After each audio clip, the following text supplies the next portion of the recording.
Situ ba tanah gitu?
Good evening, everybody. Welcome to Tampa City Council. I'd like to call this meeting to order and ask the clerk to call the roll. Miranda. Here. Maniscalco. Here. Hertek. Young. Here. Vieira. Carlson. Here. Clendenin. Here. We have a physical quorum. Thank you very much. Christopher, would you like to help clear the agenda?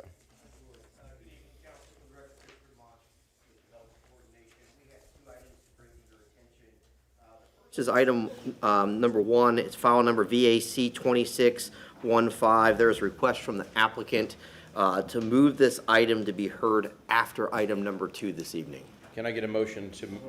Thank you. We got a motion from Councilman Miranda to move item number 1 before item number 3, and item number 2 will be the first public hearing. I have a second from Councilman Maniscalco. All those in favor say aye. Aye. Opposed? The ayes have it. Our final item, again, Christopher DeMonch, Development Coordination. Our final item to go over is agenda item number 11. This is file number REZ 2641. We're requesting that this item be removed from the agenda. May I get a motion? I have a motion from Councilman Maniscalco, a second from Councilman Miranda to remove item 1 from the agenda. All those in favor say aye. Aye. Opposed? Oh, I'm sorry, what did I say? I said, well, okay, 2 ones. I had it half right. Okay, I'm removing item 11. All those in favor say aye. Aye. Opposed? Ayes have it. Thank you very much. Okay, very good. Anything? That's it. Well, he sat down, so I'm assuming that would be all. Okay, very good. Susan Johnson Velez is with us. She is not feeling well, so she is appearing virtually. She is in the building upstairs and saving us from her nasty viruses. And so thank you, Susan, for that. I appreciate that. And I know most. But denying us her great personality and brilliance.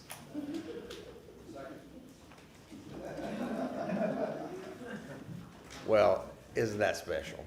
Okay, very good. Okay, so we got that one.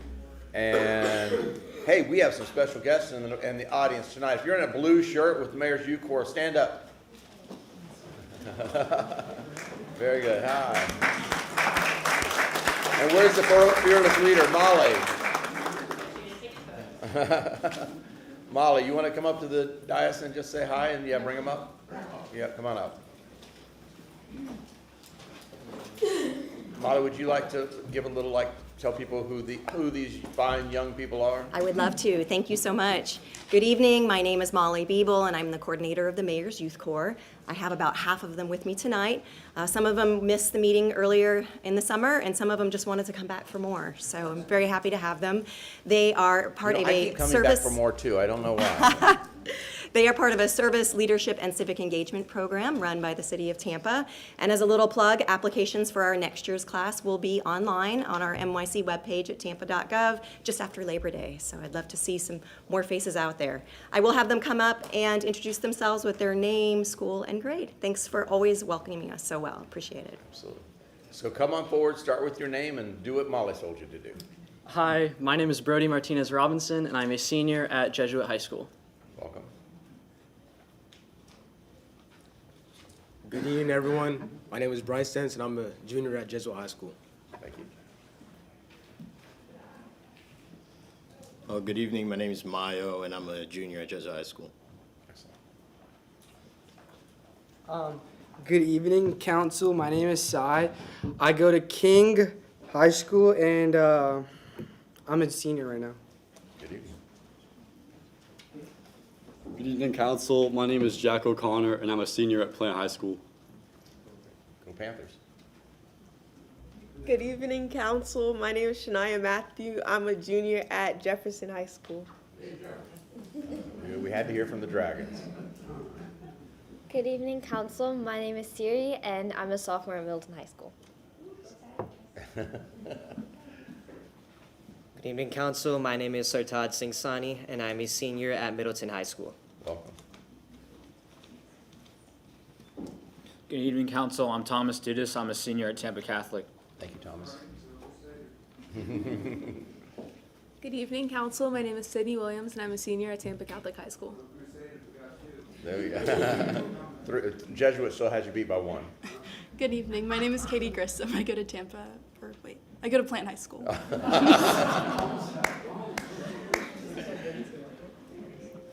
Good evening, Council. My name is Sia Shaw, and I go to Academy at the Lakes. I'm a senior. Very nice. Good evening, City Council. My name is Eva Weckbach. I'm a senior at the Academy of the Holy Names. Good evening, Council. My name is Ariana Goyanes, and I'm a senior at Tampa Catholic. Oh, there you go. It's a tie. Good evening, Council. My name is Misha Tooley, and I'm a senior at Berkeley Prep. Very nice. Good evening, Council. My name is Andrea Doe, and I'm a senior at Tampa Catholic High School. Good evening. My name is Juliet Cristaldi, and I'm a junior at Plant High School.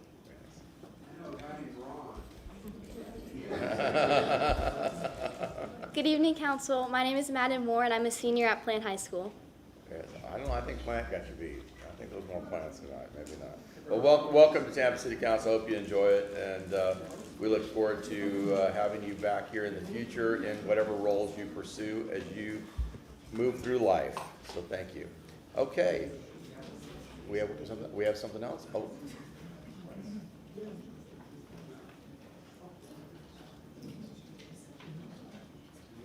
Do I know what's going on? I don't know what's going on. Well, we have one more intern that is visiting us from Harvard University. Lily, would you introduce yourself to council? Hi, my name is Lily, and I'm a senior at Harvard College. I'm interning here for the rest of the summer. Thank you. Very nice. Well, welcome. Yeah, who are you interning with? I'm with Miss Naya Young. She was supposed to be an intern for me, but Naya stole her. That is so not true. That is not. Because Naya likes to have all this. See how she is? He was trying to one-up me. But when we introduced her to Charlie, we told her she has to say, she can't say she's going to Harvard, she has to say she's going to the Jefferson of universities. Oh, Lord. Okay, enough of that nonsense. Can I get a motion to open the public hearings? I have a motion, Councilman Maniscalco, second from Councilman Miranda. All those in favor say aye. Aye, opposed, the ayes have it. Okay, if you are here tonight and you are going to provide testimony in any of the public hearings, I need you to stand now, raise your right hand, and be sworn in by our clerk. No, this is the last one. Oh, you did this? No, you missed it. Do you swear or affirm that the testimony you're about to provide is the truth and nothing but the truth? Very good. We are hearing item number 2. Mr. Chairman, may I be heard? You may. Martin Shelby, City Council Attorney, good evening. Item number 2 is a quasi-judicial proceeding, and when we get to item number 1, just a reminder, I will just remind you that it is non-quasi. We're jumping. Yeah, I know you're jumping. We're jumping, yes. I got it. I was thoroughly briefed ahead of time. I won't admit that I was too. Very good. Okay, Chris, you're up. Thank you, Mr. Chairman. Again, for the record, Christopher DeMonch, Development Coordination. Agenda item number 2 is REZ 2608. This is a request to rezone 17700 West Courtney, Campbell, Causeway from planned development, allowing mixed-use residential multiple family and hotel uses to planned development to allow for hotel, residential multiple family, and all commercial general uses. I'll turn it over to Planning Commission staff. Good evening, Danny Collins with your Planning Commission staff. I was sworn in. Our first case tonight is in the West Shore Planning District. The subject site is within Evacuation Zone A. It is also within the coastal high hazard area. Here is our adopted future land use map. The subject site is designated as Urban Mixed Use 60, which is a high density land use category, encourages mixed use and a broad range of uses. The surrounding area is predominantly UMU 60. There is some CMU 35 to the east of the subject site. Just for reference, this is the former Godfrey Hotel site, and council approved a rezoning just to the south of the site on the old Rusty Pelican site. I believe it was in 2025. The Planning Commission staff found the request to be comparable and compatible with the surrounding area. The surrounding area includes a mix of uses, including multifamily, condos, and light commercial development. More intensive development is generally located south of the Courtney Campbell Causeway, where we have less intensive development to the north of the causeway. The proposed 220-foot building height would be compatible with the surrounding development pattern in the area. As mentioned, in 2025, the Rusty Pelican site, which is located here, sorry, I lost my spot. The Rusty Pelican site located to the south of the site was approved for the same 220-foot building height as proposed through this application. The applicant has also entered into a bonus provision agreement with the city. Staff found that the request addresses the mixed-use centers and corridor design policies in the comprehensive plan. The proposed design places the building close to the right-of-way and connects the building entrances to internal sidewalks and crosswalks. Connections are also provide access to Courtney Campbell Trail along the right-of-way. The site also provides bicycle parking, and the landscape plan proposes shade trees along the right-of-way and throughout the site. These design features are supported by the comprehensive plan. Finally, the request advances several housing policies as well as infill policies in the plan. The plan encourages residential development on vacant and underutilized parcels to support Tampa's housing needs. Staff has noted a minor correction to the site area that needs to be made between first and second reading. That correction is included on the city's revision sheet. Based on these considerations and with that revision, the Planning Commission staff finds the request consistent with the City of Tampa comprehensive plan, and that concludes my presentation. Any questions of the Planning Commission? Hearing none. Next.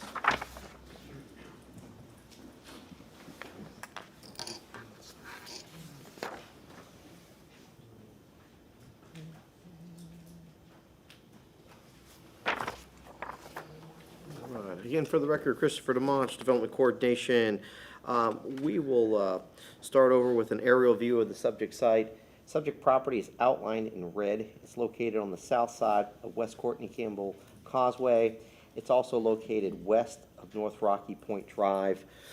Looking at the surrounding area, it is surrounded to the north by planned development zoning approved for office uses. South of the subject site, we have RM24 zoning. This site is developed with a residential multiple family.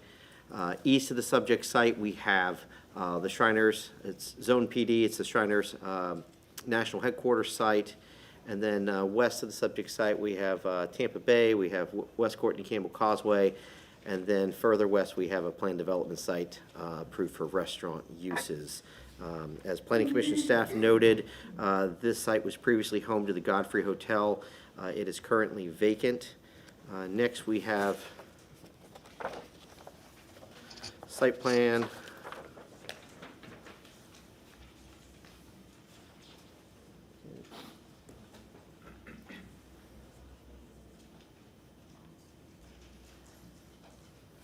The subject site totals 6.61 acres. The applicant's proposing a total of 936,750 square feet of hotel and residential multiple family uses. Specifically, they're providing 503 residential multifamily dwelling units and 275 hotel units. The subject property would be accessed by a two-way driveway on the south side of Courtney Campbell Causeway. This two-way driveway would provide vehicular access throughout the site. There's also pedestrian connection points throughout the site by way of sidewalks as well as crosswalks to many of the structures proposed. The site proposes Tower 1 on the north side of the property.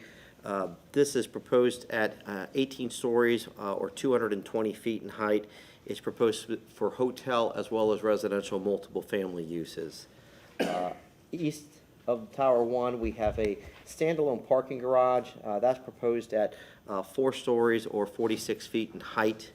The tower itself has some outside amenities, including pool and green space areas.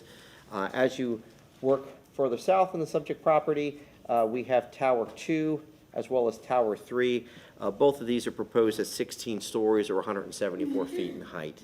They would be specifically for residential multiple family units. There's also a parking structure located between Towers 2 and 3. That's proposed at 6 stories or 78 feet in height.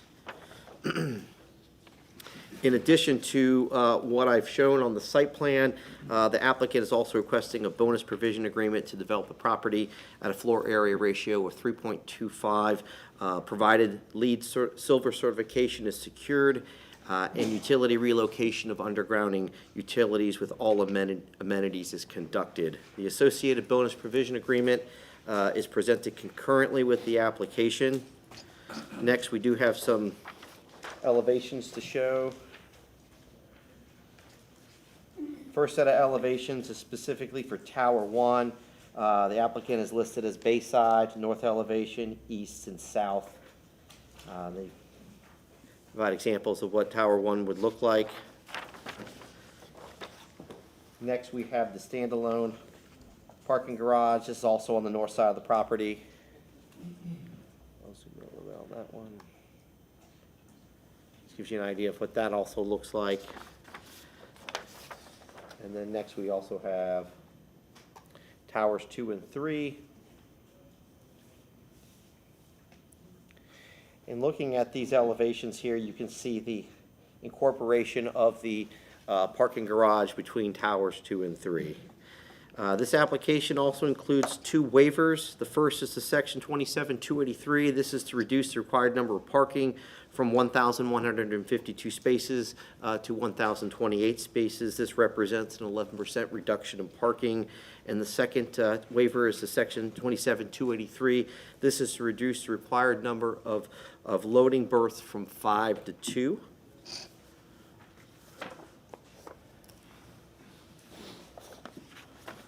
Next, we have some photos. These photos, when taken, were showing the Godfrey Hotel being torn down. Some examples.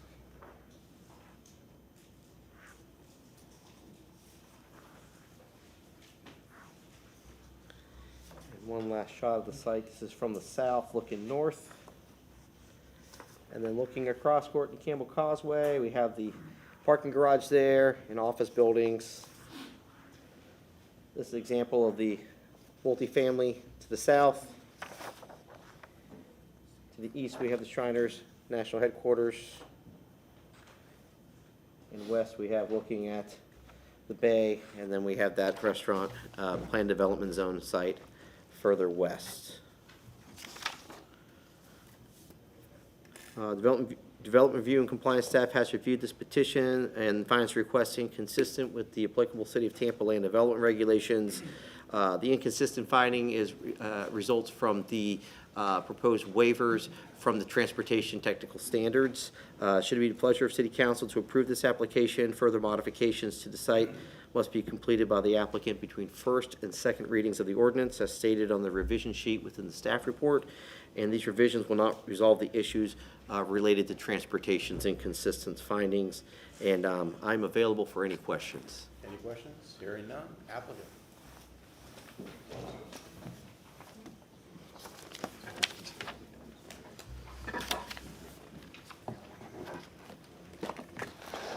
Thank you, and I do, excuse me, I do have a presentation.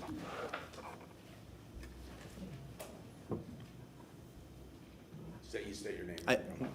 Sure. Jake Kramer with Barbas Kramer, 2002 West Cleveland Street. I have been sworn. There it is. Here we go. Thank you. Council, this project I think is a great one because it shows us where the city is headed and where Rocky Point is headed. To me personally, Rocky Point has always been a little bit of a head scratcher because you look at it and think from an urban design perspective, it could be a really, really cool place, but it's not quite there yet. And so our hope is that projects like this and a couple of others that are coming is that we're going to see Rocky Point over the next decade be redeveloped and be a much more thriving and walkable place. So our team is here if you have questions, obviously engineering team, design team. Staff did a great job, so I'll give you the short version here. Again, we're on Rocky Point on the south side of Courtney Campbell. This is the former Godfrey Hotel, which we all know has been, frankly, it's been an eyesore. It's also been, this is kind of an unusual project for me because when we had our community meeting, we actually had people come and say, thank you. We want to see something that really activates this area, and so we got a lot of really positive feedback. But the Godfrey's been closed since September 2024. Now we're in UMU 60, which is a pretty dense and intense category.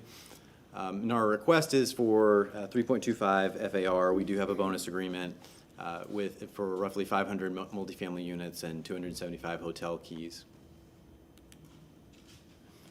So just the site plan is a little bit hard to follow. So to give you an idea of where our 3 towers are, the north tower, that's where our hotel, the residential, the restaurants, the amenities, the rooftop amenities, that's where that will be.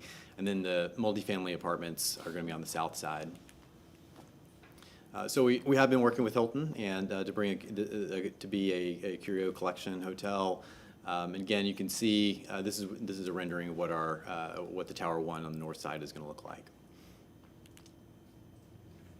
And these are our multifamily towers. Again, our design team is here if you'd like to hear more about kind of how we came up with this concept. But we really wanted to introduce something new to Tampa Bay and a higher end product for Rocky Point. We are asking for a couple of waivers. Again, this is our only inconsistency. These are pretty normal waivers that you all see in the normal course. Our parking reduction we're requesting is 11%. We're still over what ITE would recommend. Our landscape and buffering, we worked really hard on this to exceed code. And one of the really exciting opportunities here, this is conceptual because we have to work with, this is an unusual area because the bay bottom in this area is privately owned. So we have to work with that private landowner that we have a lease with, as well as DEP, EPC, and SwiftMud. We're going to work with all those agencies, and the hope is that we can work out a beach renourishment plan to get rid of some seawalls. Now, I can't promise you the seawall will be completely gone, but this is what we're striving for. Now, the bonus provision agreement, I'm pretty excited about this one too because you all don't see this a lot. We're committing to LEED Silver certification on at least one building. We want to do that for all the buildings, but we're going to do it for at least one. And that's the bonus calculation is over $5 million. So that's the investment that's going to go back in the property to make sure it's more secure, more resilient, and more energy efficient. And we thought that was really appropriate for an area like Rocky Point. We've also maintained the trail connections, so we're going to enhance those. Again, there are limited opportunities on Rocky Point to do that today, but our hope is, again, that we're nudging things in the right direction and doing certainly what we can to maintain those connections for mobility. Again, we had a really good community open house. We got good feedback. We got good turnout, and we were able to incorporate some of those concepts into the ultimate design plan. So with that, again, our team is here. If you have questions, please let us know. I did want to mention that we submitted into the Quasi Box. We got 4 letters of support over the last couple of days for this project. We also got a general letter of support from the West Shore Alliance because they would really like to see redevelopment of Rocky Point because the money that can then, from the redevelopment, can go back into the infrastructure for this area. And so our hope is to more closely align Rocky Point with the goals of the West Shore Alliance. So with that, I'm here for any questions. Jake, my only question is about the LEED certification, restricting it to only one building to getting the bonus provision. Can you explain why just the one and not committing to all 3? Sure. And our goal is to get to all 3. Going to 3, as you'll see in the bonus agreement, would be the cost of that is over $10 million. The way the bonus calculation works out, we know we'll be investing at least half of that, so over $5 million just for the one building. What I can tell you is I had hoped to stand here before you today with a new comp plan because of the new comp plan has the green building bonus. And so that was the balance that we had to strike with the way the current bonus works versus the new comp plan.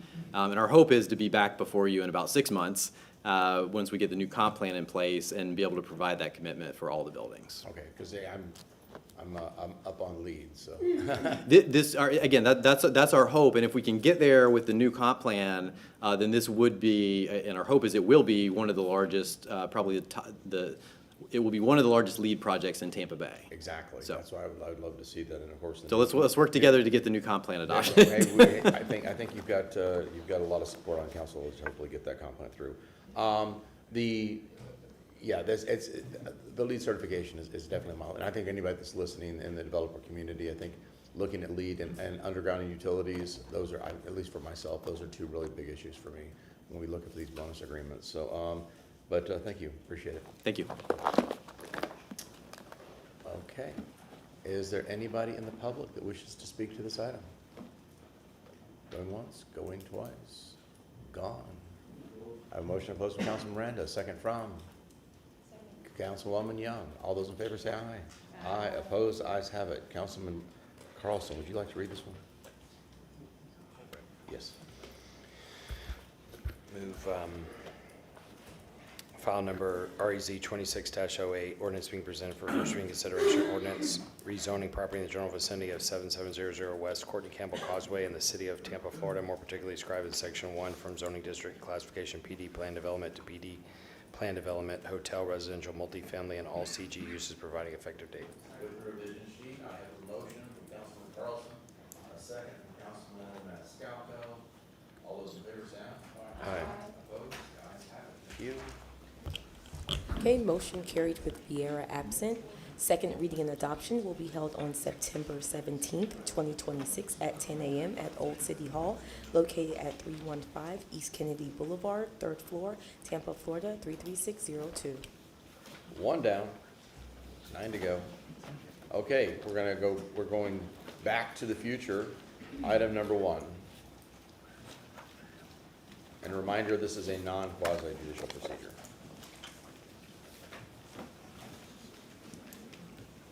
Keep the clerk to share the Elmo screen, please. Start with your name and it'll come up. They keep you on camera with your face until you say your name and then they bring up the presentation. Ross Amos, Development Coordination, presenting file number VAC 26-15. The applicant is Fox International LLC. Representative's name is Gardner Brewer Hudson. Property address is 2602 East 4th Avenue and 2701 East 2nd Avenue.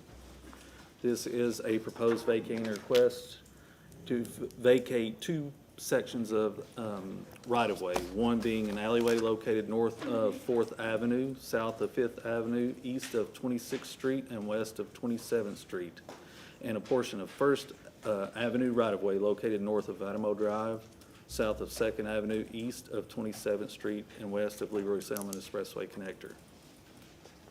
This application was filed May 14th, 2026. The right-of-way is currently unimproved. This right-of-way was created by subdivision plat. The existing right-of-way for both sections together is approximately 59,644 square feet. Reason for the request is the alley and 1st Avenue vacation is necessary to allow a unified and efficient redevelopment of surrounding blocks. Historical aerial records reveal the alley also was likely never used for a public thoroughfare. Here's an aerial of both sections of right-of-way requested to be vacated in yellow. The alley here and portion of 1st Avenue here.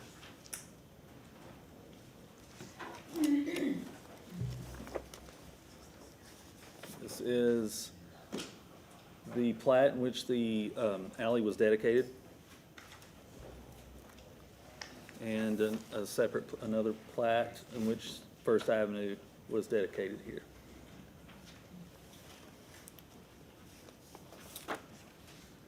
Here's an image of the approximate location of the alleyway looking east from 26th Street. And again, the other side looking west from 27th Street, approximate location of the alleyway. It looks very usable. Yeah. And here is looking east on Adamo Drive at the approximate location of 1st Avenue. And more northeast, again on Adamo Drive, because you can't get to the other side to take the image, so. Staff have no objections to this vacating request. Easement reservations are required by wastewater, TECO, and TECO Peoples Gas. Special conditions, natural resources must comply with Chapter 27 as regards to tree preservation and site design for any improvements placed adjacent to trees in a vacated area. I would like to point out, you do have a staff report that did say there was an objection by wastewater. That's since been changed, and now they're reserving that easement. concludes your presentation. That concludes my presentation. Staff have any questions? Hearing none. Yes, sir. Good evening, Council. My name is Tyler Hudson, and my address is 400 North Ashley Drive. Me plugging this in will take longer than this presentation. I want to thank Ross for all their help with this right-of-way area because it is a little bit of a interesting part of the city. Good? Yep. Okay, so Ross kind of, again, went through this. The first thing we're doing is vacating an alley that's on the north side of this property. It's like it's block 8 of the old Harris terminals. This actually does end up in a dead end. The alley doesn't continue to go rightwards. You can see here, there's been an enormous amount of right-of-way vacating over the years here. There's really no discernible grid whatsoever, which I think you'll be pleasantly surprised for the next slide, but also really what's going to be more in the PDA that's before your consideration tonight that this vacating's been filed for. The second area is in the bottom. We sometimes affectionately call this the no man's land. If you sort of think of like a multiple layer cake, most of the land down there is owned or controlled by FDOT with considerable expense and considerable time. Daryl Shaw and Casa Ybor have acquired rights from CSX that they no longer need. As many of you know, that's not always a particularly easy process, but we're very grateful to CSX for their cooperation there. We think there is potentially a little piece of a completely unusable, really paper right-of-way down there for the city, so that's why we are asking to vacate that, just to eliminate any doubt about who owns and who can use it. Again, this is legislative, anything goes, so I'm going to go ahead and give a sneak peek of what's going to be discussed in the next item, which is the grid we're seeking to reimpose in this area that's been lost in the decades prior due to really not for any bad reason, just due to the nature of the use that's there prior, kind of scrapyard use, big open spaces, not convenient to have roads going through it. The areas we are vacating, there's common ownership on all sides. There's really no major issues that have been presented from the departments that review this. Obviously, we're going to be retaining easements for anyone that needs them. We'll release those in connection with permits. One of them on G8, I know obviously people are fond of alleys. There's a lot of good alleys in Ybor west of here. You all saw the project we affectionately call Place One a couple months ago. One of the reasons why vacating the alley on G8, what we call the G8 block on the northwest, is so important is to make sure we have enough room underground for the stormwater vaults, to make sure that everything's underground, out of sight, and not in a large surface pond, which really would not be appropriate. Don't want to spike the football, but we're very happy that there's no objections from anyone. There was one from People's Gas, which once we confirmed with them that, as usual, if we do need to change a gas line, we will cut it, we'll cap it. They had no objection. So kind of a clean sheet there. And with that, I'm happy to answer any questions you might have. Does council have any questions? Hearing none. Hey, CSX, here's my number. Call me, maybe. It's like we have issues. Very good. Thank you, Council. Okay. Is there anybody in the public that wishes to speak to this item? Hearing none. Motion to close, Councilman Miranda, second Councilman Maniscalco. All those in favor say aye. Aye. Opposed? Ayes have it. Councilwoman Young, would you read this, please? File number VAC 26-15, ordinance being presented for first reading consideration, ordinance of the City of Tampa, Florida, vacating, closing, discontinuing, and abandoning that alleyway located north of 4th Avenue, south of 5th Avenue, east of 26th Street, and west of 27th Street, as dedicated by the plat of Harris Terminals, and that portion of 1st Avenue right-of-way located north of Adamo Drive, south of 2nd Avenue, east of 27th Street, and west of Leroy Selman Expressway connector, as dedicated partially by the plats of Harris Terminals and Archer Subdivision, all in Tampa, Hillsborough County, Florida, and as more fully described in Section 2 hereof, subject to certain covenants, conditions, and restrictions, as more particularly set forth herein, providing for enforcement and penalties for violations, providing for definitions, interpretations, and repealing conflicts, providing for severability, providing an effective date. I have a motion from Councilwoman Young, a second from Councilman Miranda. All those in favor say aye. Aye. Aye. Opposed? Ayes have it. Motion carries with Vieira absent. Second reading and adoption will be held on September 17th, 2026 at 10 a.m. at Old City Hall, located at 315 East Kennedy Boulevard, 3rd floor, Tampa, Florida, 33602. Okay. And now we're here for the big game. Item number 3. Good afternoon, Chairman and Council. LaShawn Dock, Development Coordination. Item number 3 is REZ 2642. This request, I felt it would be better just to show you, you've had a peek at it with the last item, just to show you the parcels instead of naming out all the parcels included. This would, this is the boundary of the project area. So the areas that are identified in red are contained within this PDA boundary. So you have 26th Street to the west, Adamo to the south, you have the connector to the east, and then the CSX is located to the north. That is the boundary for this area. So the request is to rezone the property from IH Industrial Heavy to PDA Plan Development Alternative, and this would allow for all residential types, all CI uses, in addition to recycling materials and goods. And I'll turn it to Planning Commission to give their report. Danny Collins with your Planning Commission staff. I was sworn in. Our next case in the Central Tampa Planning District, specifically the historic East Ybor and Gary neighborhood. The subject site is within the coastal high hazard area and within the evacuation zone A. The site was recently amended earlier this year under TACPA 2510. The entire site's recognized under the Urban Mixed Use 60 designation, which is a higher density mixed use land use category in the city of Tampa. Generally, the surrounding area is industrial. We have heavy industrial to the east of the subject site, as well as some to the north and to the west of the site. The proposed PD includes just under 3 million square feet of residential, commercial, intensive, and recycling uses with a maximum FAR of 2.75. This level of intensity can be considered within the UMU 60 designation.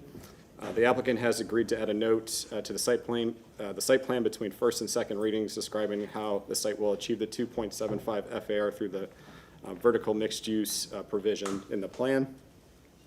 The surrounding area has undergone a significant transition from historically industrial development to higher density mixed use development.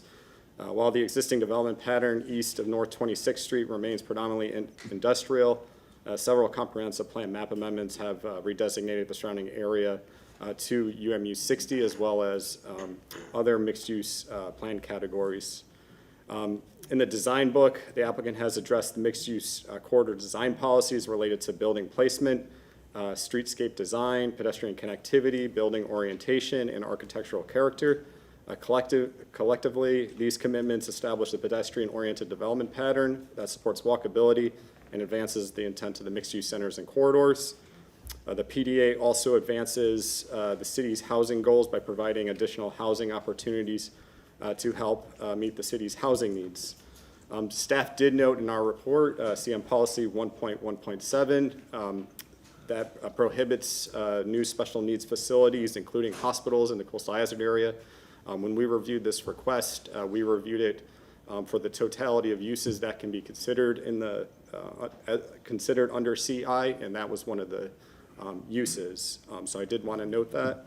Overall, staff found the request supportive of many policies in the comprehensive plan, including those related to mixed use, housing, and design. And overall found it consistent with the City of Tampa comprehensive plan, and that concludes my presentation.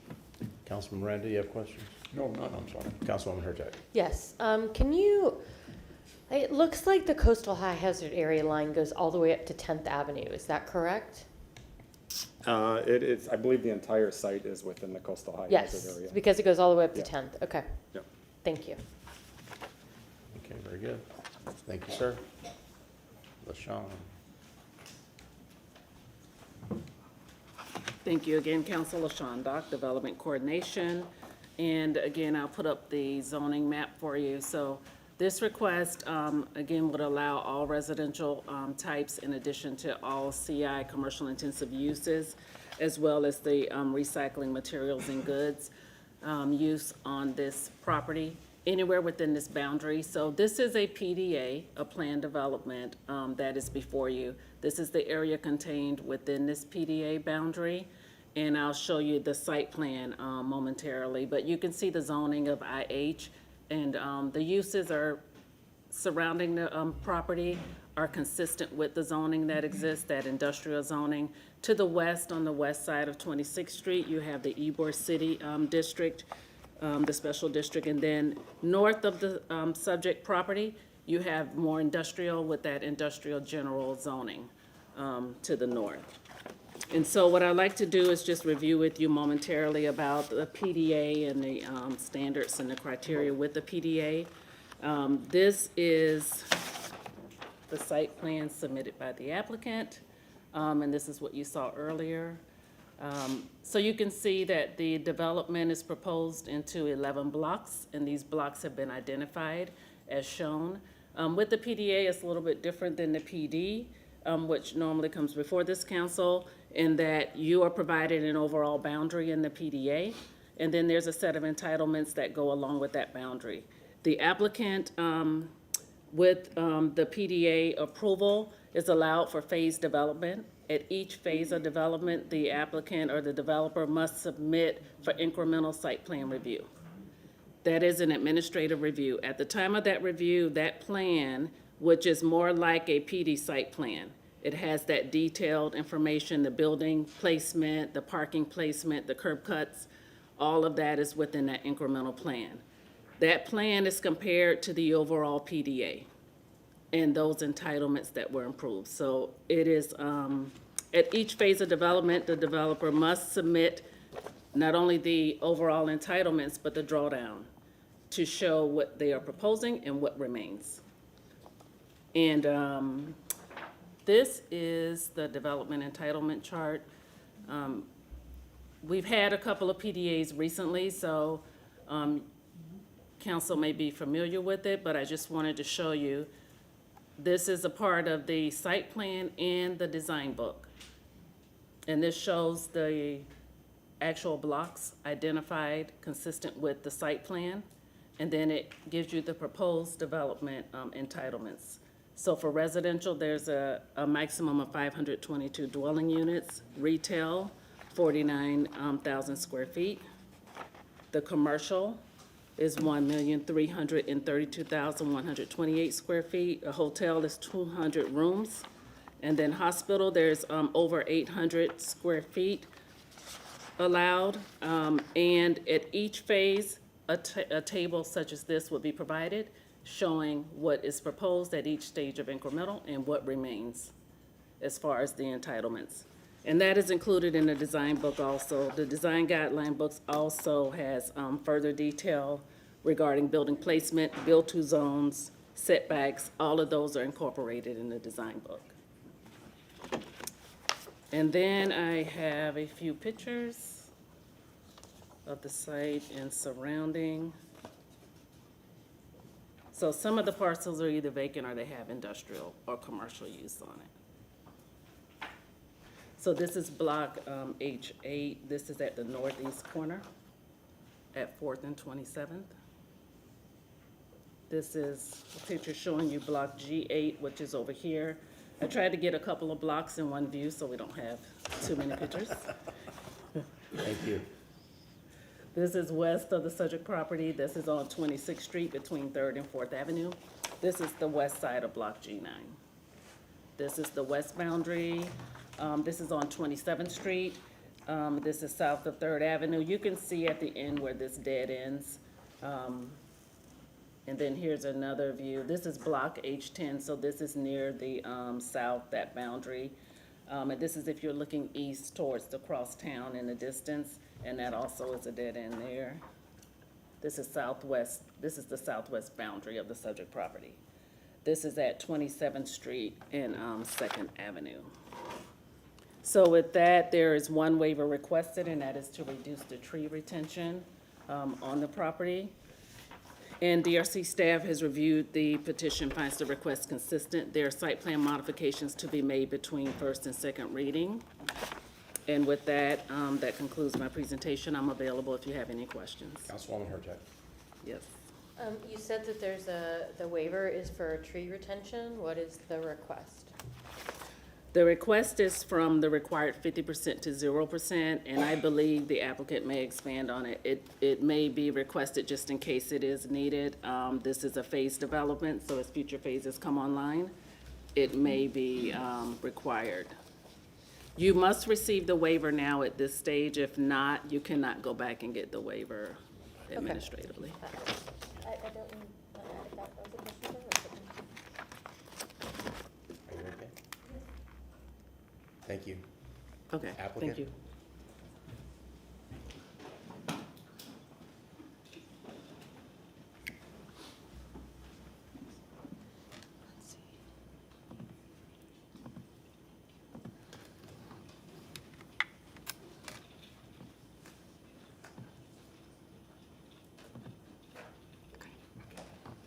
Just press the down arrows.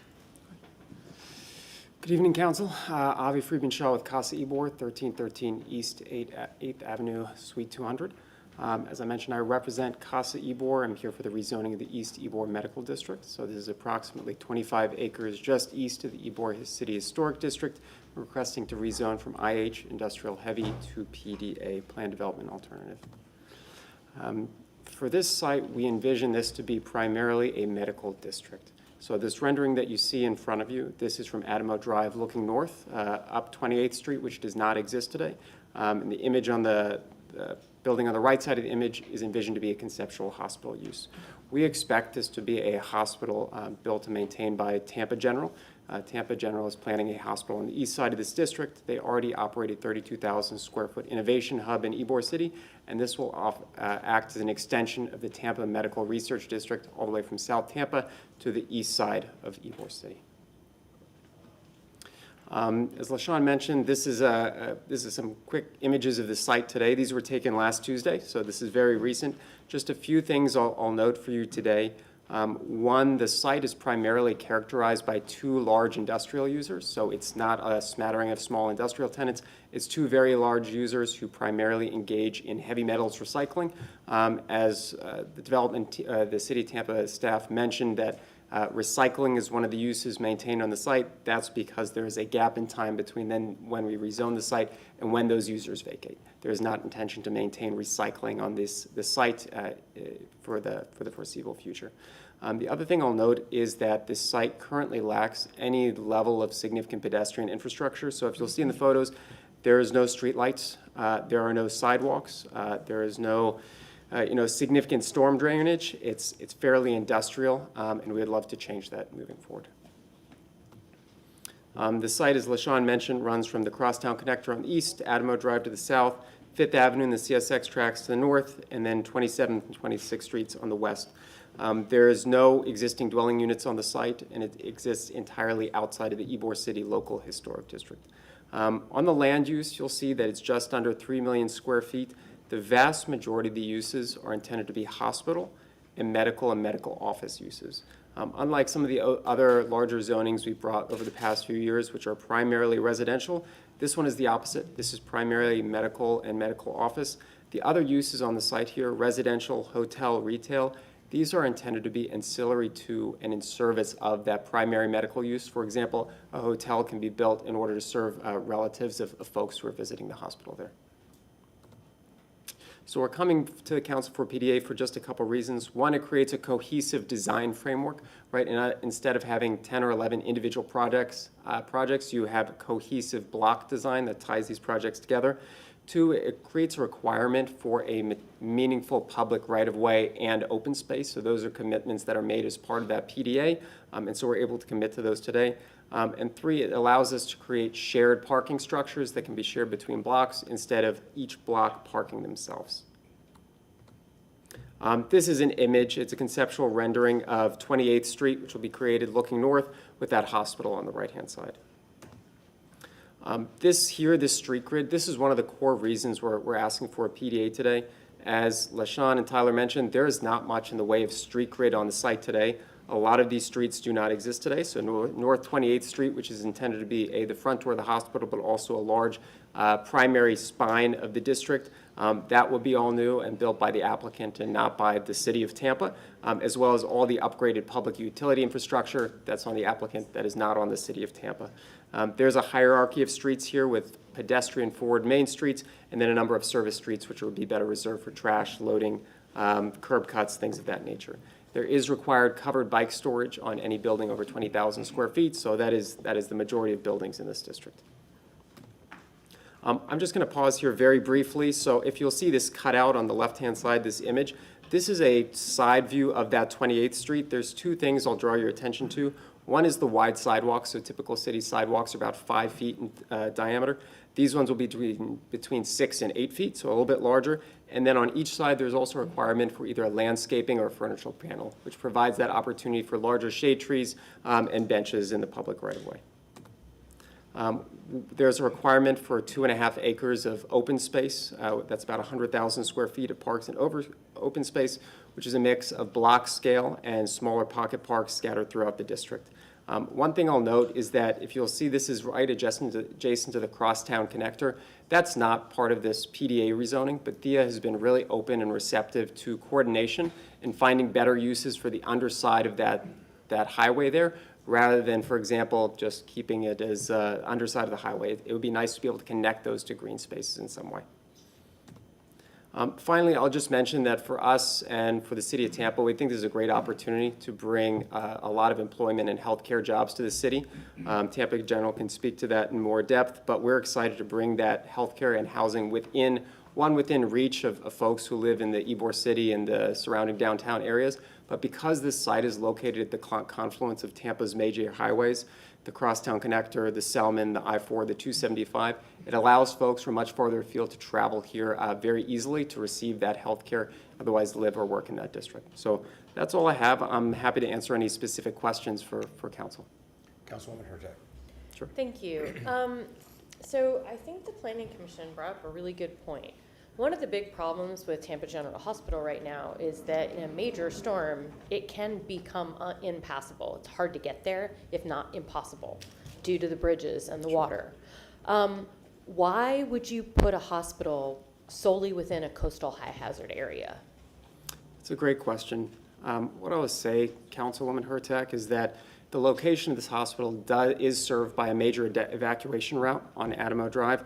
But more importantly, it does provide that access for all times when it's not a huge hurricane going on, to provide easy access for folks much farther afield, as opposed to locating it in the middle of the area, not near a highway system. So I'd say those are the biggest reasons, because it is near that evacuation route and those transit areas.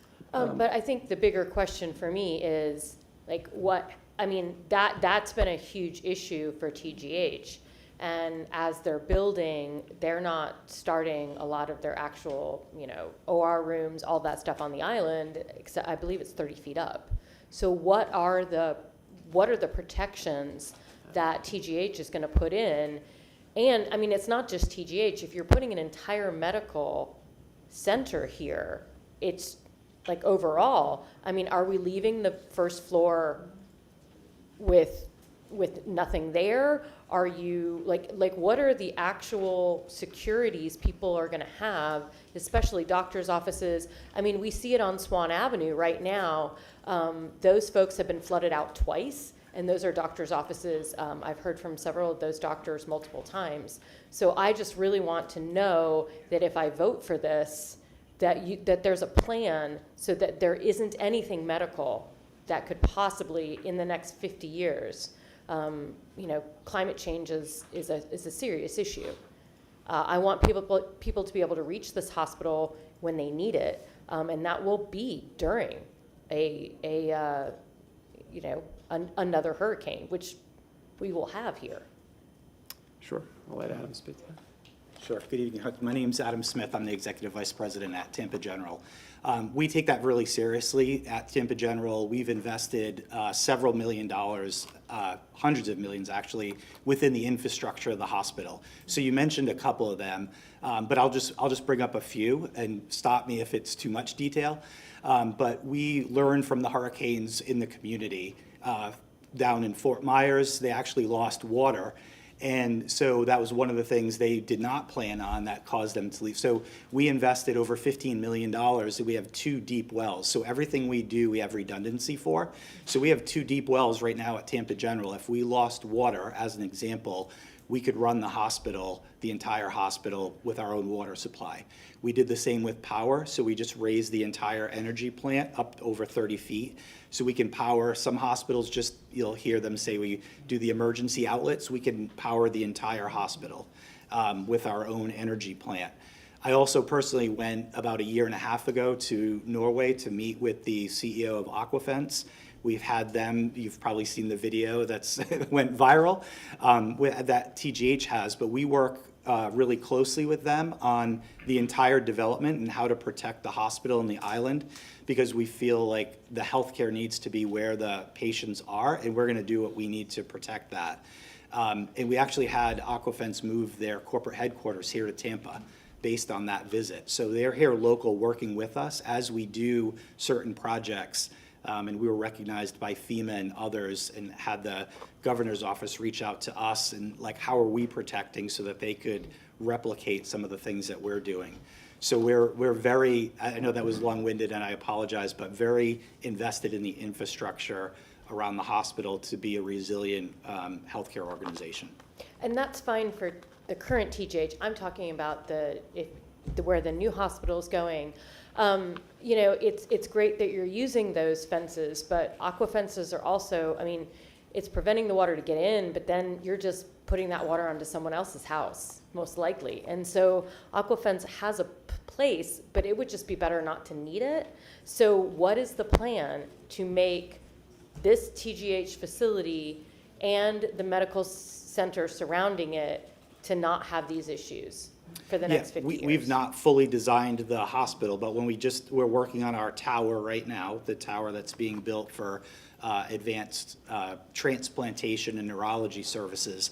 And the entire first floor was purposeful in its design. There's no patient care on the first floor.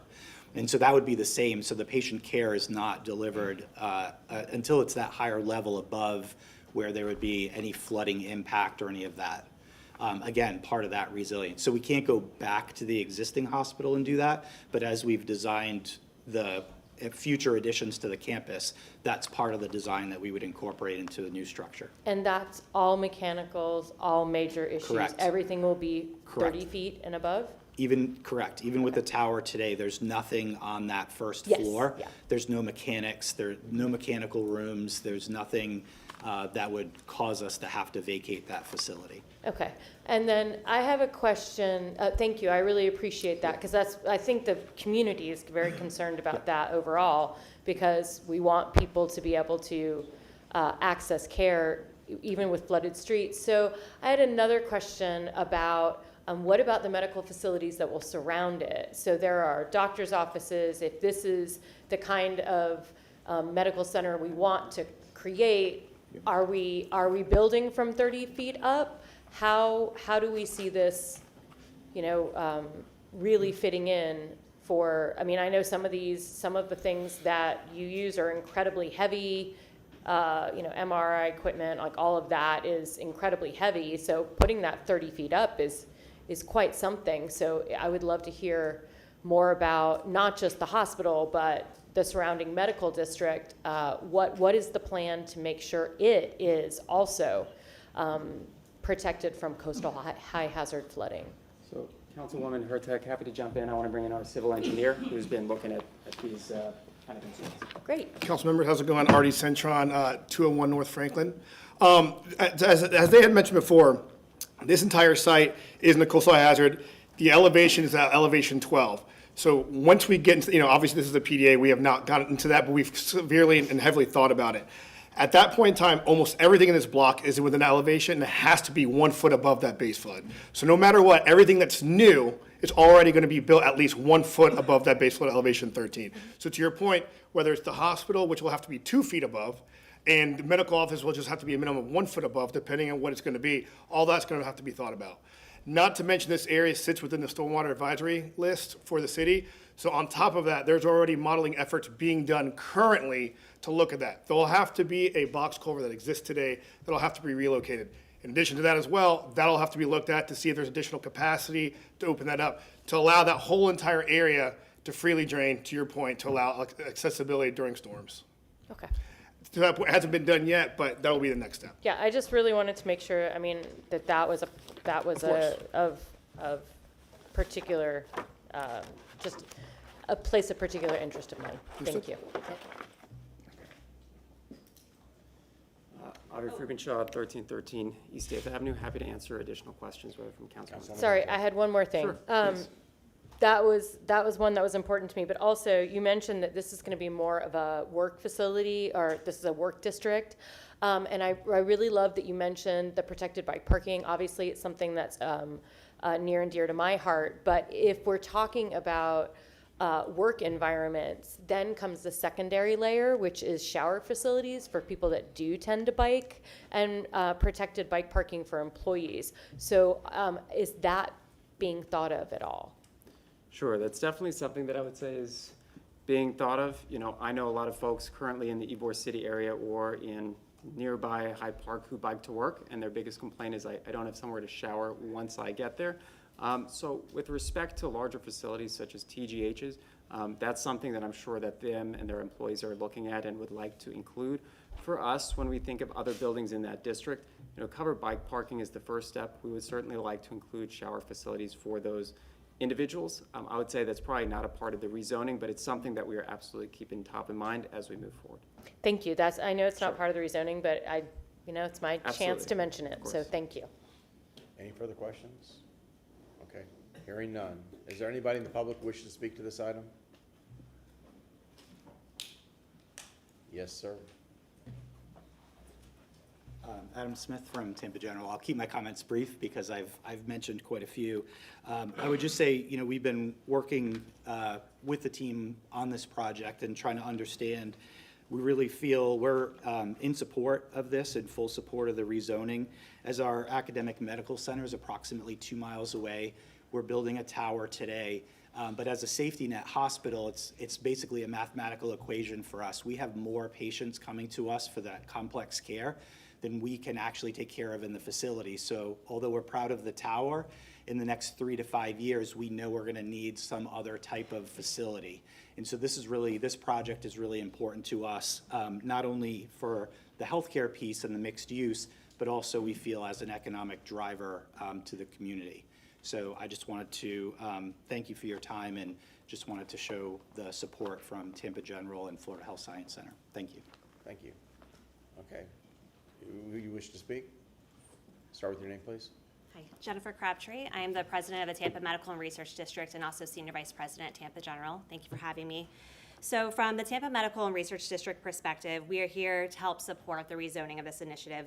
The TMRD is focused on positioning Tampa as a national leader in healthcare, research, innovation, and life sciences, and using those strengths as, frankly, a strategic economic engine for this region. That means attracting companies, investment and talent, creating jobs, and growing Tampa's economy, which I know is important to all of us here in this room. The East Ybor rezoning is an important part of that vision. Tampa General, who's one of the main founding anchors of the TMRD, is planning to develop a hospital on the property in the future, as we've talked about, further connecting Ybor, downtown, and the broader districts. But successful innovation districts are more than about just one single institution like TGH. They need a vibrant, connected place where people want to live, work, build companies, and invest. So this initiative is about building a hospital, but as the group has mentioned already, it's also about building that mixed-use facility usage around it. Daryl Shaw's vision for Ybor helps create that environment and strengthens our ability to compete nationally for talent and investment. So on behalf of the TMRD, we respectfully support this rezoning and appreciate the consideration. Thank you. Thank you. Okay. Anybody else? Yeah, I'll say that one, Tampa General Hospital not only provides world-class health care for the entire Tampa Bay region, it's also an economic driver, providing jobs, medical research, medical care, and as you can look around this, none of us are getting any younger, and having these resources are really critical to an area.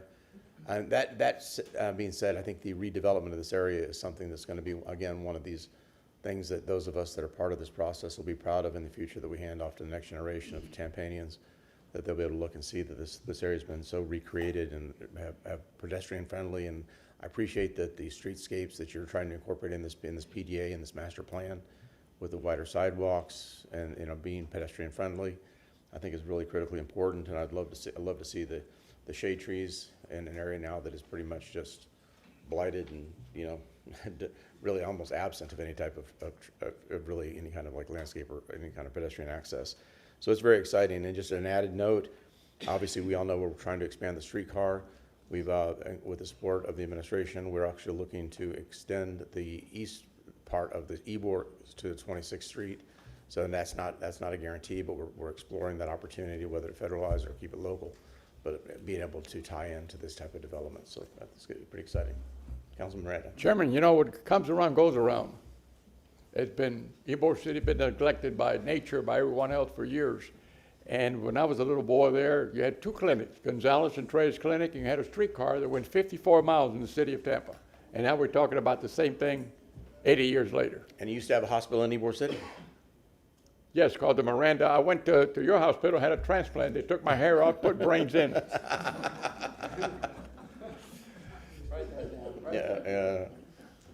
We'll go with that. Thank you. I just want to get the public a little. Okay, on that note, I would entertain a motion to close. A motion to close from Councilman Miranda, second from Councilman Maniscalco. All those in favor say aye. Aye, opposed, ayes have it. Councilwoman Hurtak, would you like to read this one? An ordinance rezoning a total of 16 parcels consisting of plus or minus 24.83 acres located generally in an area bounded to the north by CSX Railroad, to the east by the Selman Connector, to the south by State Road 60, East Adamo Drive, and to the west by North 26th Street property in the city of Tampa, Florida, and more particularly described in Section 1 from zoning district classifications IH Industrial Heavy to PDA Planned Development Alternative, all residential types, all CI uses, and recycling materials and goods, providing an effective date. I have a motion from Councilwoman Hurtak, a second from Councilman Miranda. All those in favor say aye. With the revision sheet. With the revision sheet. All those in favor say aye. Aye, opposed. Okay, motion carried with Vieira absent. Second reading and adoption will be held on September 17th, 2026 at 10 a.m. at Old City Hall, located at 315 East Kennedy Boulevard, 3rd floor, Tampa, Florida, 33602. Thank you. We'll give it just one moment for everybody to pivot out. Thank you, Mr. Adams. Thank you, Mr. Shaw. Both Mr. Shaws. Good job on the presentation, by the way. Councilwoman yeah. No, I was just going to say, Councilwoman Hurtak, I appreciate your questions. I had a lot of the same questions, so I appreciate you asking those. They were good, very good questions. Thank you. Thank you. I mean, the health stuff is so important, and I know they're going to do the right thing, but I think the public just wants to know. No, that was good. Very, very eloquently done. Thank you.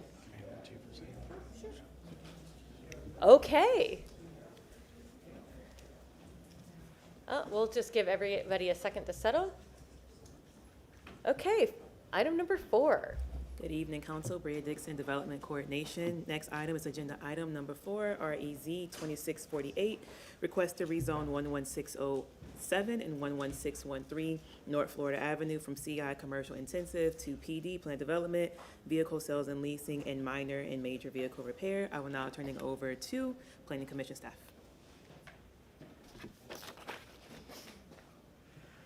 Danny Collins, with your Planning Commission staff. I was sworn in. Our next case is within the University Planning District, specifically the East Forest Hills neighborhood. The subject site is within Evacuation Zone E. Here is the adopted future land use map. So the subject site is currently designated Community Commercial 35. That is the predominant land use category along this portion of North Florida Avenue. Just to the north of the site, we have unincorporated Hillsborough County, just a block north of East Fowler Avenue. The Planning Commission staff reviewed the request and found it compatible with the surrounding development pattern. The request would allow an additional building for an existing auto dealership in an area that is commercial in character. Staff did note some challenges in meeting all the mixed-use centers and corridor design policies, primarily due to the auto-oriented nature of this use and the existing development on this site. The applicant has committed to providing a bus stop at the southwest corner of the property along North Florida Avenue. North Florida Avenue is a designated transit emphasis corridor, is currently served by Heart Route 1. If council approves the request, staff recommends that the applicant address the revisions identified on the revision sheet, particularly those related to pedestrian connectivity. These improvements would help bring the site into better alignment with the mixed-use centers and corridor policies.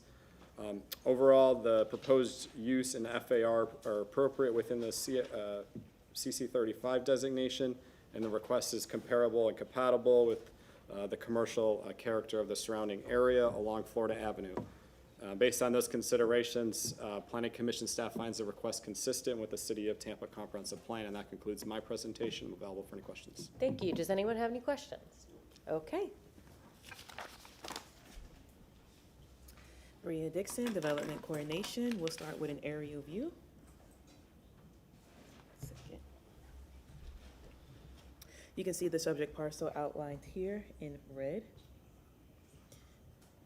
And the applicant proposes, the subject property is located at the southwest intersection of East Fowler Avenue and North Florida Avenue. East Fletcher Avenue and North Florida Avenue. The subject site is currently developed with 2 structures and surface parking. One structure is for vehicle sales and leasing, and the other is for a service area. Surrounding uses are all CI, and they are also vehicle sales and leasing and minor motor major vehicle repair services to the north, the south, the east, and the west. I also have a site plan provided by the applicant. And once again, you can see the subject parcel is outlined here in red. The applicant proposes the construction of a structured vehicle storage with 803 parking spaces at a height of approximately 98 feet or 6 stories. And this is the blue area here. The structured storage's height will exceed the CI zoning district's minimum height allowed by approximately 53 feet 4 inches. At 318,561 square feet, the storage proposes 12 jewel box displays. You can see them pointed out here. And it would increase the on-site vehicle parking from 242 parking spaces to a total of 1,045 parking spaces, or by approximately 431%. And here are elevations and renderings. You can see these jewel boxes here. Here's another rendering showing the proposed location. And this is north elevation, south elevation, west elevation, east elevation. I also have photos of the subject areas. So this is the actual location of where that parking structure will go. This is east, where you can see an adjacent structure to the northeast.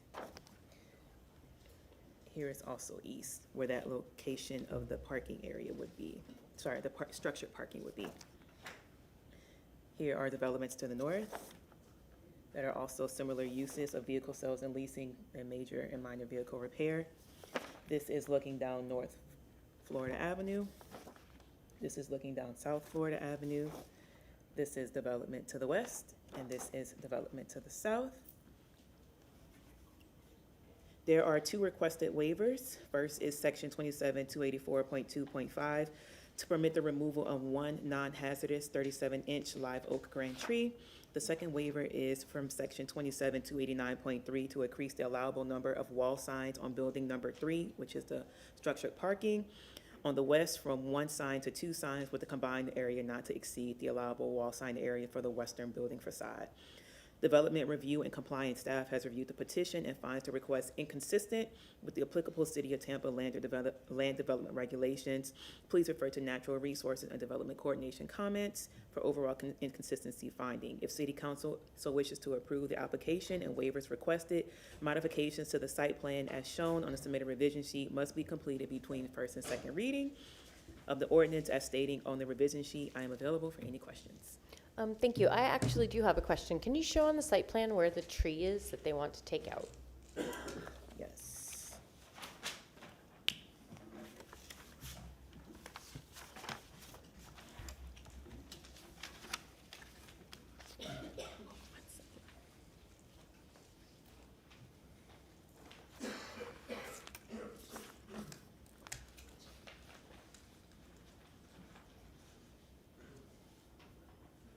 This is their tree removal plan, and there is a tree that will be located here, but this is what's proposed to be remaining.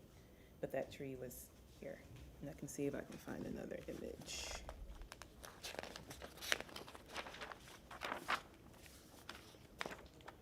This one has it.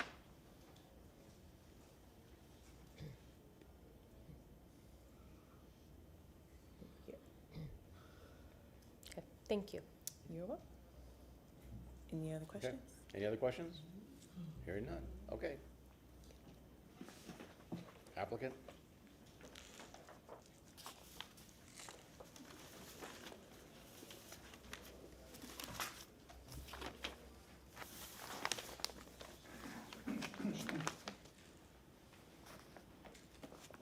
Good evening, Mr. Chair, members of the council. Rich Beckish, architect with Spring Engineering. We're the architects and engineers for this project.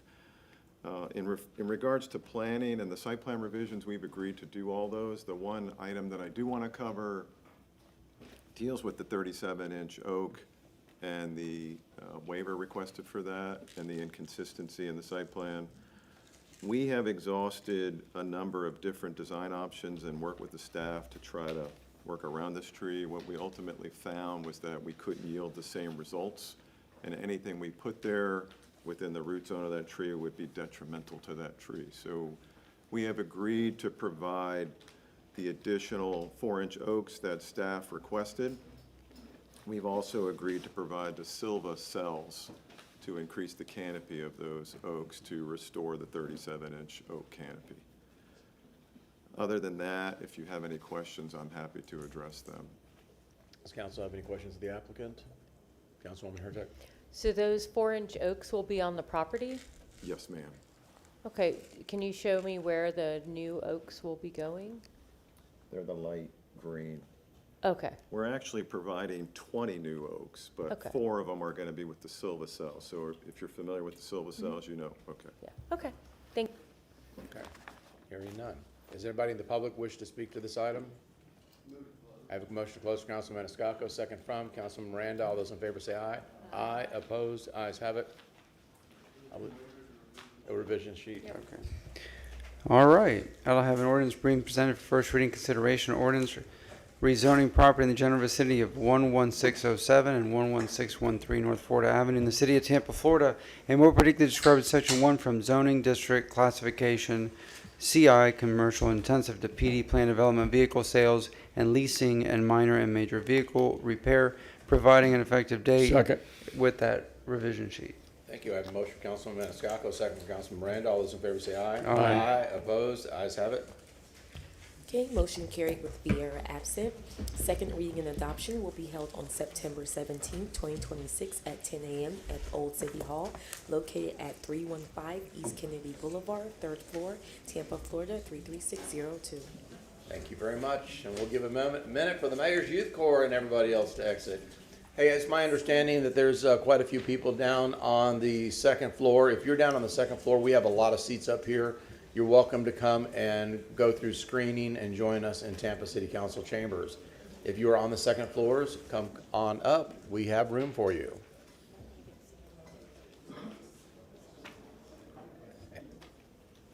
Okay, thank you. Okay, let's go on to number 5. Bria Dixon, Development Coordination. Agenda item number 5 is REZ 2655. Go get him, Sam.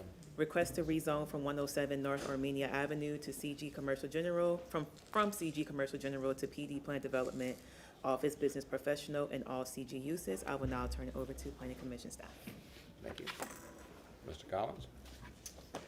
Danny Collins with your Planning Commission staff. I was sworn in Our next case is within the Central Tampa Planning District, specifically the North Hyde Park neighborhood.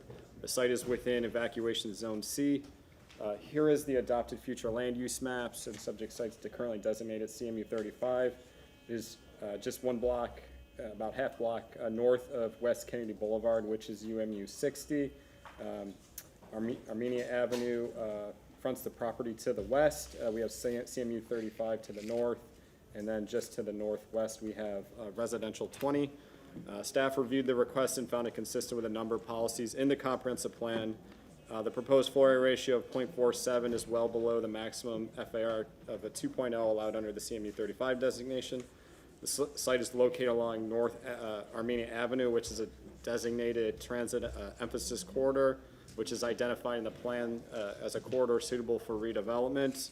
The site is also located within a mixed-use corridor. Staff recognizes that the request involves maintaining an existing building, which limits the ability to fully meet certain design policies, including those related to building and parking placement under LU Policy 6.1.2 and 6.1.9. At the same time, the proposed PD supports several mixed-use policies and other comp plan policies by orienting the primary building entrance toward the street and utilizing the existing alley to the south for vehicular access. Staff did note that this request is just north of Kennedy Boulevard and is along Armenia Avenue, again, both transit emphasis corridors. Staff strongly encourages the applicant to connect the sidewalk or provide some type of pedestrian connection to the building entrances from North Armenia Avenue. We included some revisions on the city's revision sheet. If those revisions are made, staff recommends that the request be found consistent with the City of Tampa Comprehensive Plan. And that concludes my presentation. I'm available for any questions. Any questions? Hearing none. Hello, Thank Council. you, Brea Kelly. Dixon, Development Coordination Staff. We'll start with an aerial view. You can see the subject parcel again outlined here in red. The subject site is located at the south of the southwest intersection of North Armenia and West North A Street. It encompasses one parcel that is currently developed with a business professional office and associated parking. Here is the site plan as provided by the applicant.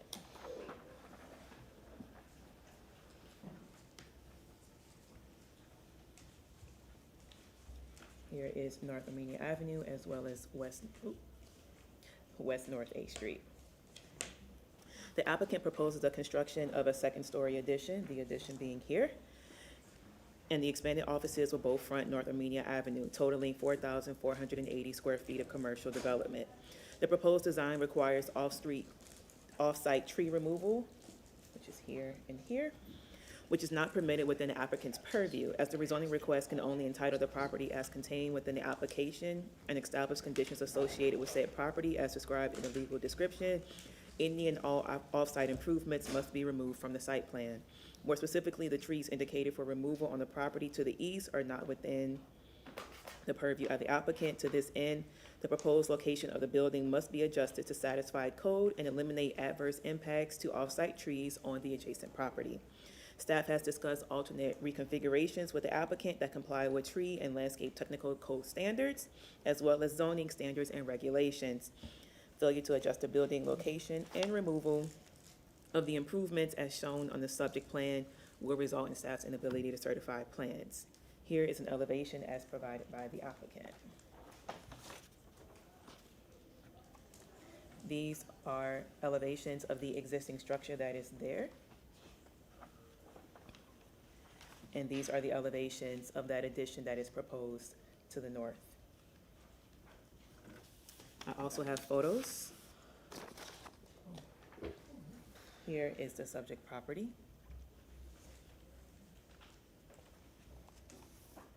North of the subject property. East of the subject property. This is the parking looking northeast. This is the northern parking looking southeast. This is south. And this is west.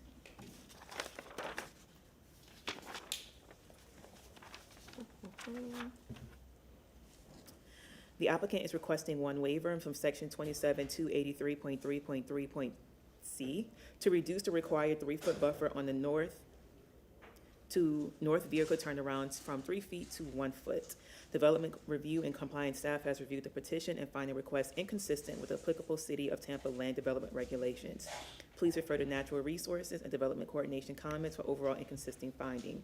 If City Council so wishes to approve the application and waiver requested, the modifications to the site plan as shown on the submitted revision sheet must be completed between first and second reading of the ordinance as stated on the revision sheet. I will now turn it over to Joe Cermak in Natural Resources. Can we ask a question? Are you ready? That was Okay. I was gonna ask about trees, so I'm Good evening, Joseph Cermak, Forester Examiner. We have the site plan here, and it indicates the 2 trees that were proposed for removal. When we, looking at the survey also, we determined the trees here and here were located off-site and located the building plans from the adjacent parking area that showed that those trees were in fact planted on the adjacent property 20 years ago to meet their code requirements. Staff had requested that reasonable reconfiguration be looked at for this project to shift the structure and avoid impacts to the trees. And here I have a, example that shows the original proposed VUA right-of-way buffering area was 12.5 feet. Code requirement is for an 8-foot buffer area. The 4.5 feet could have been shifted without any need for a waiver or variance. At shifting 4 foot, at least as shown on the survey, they would be clear of the tree protection zones. Also looked at it to determine we do not see any loss in parking spaces or any change to the flow and function of getting into and out of the site. If there's any questions, I'd be happy to answer them. Any questions? Councilwoman Hurtak. The staff report mentioned that the trees on the other property are also mitigation trees. Is that correct? They were code required trees. Okay, code required. Thank you. Yep. So I have, can you come back up? I have a question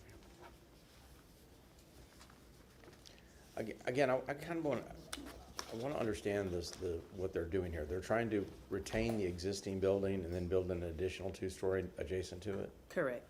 Okay. And is there any,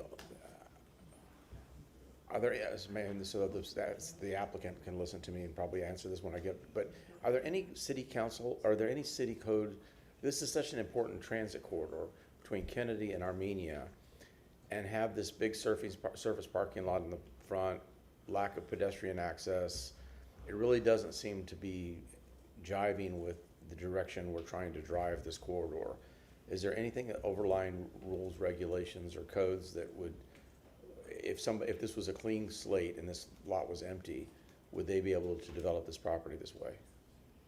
I think that would go back to what was said in the Planning Commission's review of the area and the overall mixed-use provisions that were provided. So the site itself is among other business professional offices that are similar of use to the east as well as to the south. So despite, I guess, the busyness of the corridor, it is compliant or compatible with the other surrounding uses that are there in the area. Okay. Does that answer the question? Yes, Councilwoman Hurtak. Correct me if I'm wrong, but I think your question is, if this was an empty site, wouldn't the parking have to be in the back?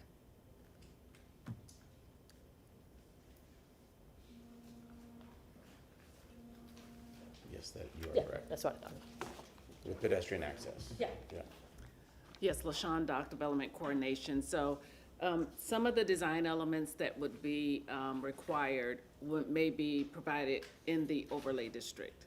So if you're coming in with completely new development, you'd have to meet the overlay district standards. That's when you see those things like where the parking should be located, whether it's in the front or the rear of the property. And this is this in the West Tampa overlay district? This is, you have the overlay. It's in the Kennedy.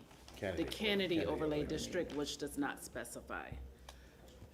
Okay, so it's not, so it's not, yeah. But so I it's- think with the design, the developer was trying to, because the building exists, and I think coming in with the new building, was trying to keep the building, thank you, to keep this new building in line with the existing building.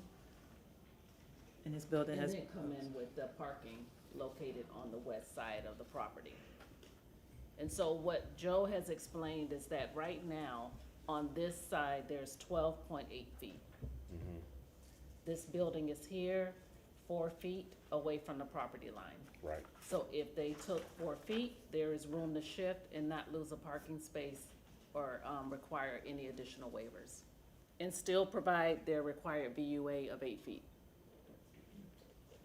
But I think this design was, and the applicant can explain, maybe due Yeah, to I the think existing I think building we'll have being to placed punt- there. Yeah, we'll have to pick, Otherwise, they would have to demo that building and then do all new construction. yeah, we'll punt it to the applicant to try to Yes. figure out how we get a PD here. Yes. Thank you. You're welcome. Anything else for the staff? Okay, Thank applicant. Mr. Michelini. Good evening, Council. I didn't know it was you. What can I tell you? Steve Michelini, yes, I have been sworn, and I am representing the owners on this project. And, you know, we've talked to staff back and forth. We got to this point because in an early pre-application discussions, the staff had asked us to go and get an approval from the adjacent property owner to remove the 2 trees, which are not grand. They are protected. They're not in great shape, and the owner also wished for them to be removed. Let me show you this on, is that up high enough so you can see it?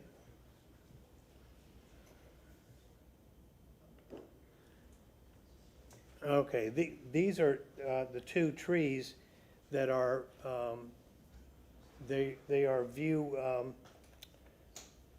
they're VUA trees that were required for the parking lot over here. Once, I mean, and we've talked about this back and forth, but once you have a building here, the VUA protective requirement goes away.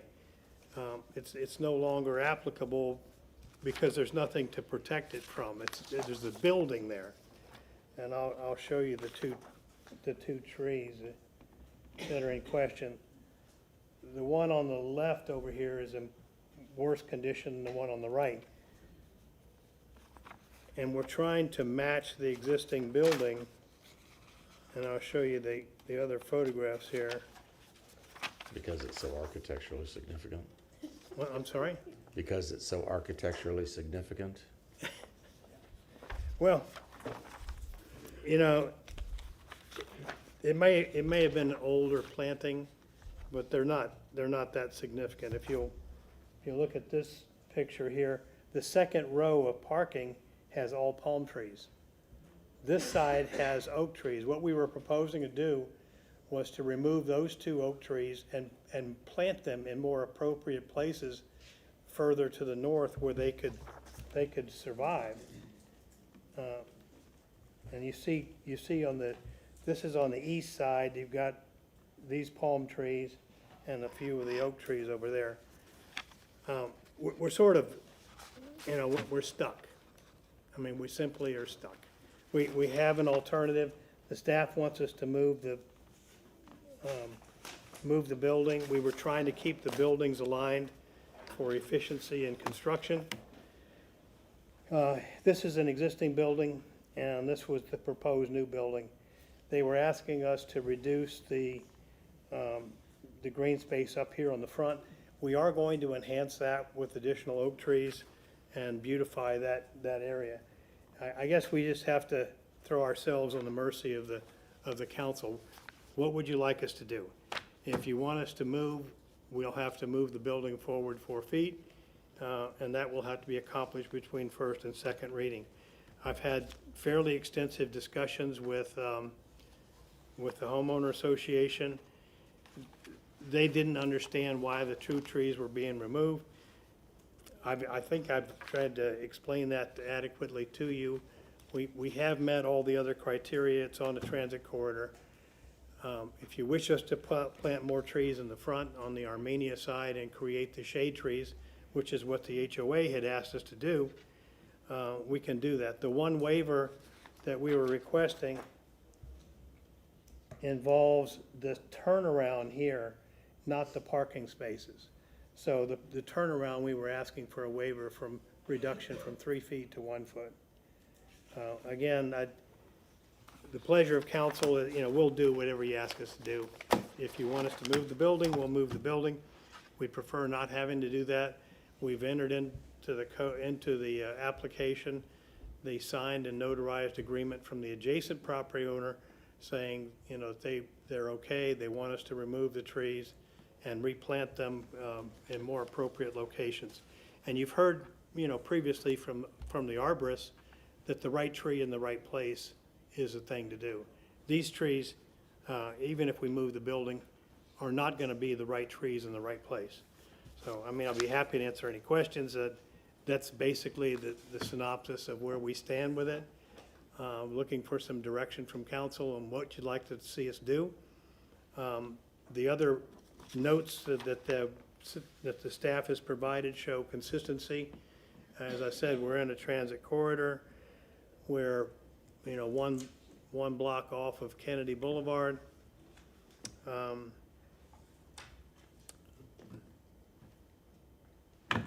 don't know what else to tell you. Are you a mind reader? No, well, I'm looking for some feedback. Okay, What well- would you like me to do? Ms. Dock, would you like to add something to the record? Yes, thank you, Council. LaShawn Dock, Development Coordination. I would like to mention that it has been mentioned by the applicant that affidavits are in the record. There's something to keep in mind, that this rezoning is for the subject property. The applicant cannot enter an affidavit for trees that are not on their property. Right, I understand. So they were directed, you cannot have this affidavit, it would not apply. These are off-site trees. In a case where there are shared trees, where the trees are on the property line, that would be different. Initially, at the initial submittal, it was hard to tell where these trees were exactly located, because sometimes the site plan, the survey just may not be accurate, and until you verify it in the field. So it was not until the second submittal, it was determined that these trees are in fact off-site. So you cannot submit an affidavit for trees that are not your trees, and they're not even shared. So I just want to place that on the record. Okay, thank you. And Now, we understand fully it would require a second process with the other property owner. We know that.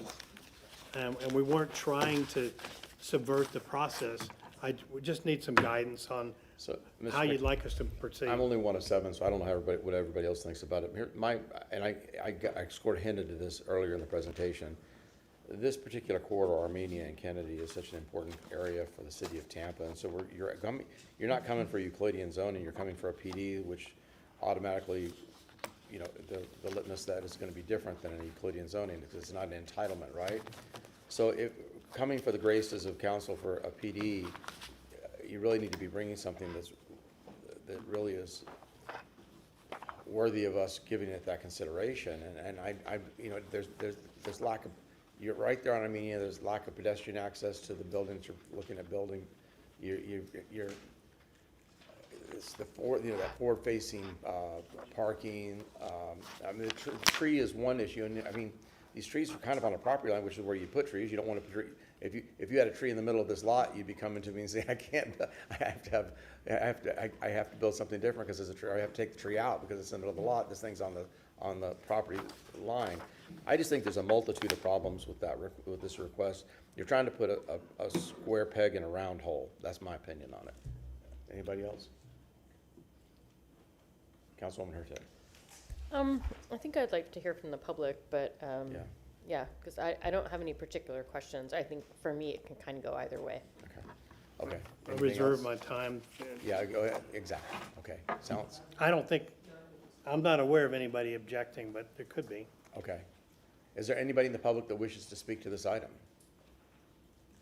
Hearing none, you've reserved your time. Councilwoman Hurtak? Okay, no, I'll say something then. I respect that you're trying to save the building that's there. I get it. Like, in a better place, we would have the building in the front, and we would have all of this. I'm kind of agnostic on the trees. I like the trees, but they don't look like they're in great shape. So if what they're saying is that with the additional right-of-way, they'll be able to plant like actual oak trees, I mean, I can see the balance in that, so. But aren't we doubling down on a dud? Well, but I mean- mean, we can't make them Well, but by granting them an entitlement, a further entitlement, yeah, I mean, keeping one building, adding another, it could be nicer. I don't disagree. did you see the pictures? Well, Councilwoman Miranda, did you want to say, add something? Microphone. This, Oh, you look at one way, you look at the other way, you think you're going the wrong way. yeah. And it's difficult. You want to save the house, you want to save the building, but like you're talking about the corridors across from TD Bank, I believe, Right, Caddy yeah. Corner. Yeah. And so it's just what came first, the chicken or the egg, that kind of stuff. But I guess that's my, maybe you can address this after we're done talking, Mr. Michelini, is that trying to justify again this really critical corridor, not a historical building, not a, nothing there, nothing to see there. Why would I double down on that and grant the PD, which is a further entitlement for something that's probably not worthy for that particular location? well, if you would have to demo the existing building and rebuild the entire site, which would be an extreme hardship. Now, if you decided that you wanted to try to do a diagonal building, you would destroy the parking, which is a critical area that this neighborhood association has come to you several times and said, please don't destroy the parking. We meet the parking code, we meet all the other codes. So really, the question is, as the staff has pointed out, we meet the Kennedy overlay. The answer is, do you want us to move the building the 4 feet to save two trees, or do you want us, Well, or not? I mean, but again, it's about a PD, not just about the 4 feet, it's about. but we meet the other criteria. Yeah. So, I mean, I can go through that if you wish, and we were found So consistent you with, meet the setbacks of a CG? except for the turnaround, so So you don't meet all the criteria? Okay. no, but we're not asking for waivers from anything that normally, the other building is at that setback line. So it's not an increase in any intensity or setback encroachment. I mean, I can go through the criteria, if you wish me to, that shows that we were found consistent on all the other criteria. If this was Euclidean zoning for CG, staff, can you all answer that question?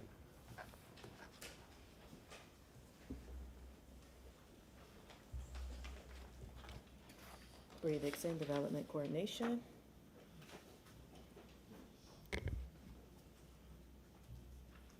The requirements for CG are 10 feet in the front, 10 feet on the east, 10 feet on the west, 10 feet on the south. This property, as it stands, does not meet those requirements, Thank you. even with the existing structure. Thank you. There's a 0 on one side. Okay. And it's 0 on one side. 10, 10, and 0.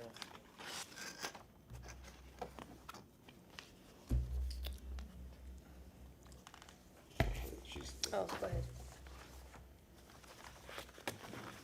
Sorry, 10, 10, and 0 on the rear.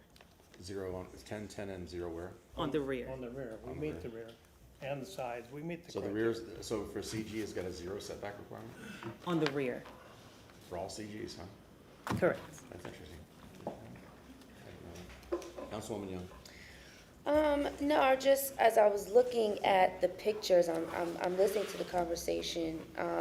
So, Councilman Clinton, I see, kind of where you're coming from as far as, what we're trying to do, with the corridors. And, you know, having this, like, you know, as you're going down the corridor, the first thing you see is this parking lot and then, you know, the building in the back. So I understand that part.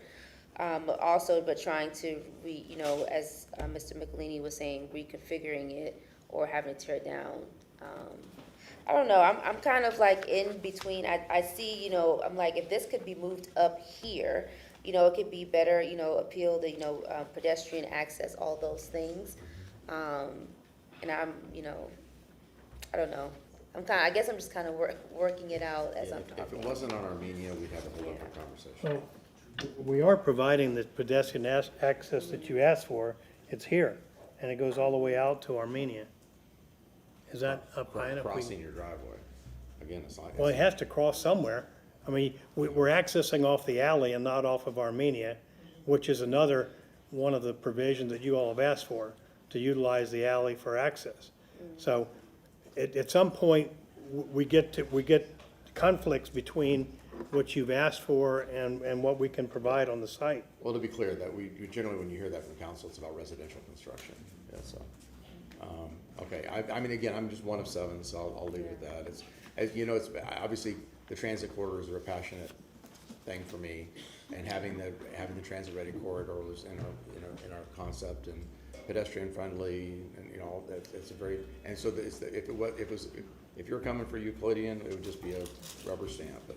Okay, very good. Well, if we didn't have the existing building, we could do that. Anybody else have anything? No? Okay. We have a motion to close from Councilman Maniscalco, second from Councilwoman Hurtak. All those in favor say aye. Aye. Opposed? Ayes have it. Councilman Miranda, did you want to read this? Or? I'll read it, but I don't know what we're talking about. Yeah, I don't know. I mean, are you going to vote for it? Well, that's what I was going to say. Are you planning on voting for it?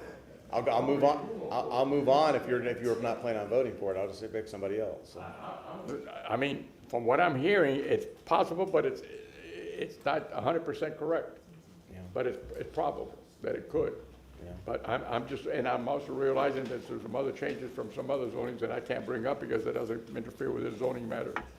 But who for sure loves this project and would like to read this? I'll move it if he doesn't want to. Okay, go ahead, Councilwoman Hurtak. Just because, I mean,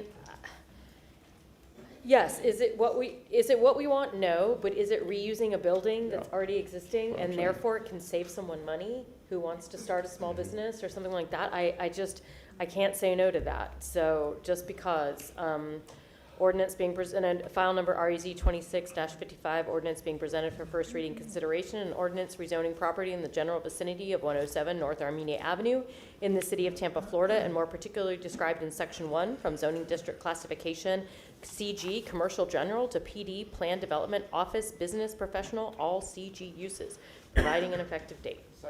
Does that mean now moving the building 4 feet up? No. No, she's. Just as it is. Yep. I have a motion from Councilwoman Hurtak. I have a second from Councilman Maniscalco. Roll call, please.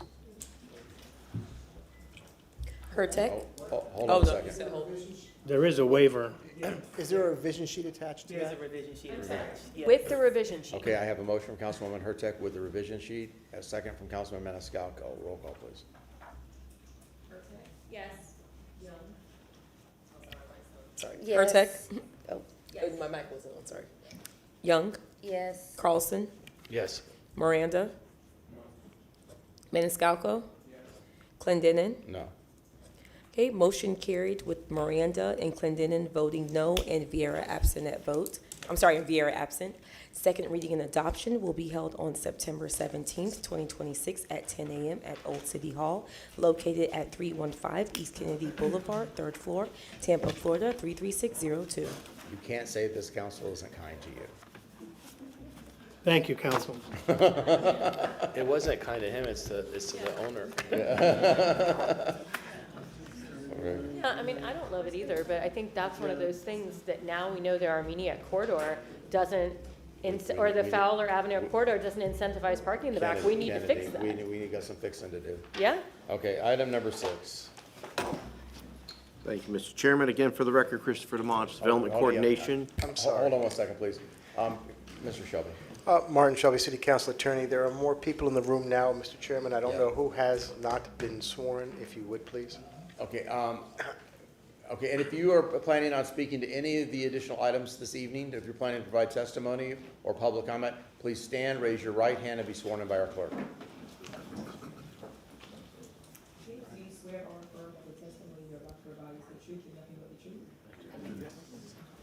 Thank you very much. Back to you, Mr. Christian.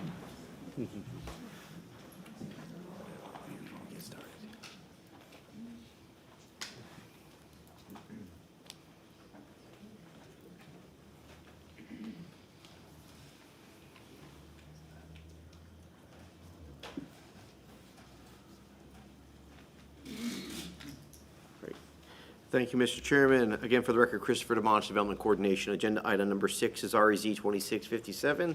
This is a request to rezone 6111 North Rome Avenue from RS 50 to planned development to allow for residential single-family attached and detached uses. I'll turn it over now to Planning Commission. Danny Collins, with your Planning Commission staff. I was sworn in. Our next case is within the University Planning District, specifically the River Bend neighborhood. The subject site is within Evacuation Zone A, and portions of the site are within the coastal high hazard area. Here is the coastal high hazard area. Everything east of this line is within the coastal. The subject site is currently designated residential 10, which allows the consideration up to 10 dwelling units per acre. That designation is found along the river. That is that tan orangish color here. To the north and to the west of the site, we have residential 20. That allows 20 dwelling units per acre. It allows the consideration of single-family detached, attached, and multifamily uses. To the south of the subject site, we have residential 50, which allows 50 dwelling units per acre. It allows consideration of attached and multifamily and other housing types. The subject site, just out of frame to the south, is just to the north of Hillsborough Avenue. And again, this is the river here. This is Seminole Heights, just on the east side of the river. In early 2025, the site was the subject of a rezoning request, rezoning 2499, which proposed 45 dwelling units. City Council had denied that request. The current proposal reduces the total number of units from 40 units, the total to 40 units, which are 37 attached and 3 detached single-family homes through this rezoning petition. The comprehensive plan supports single-family attached development at the periphery of established single-family neighborhoods. Staff found this site was appropriately located for single-family attached because it is adjacent to multifamily development. It fronts a collector roadway and is surrounded by higher intensity future land use designations, particularly to the north, to the west, and to the south.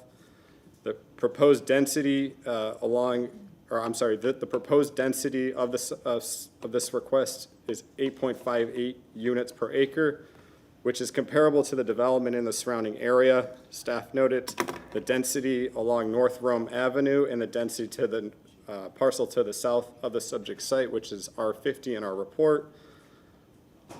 While some portions of North Rome Avenue have lower existing densities, the site is underutilized relative to development potential envisioned by the comprehensive plan. For example, the parcel to the south is designated R50 but developed at 7.46 dwelling units per acre. The property is also zoned RM35, which allows for medium density multifamily development per the Land Development Code. As a result, the property could be redeveloped at a significantly higher density under its existing zoning than what is there today. The request for single-family attached housing would also provide a transition between the higher density residential designations that surround the subject site, which is supported by the plan. The request would provide a transition and support policies encouraging attached housing at slightly higher densities in single-family areas. The project also addresses the plan's design policies and those related to neighborhood connectivity, with unit entrances that front Rome and Hannah oriented towards those roadways, and internal connections provided from the internal units to those roadways, addressing land use policy 9.2.6. The request was also found consistent with the applicable environmental policies in the plan. The EPC has approved the proposed wetland impact and mitigation plan. The proposed PD has been designed consistently with the approved wetland authorization. It meets the intent of environmental policies 2.4.1, 2.4.2, 2.4.7, and 2.4.8, which require coordination with EPC regarding wetland impacts, mitigation, and site plan design. If approved, future development of the site will also be required to comply with applicable City of Tampa building requirements and technical standards, as noted on the plan. Overall, staff found the request supports the comprehensive plan by providing an appropriate transition development intensity, accommodating future growth, and adding housing on a underutilized site, which is all supported by the comprehensive plan. Based on these considerations, the Planning Commission staff finds the request consistent with the City of Tampa comprehensive plan. And that concludes my presentation. I'm available for any questions. Council have any questions? Hearing none.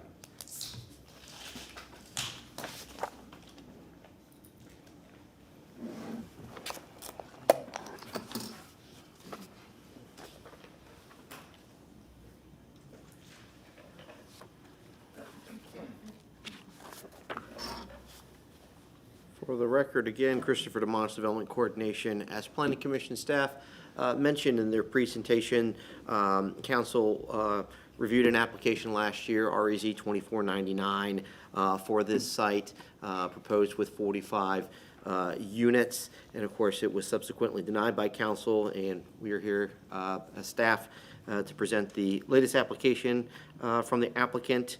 We'll start with an aerial of the subject site outlined in red. The subject property is located to the east of North Rome Avenue. It's also located south of West Hannah Avenue, and the Hillsborough River borders the subject property along the eastern part. Surrounding the site is largely RS 50 zoning. We have a mobile home park to the north, as well as single-family detached uses. To the east, of course, we have the river. South of the subject site, we have RS 50 with single-family detached uses, as well as RM 35, where there's a existing residential multiple family development. East, or I should say west of the subject site, we have additional RS 50. We also have a small PD rezoned site here approved for an office use.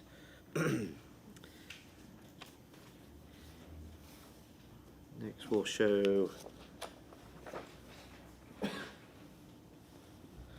site plan here. The subject property is approximately 4.66 acres in size. The applicant is proposing 10 buildings containing single-family attached dwelling units and 3 single-family detached dwelling units. This brings the total number of dwelling units proposed to 40. The site does provide a singular vehicular entrance. It's a two-way entrance off of North Rome Avenue. The design of the neighborhood includes a circular internal driveway. Additionally, here we have, and it's important to note that each of the proposed units provides a walkway which would connect to sidewalks, whether it's sidewalks along the right-of-way areas of Hannah and Rome or internally to the site. It's also important to note with regards to the plan, the applicant proposes a dog park as well as a park with amenities along the eastern portion of the property. Looking at the overall design with regard to the 10 buildings for single-family attached uses, buildings 1 and 2 along North Rome Avenue are 2-story in height. Buildings 3 and 4 along West Hannah Avenue are proposed at 2 stories in height. On the very south portion of the property, we have buildings 9 and 10. They're proposed at 3 stories in height. And then we have buildings 5, 6, 7, and 8. Those are all proposed at 3 stories in height. We also have 3 single-family detached units on the eastern side of the property.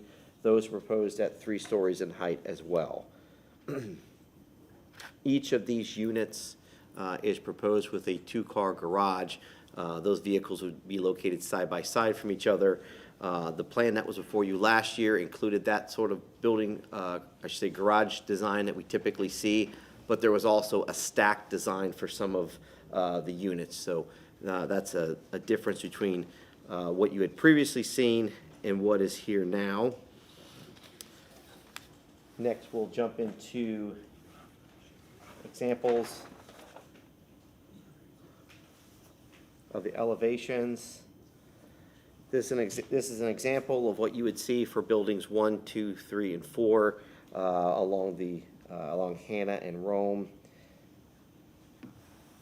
Next, we have examples. These are single-family attached as well. This is the 3-story example proposed. And next, we have examples of the single-family detached dwellings. There's approximately 3 of those dwellings proposed along the east side of the property.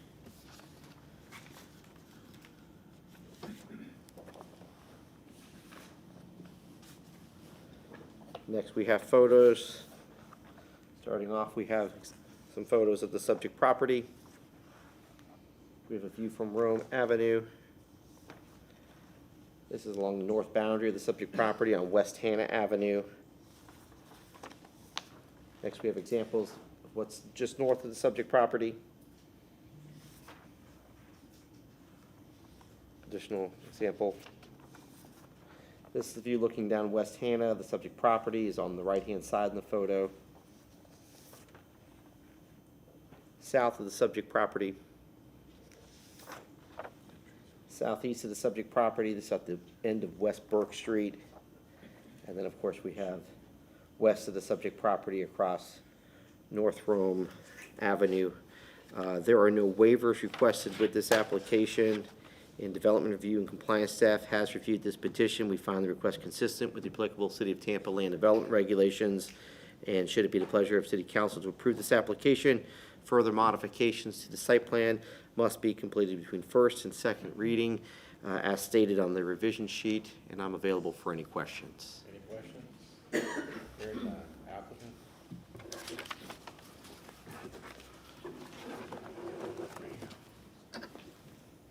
Good evening. Before we start, Elise Batzel for Stearns Weaver Miller. I did send a letter, Mr. Chair, just because of what we contemplate as the significant opposition. We are asking for a little extra time for rebuttal. We hope to keep it within 10 minutes, but depending on how long they go, we'd appreciate a little leniency there. Yes, and with the advice of counsel, without objection, we grant the extra 5 minutes for a rebuttal. Thank you. May I submit a copy of the letter into the record? Yes, please. Also, the clerk did ask us, we had quite a few documents that we uploaded to SIRE. She asked for a jump drive as well. Okay, yes, if you could hand that to Mr. Shelby, please.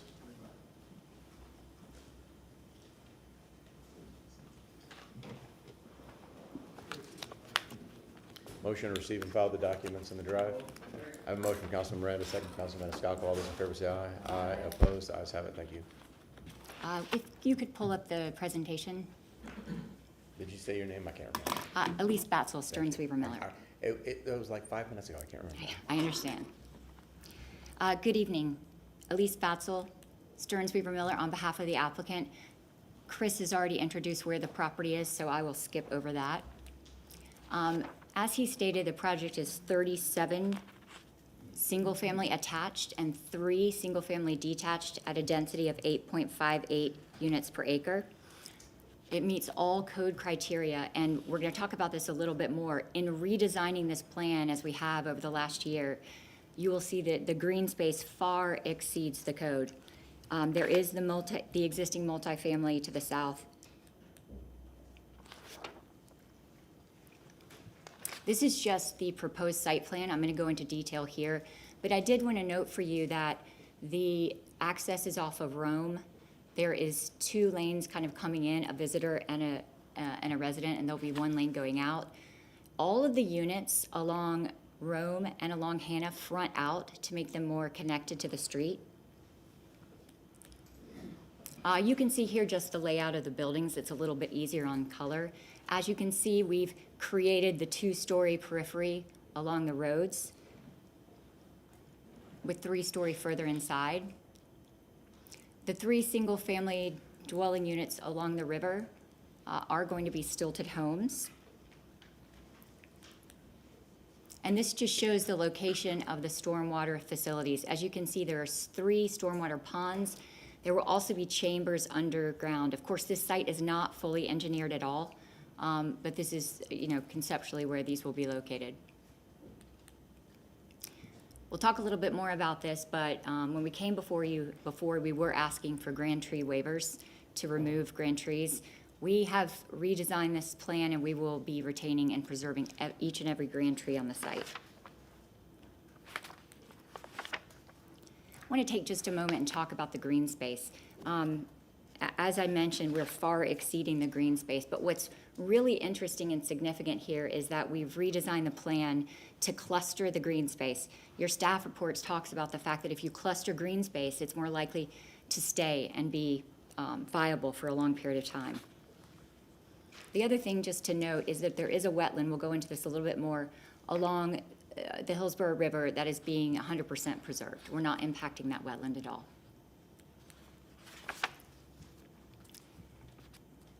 The other thing that's very important just about the site before we move on is that we have really focused on pedestrian connectivity. The sidewalks here you can see along Rome and Hannah. In addition, every yellow area is how each and every unit connects to the sidewalk. There's lots and lots of pedestrian connectivity. Right now, I just want to turn it over to our expert planner, Ryan Manassi, who mostly of you know well. He's going to talk about consistency with the comp plan. It's a better picture, right? Thank you, Elise. Good evening, Council. Ryan Manassi, for the record, 401 East Jackson Street with Stearns Weaver Miller. I'm their Director of Entitlements. And I'll get my picture off the screen. There we go. Please be aware that my planning report was submitted in advance of the hearing tonight, and that was to give you additional time if you were able to read it and view it. My testimony tonight is intended to summarize the key planning conclusions and explain why, from a professional planning standpoint, the application should be approved. In 2005, just a little bit of history, the city intentionally changed the property's flu designation from Res 20 to Res 10. More importantly, the adopting staff report specifically recognized townhome redevelopment remained appropriate for this property and stated that a proper implementation tool would be a planned development rezoning. And that's exactly what's before you tonight. The proposal requests 40 residential units at only 8.58 dwelling units per acre, well below the 10 dwelling units per acre permitted under the Res 10 category as it exists, and below the density already planned immediately south of the property. It is consistent with the Res 10 flu designation, advances the comprehensive plan's infill housing objectives, supports housing choice, and implements land use policy 9.3.5 by locating attached housing at the edge of the established neighborhood while providing meaningful transitions and mitigation. Now, my planning report and the Planning Commission staff report contain additional goals, objectives, and policies that we're consistent with as well, and we'd agree with those from their report as well. Now, regarding compatibility, it's not measured by whether surrounding property looks identical. The comprehensive plan evaluates compatibility through use, density, height, scale, setbacks, landscaping, access, circulation, and overall development pattern. The project was designed around those exact principles, including some of the comments from the previous rezoning. Attached housing is placed adjacent to the existing and planned higher density residential development, and 3 detached homes preserve the established riverfront pattern. 2-story buildings line Rome Avenue and Hannah Avenue, while the 3-story buildings are located further within the site. The project requests no waivers. It preserves all non-hazardous grand trees. It exceeds the city's green space requirement. It provides all required parking, incorporates 3 stormwater ponds as well as those underground proposed retention systems, and binds every one of those design components to this planned development site plan. That provides neighboring property owners with greater certainty and greater compatibility than conventional Euclidean rezoning. Now, finally, you'll hear concerns this evening regarding fill, stormwater, floodplain, and engineering, most likely. Those are important subjects, but they are addressed through separate regulatory agencies and technical permitting processes, including SWIFT-MUD, EPC review, and the city's floodplain and building review, the permitting process, right? Those permitting requirements remain fully applicable. Nothing from those are being waived tonight. So in closing, this application asks council to approve the very type of development the city envisioned for the property in 2005. Since the prior hearing, the applicant has reduced the density, eliminated every waiver, preserved all non-hazardous grand trees, substantially increased the green space, enhanced compatibility, and created a project that is less intense, more predictable, and more responsive to both the comprehensive plan and the surrounding neighborhood. For those reasons summarized this evening, and for the more detailed findings that I have in my planning report submitted to the record, it is my professional opinion that this application is consistent with the Tampa Comprehensive Plan, satisfies the purpose of the Plan Development District and Land Development Code, including sections 27-136, 139, 282.9, 226, 227, and is compatible with the surrounding development and should be approved. Thank you, and I'm happy to answer any questions, and I'll turn it back over to Elise.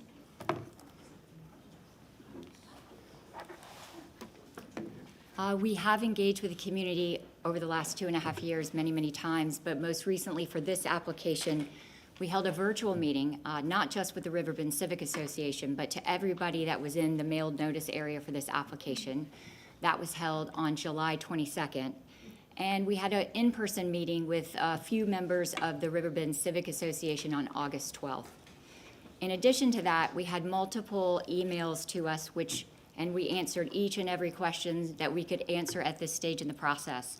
And even those that dealt with permitting and engineering, we had our consultants give the best guess estimates that they could, even though those issues aren't before you tonight. So when this came before you we went down and we distilled what were the issues. There were several issues that were expressed by this council, by the community, and by city staff. We'd like to go through each and every one and show you specifically what we've done and how we've addressed those on the plan. This one's easy. Mr. Chair, I heard you when you yelled at me and said, how could you come to me with garage sizes that are not oversized? All single-family attached units have a 2-car garage, and the width of those 2-car garages is 20 feet in width and 22 feet in depth. Stormwater discharge location. So stormwater is not part of what you review here, but we did want to show you that we heard the concerns of the neighbors and we addressed the concerns in the plans to the extent that we can. These concerns related to where the discharge point was located. You're looking at the river on your right. The old discharge point was very close to the city lift station. And so we were asked by the community and the city to move that location. We did that. We moved it to the location in red. Now, in addition, the stormwater that is on site has to comply with the new state stormwater regulations. There's no fill east of the wall. We'll talk about that a little bit more. And City Stormwater Department has found the rezoning plan consistent with the code. Just very quickly, all of this is subject to future SWIFT-MUD and city permitting approval. And our engineer is here to answer any questions, but there's been a lot of misunderstanding and miscommunication about stormwater and fill. So we did want to emphasize that what happens during the stormwater permitting process is we have to hold all of the stormwater on site. We have to treat that stormwater, and then if there is stormwater to discharge, we have to discharge it in accordance with the state regulations. Commissioner Hurtak, you specifically had questions about density along this site. This site has changed a little bit. Directly to the south, I know that Danny said it was 7-point-something units to the acre.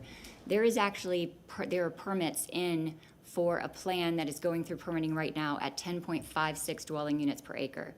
Those are not apartments, those are townhomes, very similar to what we're doing here. The existing mobile home park, if you look at the dwelling units per acre to the north, that's at 18.18 dwelling units per acre. That's actually 100% more density than we're asking for on our site. And to the south, what's in permit today, that density is actually 25% higher than what we're asking for today on a dwelling units per acre basis. The project to the south, Danny mentioned this, is actually permitted at 35 units per acre, which would be 400% the density. So we just want to put that in perspective, because a lot of times we look at a surrounding area and we say, yes, there's a lot of single-family homes, but this is a unique development pocket within this community. And finally, tree waivers. It is very, very difficult with the 50% tree retention requirement to meet that if this is a wooded site. We redesigned this plan multiple dozens of times now to make sure that we were retaining the 50% trees and preserving the grand trees. This was assessed by multiple arborists since last year. We've relocated retaining walls, and this plan comes before you today with no tree waiver retention requirement, being no waiver. Again, as you know before, we were asking for the removal of grand trees. We heard what the community said. All non-hazardous grand trees are being preserved on site. I believe there are 4. And finally, with respect to natural resources, the green space exceeds the vehicular, the single-family attached, the single-family detached. We actually exceed that green space requirement on site by 184%. Over 40% of this site is green space. We also have met all code tree planting requirements. With respect to transportation, our transportation engineer is here, happy to answer any questions. But to recap, there is a transportation analysis in your submitted materials. It's dated February of 26. It shows that there are 9 AM peak hour trips and 16 PM peak hour trips coming from this project. The project traffic consumes less than 2.5% of the roadway. So if you look at the blue and the green, this project is that teeny tiny little sliver of red that you see in the middle. There are no level of service or capacity deficiencies for Rome. And the analysis also says that the intersections operate at an acceptable level of service. The developer will have to pay a proportionate share for a right turn at Rome Avenue and Sly. But if you do have specific questions for the transportation engineer, he's here to answer any questions. And just quickly, when we talk about traffic, I never like to use regular language, right? Engineers tend to overcomplicate things. What this means at the highest PM peak hour is that 1 car will leave that site every 8 minutes, and 1 car will arrive every 6 minutes, and that's at the highest peak hour. The expert studies and staff review all find this project consistent with a comprehensive plan, compatible with the surrounding uses. We did do some early permitting review, and we did that because the community had concerns about permitting issues. We're not all the way there. This isn't a fully engineered plan, so there are things that are gonna have to work through the process. But we did enough to try to answer questions for the community, and we hope that you appreciate that effort. We respectfully request approval. We're all here to answer questions that you have, the whole development team. Thank you for your time. Councilman Carlson. Ms. Batson. Yes. I read your memo earlier. We were talking about the prior event and the lack of competent substantial evidence. And I know you all have been trying in earnest, obviously, to solve many of the concerns of the community. But, and you're going to have plenty of time, extra time to do a rebuttal. That's okay. If you don't mind, and don't answer this if you don't want to, but if you don't mind, could you just tell us, we're going to hear from the public in a minute, what's your perspective on what the gap is still with the public? I can tell you. There is a big gap from my perception. This is a layperson's perception, but I've talked to the development team about it.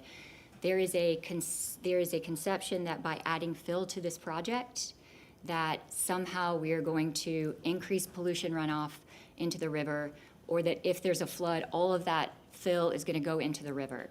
And there are also issues with wetlands. I can talk more about the wetlands, but do you have an expert here later on that could respond to that if the public brings it up about the pollution and the filter? Absolutely. Our engineer, we were waiting to hear all the comments, but definitely our engineer is here to answer all of those questions and clarify the issues.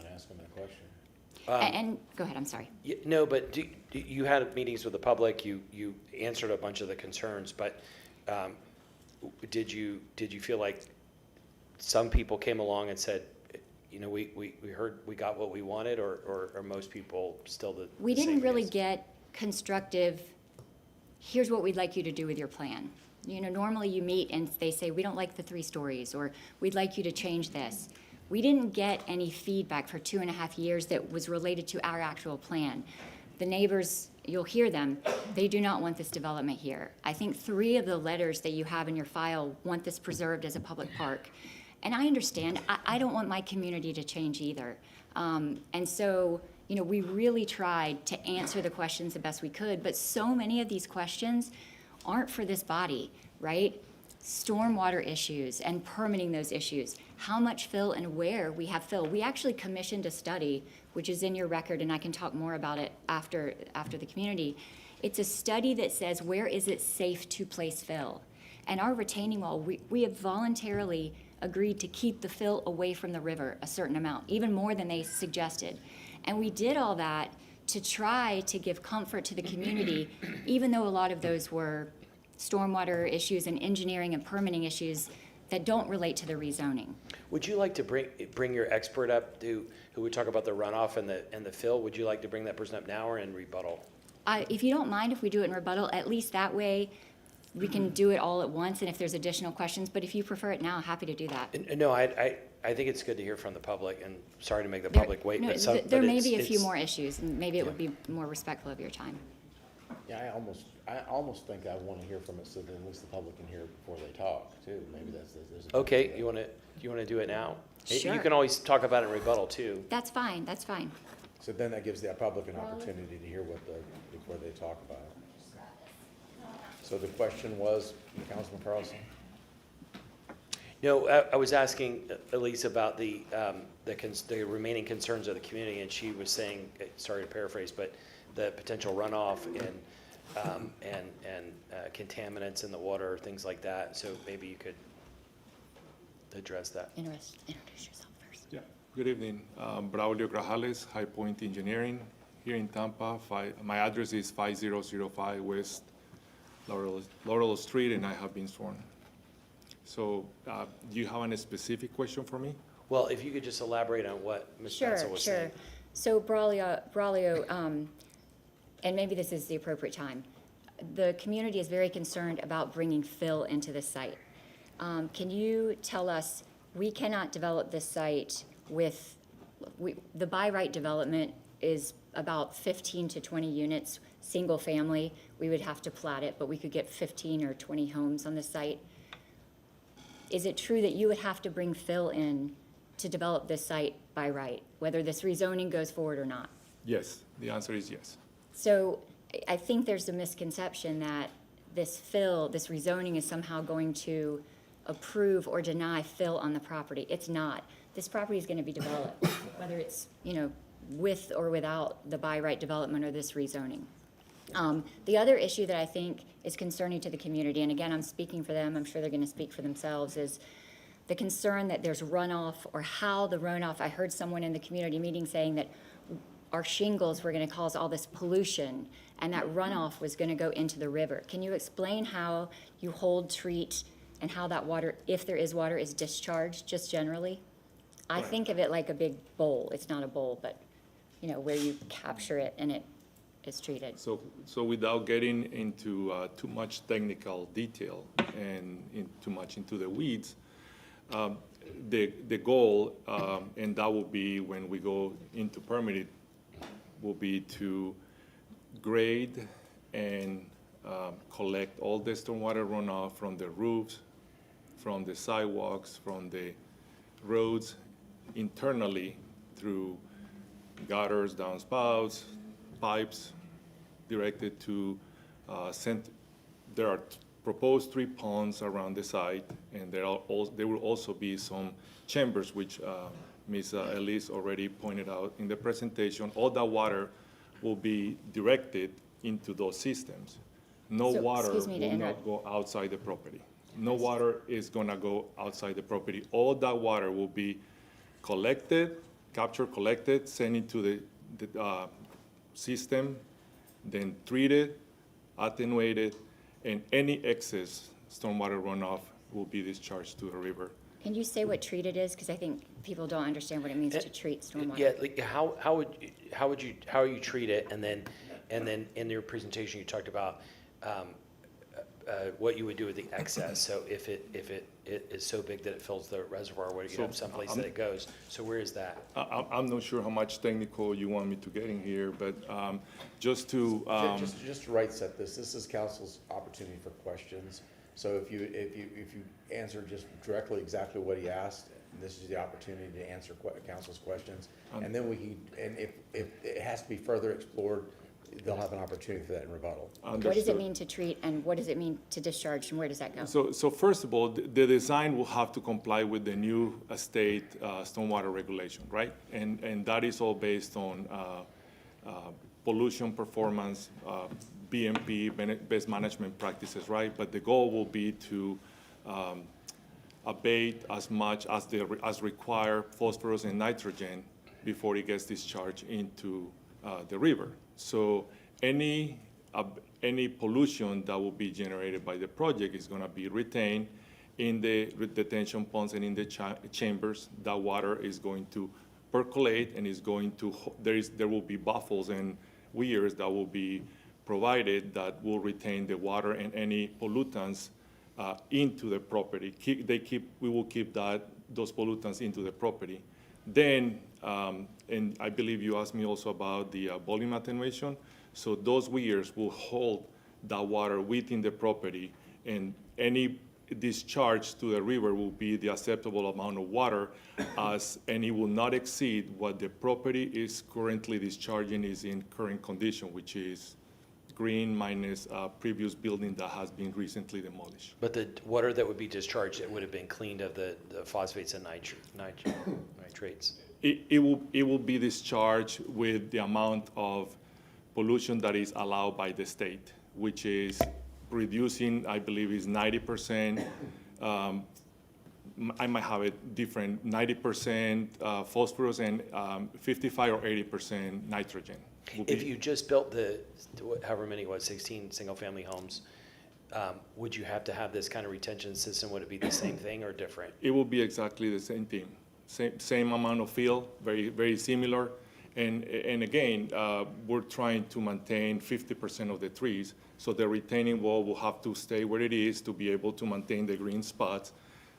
We're going to have to raise the site to be above the coastal floodplain, and we're going to have to be able to locate those chambers underground, which we will need to raise the site to be able to accommodate those systems under the driveway areas. Okay, thank you. You're welcome. So I have a question. In the first, I'm good with you. Okay. In the first iteration of this, did you have the open greens park on the river? No. That's what I thought. It wasn't, so when we moved everything around to get rid of all of the waivers, I mean, when I say dozens of iterations of this plan, dozens and dozens of iterations, it was very hard to maintain all the trees. So we ended up taking units away and clustering the green space. So those additions of the dog park, which was units, and separating those two, it allowed us to have the parks. And that seemed to be one of my problems that I had at the first, is that you were cutting off access, or to the river there for the so with that park there, does the land that runs adjacent to the river, is that open to the public, or is that fencible or private property? So actually, the 3 homes that are on the Right. river, right, there's 3 single-family on the homes on the river. There's a park in between 2 of those 3, and that'll Right. be for everybody, for the community, like a community park. But those homes are actually single-family homes. Mr. Kramer lives just to the south, like, it's his private property. It will be Okay. the private But property. they'll still have access to the river in that park? They'll still be Oh, able- for sure. yeah. Yes, all the residents will. Okay, very good. And Yes, sir. I thought that was because it seemed, in the back of my head, I kept thinking, you're just cutting off access to everybody. It was a shame not to have that public space. Okay. We learned a lot Okay. from the comments. Okay. Any other questions? Hearing no other questions, it is time for public comment. And did anybody come into the room that has not been sworn in? Everybody's been sworn in. Okay, if you're here to speak to this item, if you would stand to your right, my left, against the wall, behind Carol Ann Bennett there in the green shirt. We will call you up one at a time. Since some of you probably have never come to public comment, how we do this is the microphone is embedded in the podium. You don't see it, but it's there, so you have to face council because that's how your voice is picked up. You'll start off with your name. After you say your name, you'll have 3 minutes. There's a timer on there. You have 3 minutes. At 30 seconds, you'll get a yellow warning, and you'll see that you have a 30-second countdown. You still have 30 seconds. When it turns red, your time is up.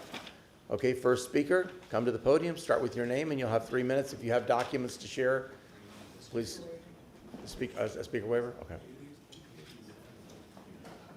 Mr. Chairman, Martin Shelby City Council Attorney, I have Mr. Frank Greco, excuse me, has provided a speaker waiver form with 7 names. Could you please acknowledge your name when you hear it? Raise your hand or say something, please say something verbally.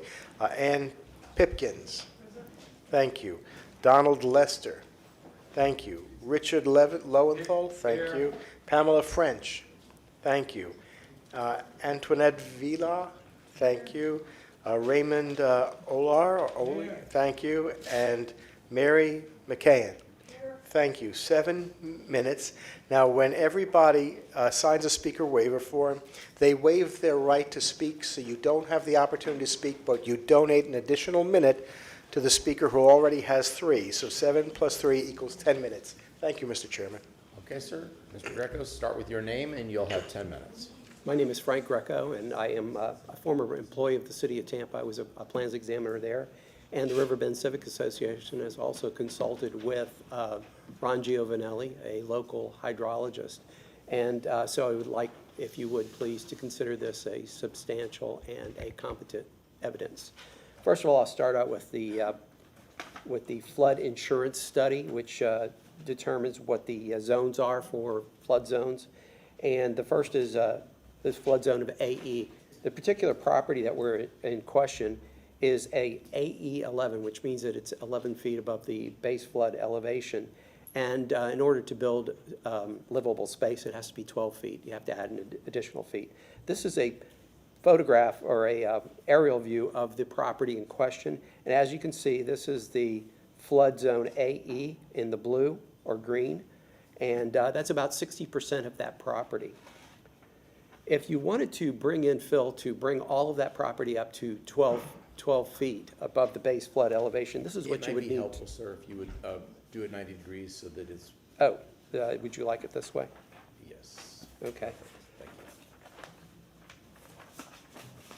If you would like to bring that property up to 12 feet, what you would need to do is you would need to bring in 1 foot of fill here, 2 feet here, 3, 4, 5, 6, 7, and so on, to bring the property up to 12 feet elevation.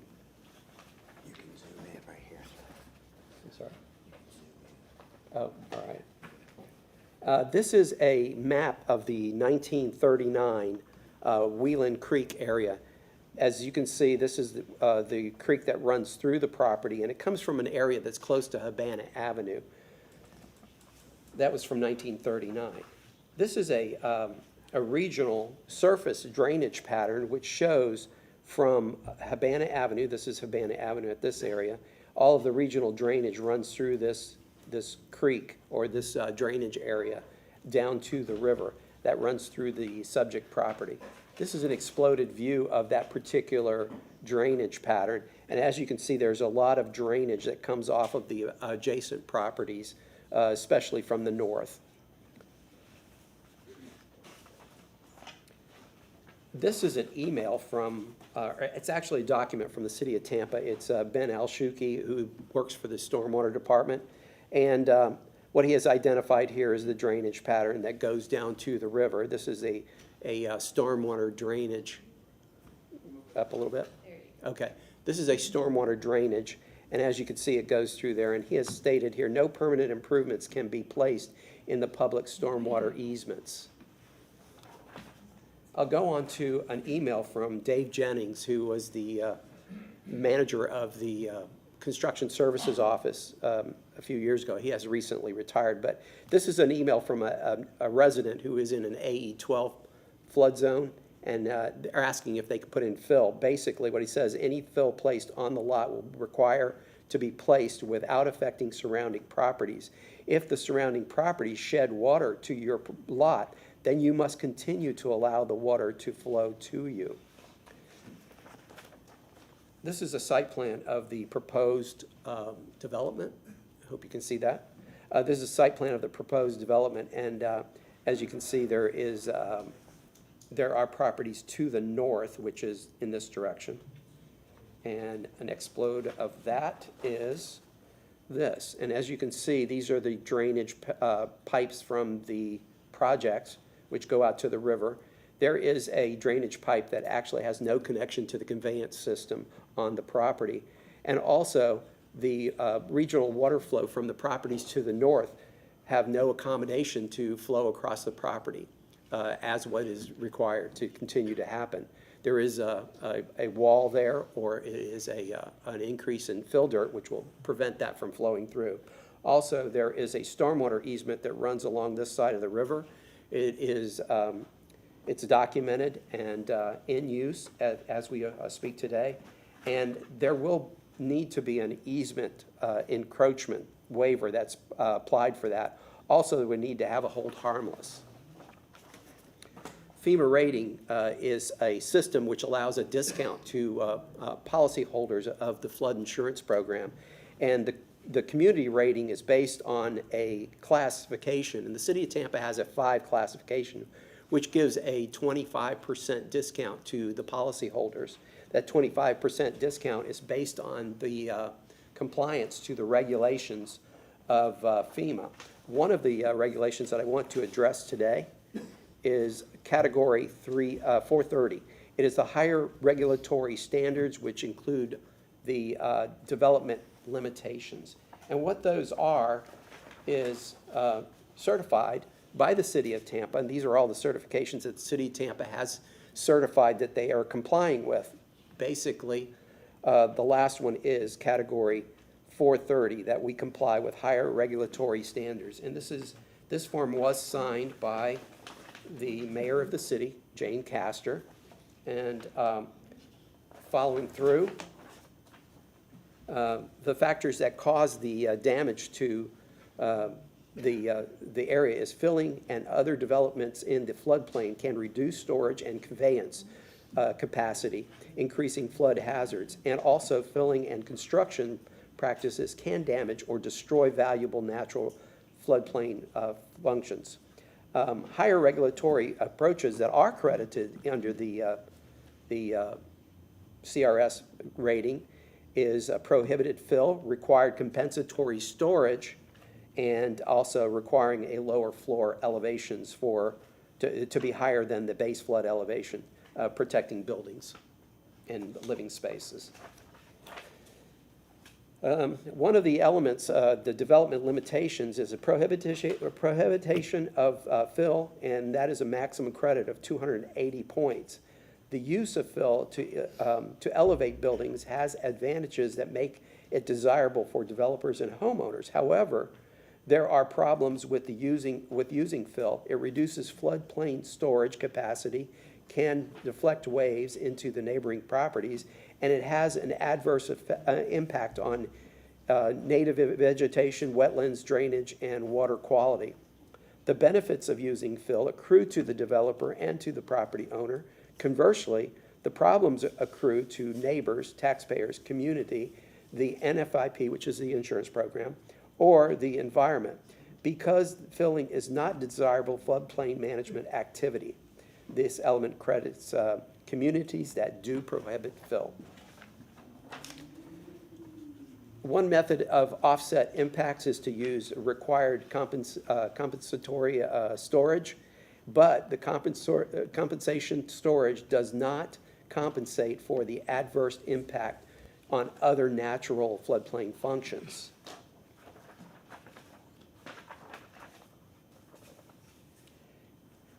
On Chapter 5 of the Building Code in the City of Tampa, the flood-prone areas of the city are subject to periodic inundation, which could result in loss of life, property damage, health and safety hazards, disruption of commerce, and governmental services. These flood losses are caused in part by the cumulative effect of obstructions and fill in floodplains, causing increases in flood heights and velocities. This is an email from J.C. Hudgens, which is the building official for the city of Tampa. And in this email to another group along the river that's trying to protect the floodplain, the city of Tampa is committed to upholding the requirements of the floodplain ordinance, including section 5-121.222, which addresses the placement of fill and the need for compensation evacuation.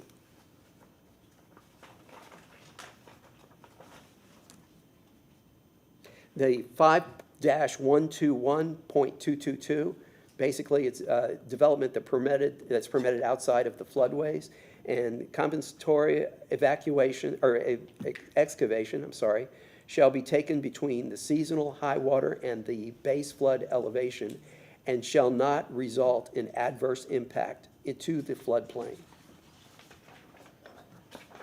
And section F, this is the stormwater, the Southwest Florida Management District, and basically what they have to say about filling the floodplain. It says, no net encroachment into the floodplain up to the encompassed by the 100-year event, which will adversely affect conveyance, storage, water capacity, or adjacent lands will be allowed. The land, the fill that they're requiring for this property would be approximately 20,000. Thank you, Mr. Greco. For the record, could you please cite what you were reading from maybe 3 citations ago when you were talking about fill, what document that was? Because I think I missed that, so at least for the I was reading from the Southwest Florida. Not this one, earlier when you were talking about the fill and policy on fill. Policy on fill was the FEMA community rating system. Okay. That was with the certificate that was signed by the city of Tampa. And next question, would you like these documents submitted for the record? I would. We're going to use them, but they will be submitted after our next presentation. Okay, very good, thank you. Could I ask? Thank you. I want to ask him about Yeah, his. go ahead. No, I know you talked about your credentials in the beginning, but could you just, for the record, in case this ends up in litigation, could you just describe a little bit more about your education, your experience, so that you talked about it a little bit in the beginning, but could you just describe a little bit more of it, please? Yes, I was an employee of the city of Tampa for 12 years. I worked as a plans examiner, which examined sites. I was also a floodplain manager at the time, certified through FEMA. And my time in service to the city of Tampa was as an examiner for sites, construction, and also as an inspector. I was licensed as an inspector. Okay, thank you. Okay. Okay, thank you. Thank you. Next speaker. I don't have to tell you how this is done.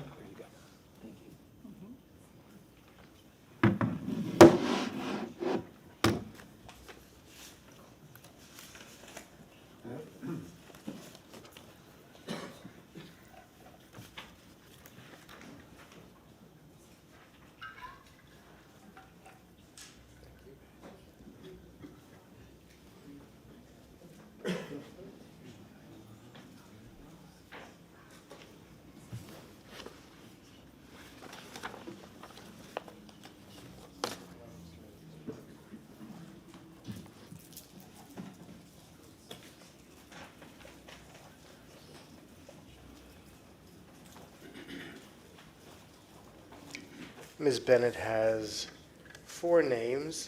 Please acknowledge Tom Hooten. Tom Hooten. Is there a Tom? Okay, thank you. Aaron Colson. Thank you. Kevin Hearn. Thank you. Michael Jeske. 4 additional names for a total of 7 minutes. For the last few of you in line, I know this has taken some time. If you want to relax and sit down, you can always come back up. You don't have to be standing. I feel bad you guys are standing for such a long period of time. So feel free to sit down and you can come back up. I'm not going to close you out of public comments or your comments. So if you feel like you want to sit down and relax for a bit, feel free to. Okay, Carol Ann Bennett, please start with your name. You'll have How many minutes did we say? 7 minutes. Carol Ann Bennett. I want to clarify something. We're not worried that the fill dirt or the runoff will wash into the river, and we're not concerned that the water that falls on the property will be polluted and wash into the river. We know that that will be contained and treated no matter what is built there. We are concerned because fill dirt causes flooding on adjacent properties. Frank showed you an email from the city confirming that fill dirt can affect surrounding properties, and that, quote, if the surrounding properties shed water to your lot, then you must continue to allow the water to flow to you. Frank showed you how water sheds to this lot and drains to the river. The proposed retaining walls and fill dirt will contain the water that falls directly on it, much like an aquarium. We are not concerned about the pollution from the project. They must contain and treat it no matter what they build. But those walls and dirt will block and redirect the water that currently sheds through the property from adjacent properties and drains to the river. The only proof you need of the dangerous effect of excessive fill dirt is FEMA. FEMA is the authority on flooding, and FEMA gives discounts if a house is built on piers instead of fill dirt, because they know that fill dirt is like a dam. Water backs up against it and is rerouted onto someone else's property. I heard him say that even if they built homes on here, they would have to use fill dirt. Well, that isn't true. They're building 3 homes on the river, which are going to have the highest raise of elevation. They're building them on stilts. They're not allowed to put fill dirt under those 3 homes, and so they're building those 3 homes with no fill dirt. The only reason they are using fill dirt on this property is because they want to build townhomes, and townhomes cannot be built on piers like a house can. And the only reason they want to build townhomes is to increase profit. As you heard, the city is trying to upgrade their FEMA rating from a 5 to a 4. If they succeed, everyone in Tampa will benefit with a new discount on flood insurance. One way the city is seeking to do this is by eliminating the use of fill dirt. It was signed by the mayor. The only reason this project needs fill is because they want to build townhomes, and the only reason they want to build townhomes is to increase profit. The property has a FLU of R10. R10 is for single-family detached. Sometimes, and only sometimes, townhomes are allowed in R10, but only if all the stars aligned and it is a perfect place for them. This is the opposite of the perfect place for townhomes. If they build houses, which is what R10 is for, they don't need 200 swimming pools worth of fill dirt. If they build houses, everything above this line can be built on grade. Everything below this line can be built on piers, just like they're going to do along the river. And if they use piers with minimal fill dirt, they won't need special walls and drainage for the trees, another advantage. This property was zoned RS50 for single-family homes when they bought it. The only guarantee they had was houses. Here's their site plan with their retention ponds and green spaces. I moved their road and sidewalks slightly, and I reduced the paved road surface by half, another advantage. They admitted they could build 15 to 20 homes on this site. I, not an expert, not a professional, I found 19 homes they could build on this site, and I had space left over. They paid $3.3 million, which at 19 homes is $174,000 per lot. Even if they could only build 15 homes, that's $220,000 per lot. Where can you get a lot that cheaply in the city of Tampa? No place I know. The 3 large home sites on the river are worth $3.3 million all by themselves. The rest of the land was essentially free. Yes, they have extra expenses for a road and ponds, but that's real estate for dummies 101. You negotiate for what you know you can build. That's due diligence.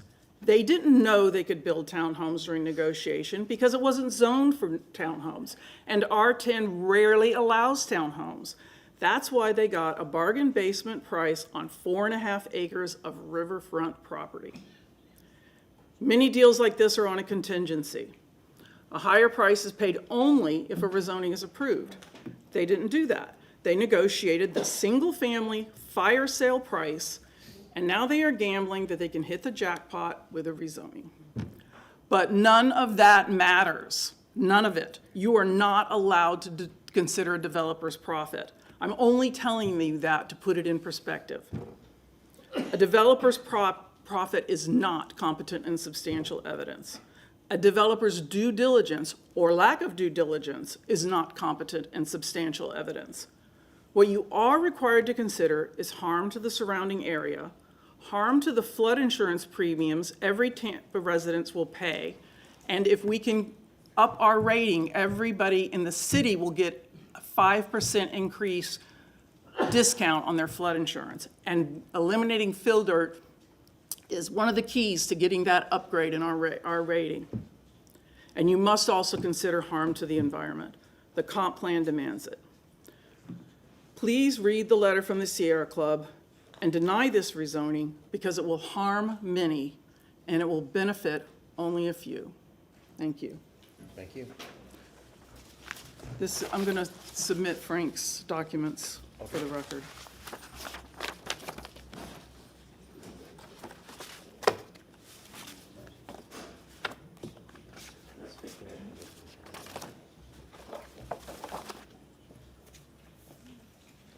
Thank you.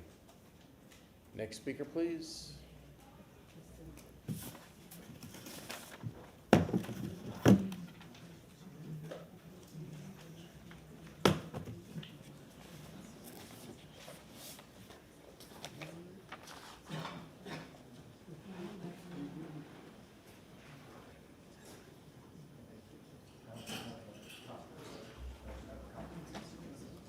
you have a copy for, how many copies do you have? Do you have 8 copies? Thank you.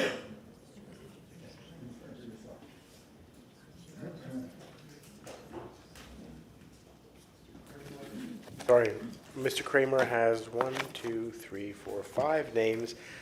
Mary Newmeyer? Here. Thank you.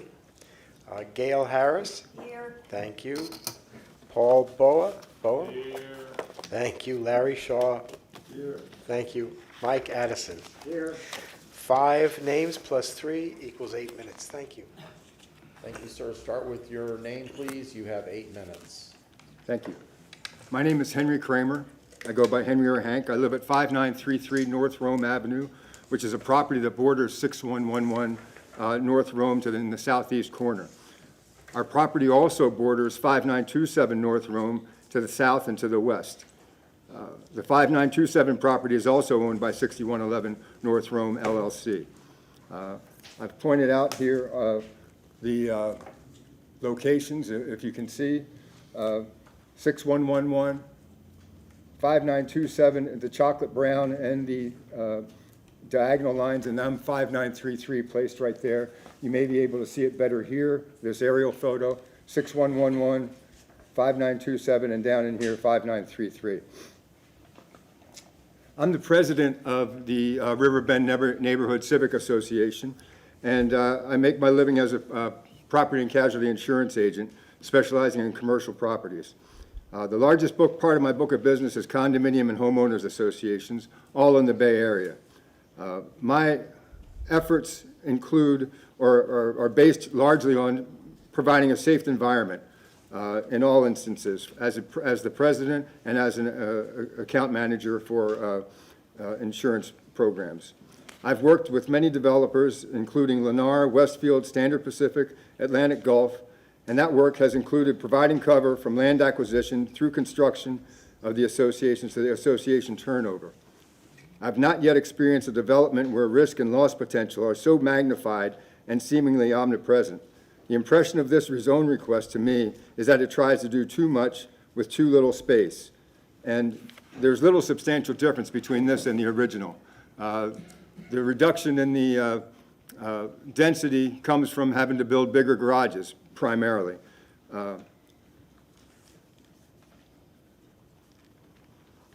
We're exhausted by this project, to be quite honest. And I think your staff is exhausted too. This application has taken longer to get to you than any other application in the city of Tampa that I've ever been involved with. We thought we had a thoughtfully designed project that will be a treasure, a future gem. This is a quote attributed to Ms. Batzell, the lawyer representing the developers, as she pleaded with City Council in the closing arguments of January 16th, 2025. This is from the Tampa Bay Times. Also from the Tampa Bay Times, Kevin Reale, another lawyer from the same firm representing the developers, highlighted the lengthy process of litigating the project. We hired more experts than we ever had used at a zoning, he said. The property, which had previously been the German-American Club at Tampa, appeared overgrown and neglected when developers Mize and Sefair brought in 2023. The article goes on to say that the developer has close ties to the largest corporate investors in the state, and specializes in build-to-rent homes. The lawyers also emphasized that the development met every city code. So, let's just say that the project was thoughtfully considered, and many experts were used by the developer, and every code appeared to have been met, and we could have said also that their team worked diligently to work on a plan to improve it, as Mr. Mize says in his March 2026 press release. And it might appear to the city departments once again that all is compliant and consistent. However, Frank Greco's team and his committee, along with Carol Ann's work that we've done with others, brings forth new information that cannot be disregarded. We've previously presented photos of localized flooding conditions, and I'll now provide them again rather quickly so that you can just see what's happening in the neighborhood.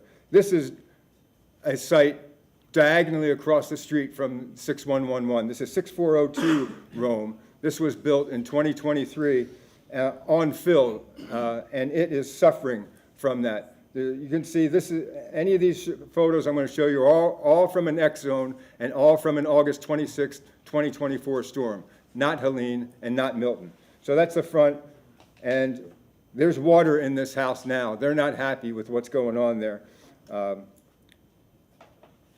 Site here is the block behind, still in the 6400 block. Packwood is the street behind. This is localized flooding that happens in any storm. The west side of Packwood. Here's Fern Street that runs east and west, just north of, just between the projects. This is North Street looking west, which is the block below. And if you want to know what a dam looks like, Carol Ann just talked about how a wall can be a dam, anything can be a dam. This is a dam right here. This is the PAL. This is the PAL site that was authorized to be built in the 2020s or early 2020s, and it served as a dam that directed all that floodwater, all the stormwater from off-site onto North Avenue, where previously 5 houses stood. These were all knocked down and condemned by the city of Tampa as a result of that flooding. Here is a photo of the retention pond. The Tampa Armature Works pond is what we call it in our neighborhood. This was built, this is Rome Avenue running outside here. This is 5917, two blocks south of the 6111 site. You can see what's happened here. This is during the construction. They hit the water table right up at the roadside. And that has remained that way. Here's a shot of the very same day down at the east end that shows no water in the facility at all. Currently, this is what the pond looks like now. The bulrushes and the cattails show you, I beg your pardon. I beg your pardon. Thank you. Thank you, so sorry. Yeah. Did I need to back up on the other? No, you're fine. Okay, thank you. So these are the cattails that grow in there even now, and as you can see, the back part of the lake is dry. I wanted to pass this along to you also. This is a photograph taken from my yard on 5933, there I go again, on 5933 into 611 property.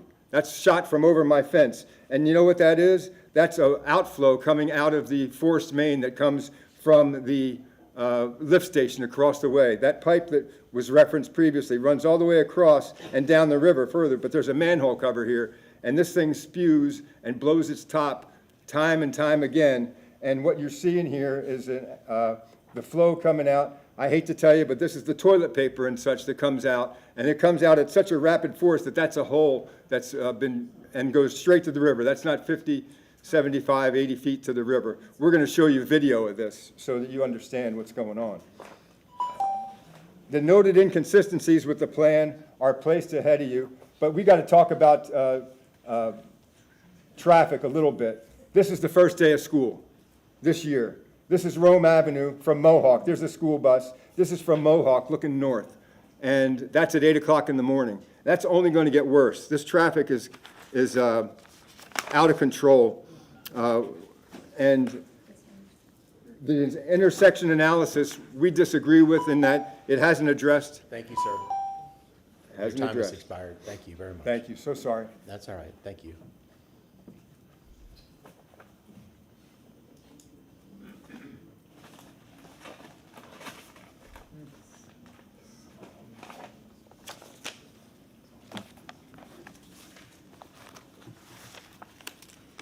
Thank you very much. Next speaker, please. Remember, start with your name, and you'll have 3 minutes. I have some videos that I needed to play. Did you submit them in advance? I'd submitted them yesterday. Okay, say your name so they know they're pulling up the right one. Linda Parups. Uh-oh, here we go. These 4 right there. So click on whichever ones you want to start with. Okay. And the mouse is clicking.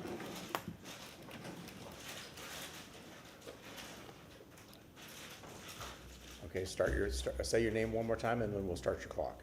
Okay, Linda Parups. Okay, very good. Thank you. I'm starting with the, is my video up? It'll come up when you click it. Click it twice. I am. There you go. This is the stormwater, the stormwater pipe overflowing into the river. Sanitary sewer. And I should have Hank speaking on here. I should have volume somewhere. Okay, can you pause for time, please? Hey, CTTV, can you come out and help again and make sure that we have the volume and everything right? And Linda, would you, do you know how to expand the window on that? See the X on the top of the box to the left? Ridiculous. Left of Needs the to be X? addressed. Now click the box to the left of the X. No, other way. This is Monday, the 11th of September.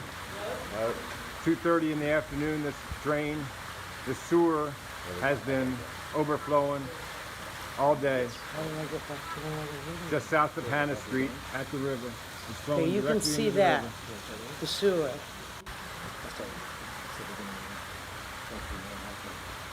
That's the manhole cover blew off. This is Monday, the 11th of September. 2:30 in the afternoon, this drain, the sewer has been overflowing all day. Just south of Hannah Street at the river. It's flowing directly into the river. Just click. There you go. And this is this is more stormwater flowing.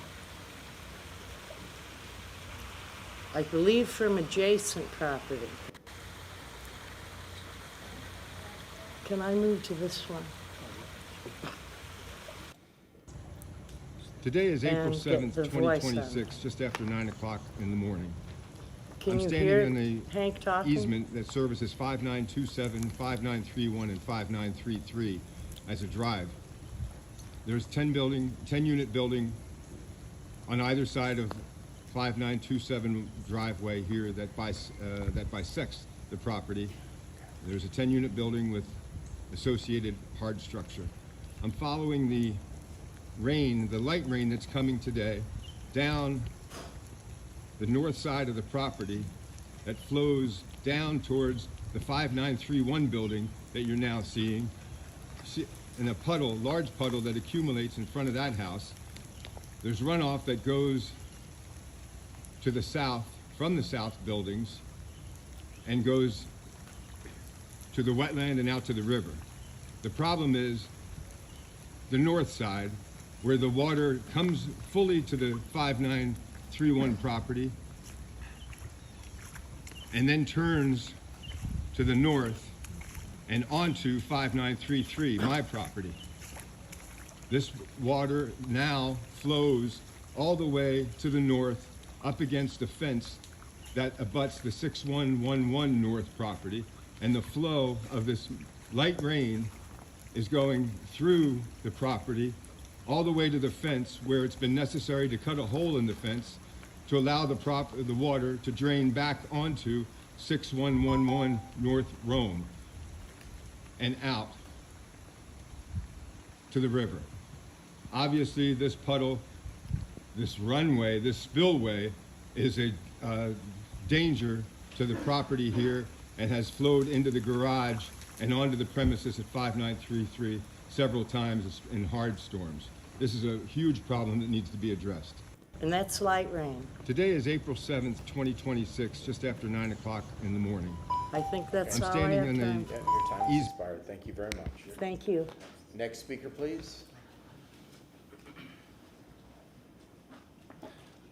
I'm Steve Hall. I've been in the neighborhood for 31 years, and I've been a mailman in that neighborhood for over 20 years.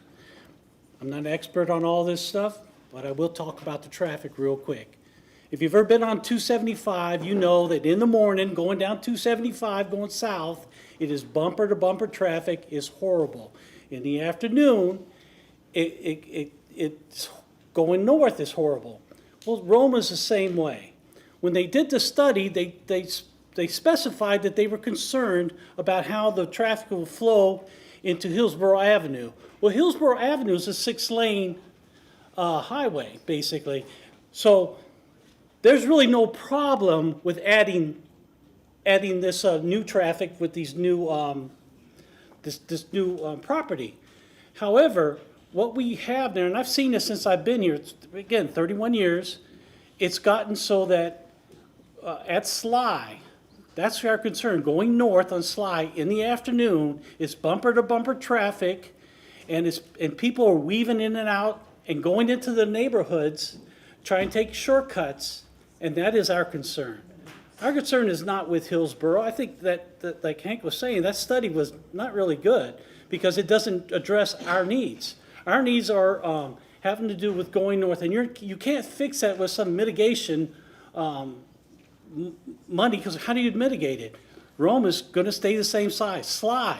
If you've ever driven down Sly, you know it's bad because people are weaving in and out. Now I deliver the mail there. Most of these people that are in this committee, I met them because I deliver the mail to them. Well, I'm telling you that it is a concern. We don't need to be adding more people. We should stay a little static because of that. If you add a few houses, I don't know, that wouldn't matter. But when you're talking about the number of families, we're talking with two-car garages.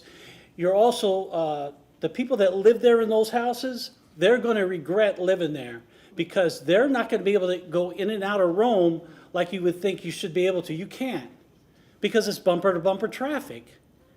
All right? So I ask that you consider this and maybe do a new traffic study because whatever that traffic study is, worthless. All right, thank you. Thank you, sir. Next speaker, please. Good evening. My name is Carl Bailey. I live at 3609 East Tampa Circle.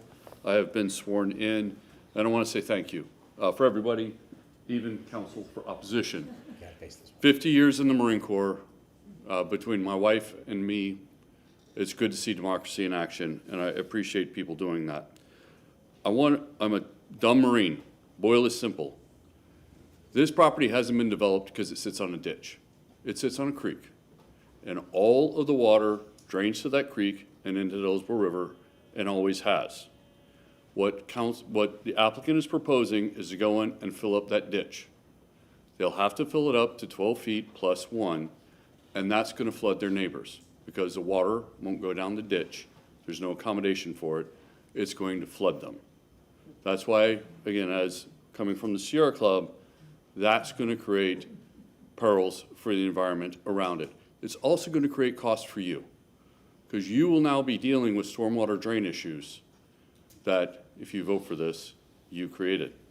you're going to have more neighbors in here who are going to have water, more water, in their front yards, who can't afford to keep their homes because this project pushed the water around. We all know, and Mr. Macy was completely correct, for every foot of fill dirt they put in, they've got to dig out a cup to build a pond. That is true and accurate. But you do have, as part of your requirements, under Goal 1, the coastal management section, which this is, preserve, protect, appropriately manage the natural resources, for the planning area, maintain and enhance environmental quality, to this end restrict development that would damage or destroy coastal resources, shall strive to limit, protect human life, and limit public expenditures in these areas.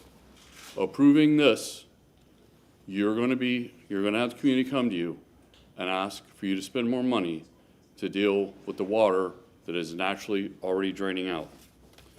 Additionally, before I step off, just everyone behind me who is opposed to this development, could you stand up for a second? No, we don't do that. You don't do that? Okay, I stand corrected. I think we know where the community stands on this. Again, and it's been since 2005, you have 20 years of consistent messaging from the community across the board. They're opposed to this. If this was by right, no one would be opposing it. If this was what the owner had by right, no one would be in this room except the applicant. Thank you.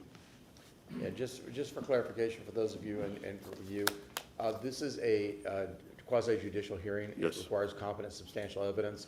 Folks standing in the audience is not competent substantial evidence, and that's why that was not. Thank you. Can I make Appreciate one more that. on What's that? Can I make one more administrative thing?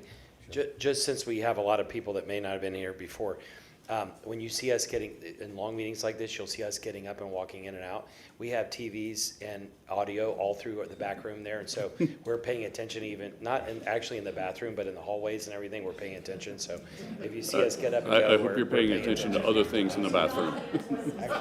We do need a toilet too. This is, we're in a hearing. Okay, we're in a hearing. Calm down.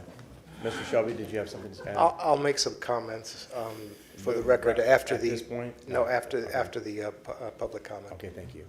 Yes, sir. Good evening. Phil Compton, 1430 East Park Circle, representing Friends of the Hillsborough River and our 2,000 members here, many of whom live on the river or care about the river.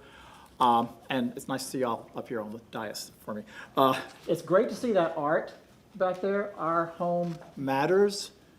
20 years ago, when the city started improving to work to restore the river, you would not have seen that. The attitude was very different about the river. The attitude of some city staff was, well, the river's dead, nothing you can do about it, forget about it. Now, thanks to the things you've done like the fertilizer ordinance and the minimum flow that the water department has been able to maintain through this drought, thank you very much. The river is a place that people want to be on. They want to come to. But also, some things have changed for the worse. The risk of flooding is greater than it used to be, thanks to the risk of storms rising. You all know why. Climate change and the fact that we can get 15, 20 inches of rain in one night that will really wash us all away. We've been working with the city for these 20 years to encourage and support the progress that you've made. But this project would be a step backwards for this city. This is not the kind of thing that we need to do at this time. Things that you need to do in these kinds of projects is not riprap. You need a living shoreline. That's not included in this project. Increasing the risk of flooding, which naturally, nothing you can do about it, is increasing with climate change. We all need to do our part to maintain the restoration of the river as a place that people want to come to, but we have to be more careful. There's been reference made to the 2005 comp plan and the stipulations and being in compliance with the 2005 comp plan. But like I said, last 20 years, things have changed. Our perception of the river, our value of the river, and the rules that we have to follow, we have to be much more careful. We cannot do things now, knowing what's happening, what will happen, that we did back then. And that's why we have to make sure that nothing can jeopardize this progress for all of us who live in a city with a river running through it. And that's why we support the position of the Sierra Club and the neighborhood that you deny this permit as it is. Thank you. Thank you, Phil. Next speaker?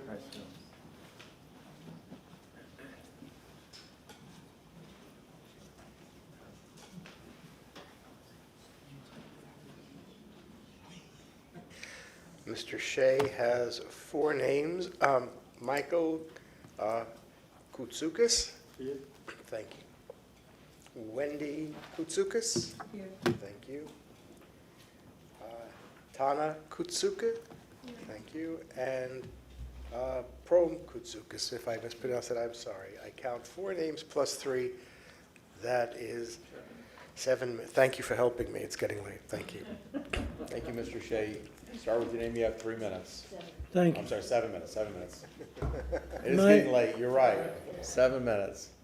My name is Michael Shea, and I live at 6301 Bayshore Boulevard, and I'm a lawyer, but I also studied city planning, and my first job was working for an outfit called the Hillsborough County Planning Commission, and I think that was about 60 years ago.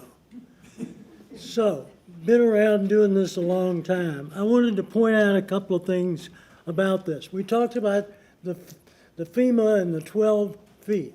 Well, 12 feet is what they have to put the first floor. I live on Bayshore. There's been about 6 or 7 new houses built around me in the last year. Nobody put in fill. We made it at 12 feet. I got flooded. Mine is at, but my first floor is at 12 feet. My garage and all that got flooded. But my house was built after the code was enacted.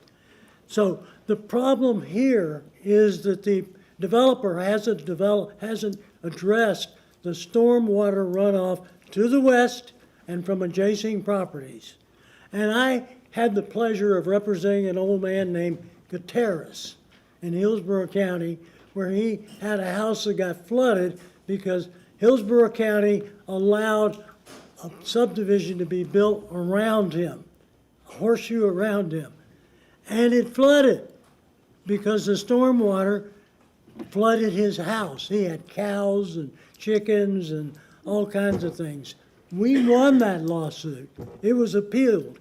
It was approved. And guess what? It was about $400,000.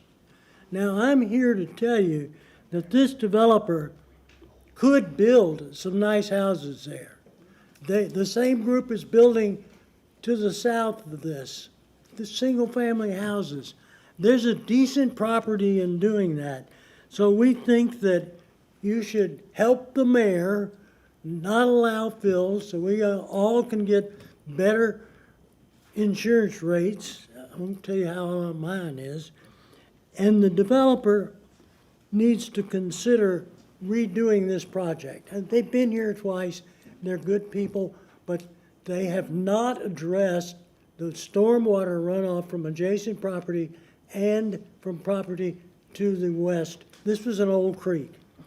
So I would say that even if you want to do this and pass it, I don't think you should. You have the power to put in footnotes to the PUD. I learned that in planning school. You can say, no fill. Go ahead and build it. No fill. That'll force them to do things. Or you can say, you got to have a very limited amount. They're putting in 20,000 square yards of fill. That calculates to 1,250 16 square yard dump trucks. 1,200 and 200, that's a lot of dirt. It would take us 20 days and 62 trucks a day to get that much fill into this project. So I would say that you probably need to deny this because it doesn't meet the present law in the state of Florida for accommodating runoff. There's a lot of case law on that. There's a lot of money being awarded because properties were flooded and it was allowed by the county, city governments. So be prepared for somebody to come along and sue you. Now, I did want to make one thing. I wanted to close with a point of order. I'm 84 years old, but my point of order is that somebody on the city council is older than me. Charlie. Yes. Now, my point of order is this. I at 84 and Charlie at, I think, 86. Okay, 85. Oh, 87. Charlie and I are still vertical. We have not gotten horizontal yet, and both of us are still doing pro bono work for the community. I'm here because I'm the executive director of St. Michael's Legal Center, a pro bono agency that gives free service, legal service to the poor and working poor. And Charlie's here because he's a good guy. Thank you.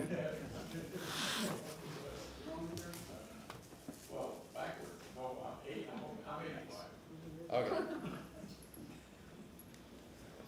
Up against the wall, sir, did you want to speak? No, he's just standing. Okay, are we, anybody else in the audience wish to address this public comment? Here? No. Okay. Hearing none. Applicant? Rebuttal time. I'll wait till the completion of the testimony and the evidence and the rebuttal.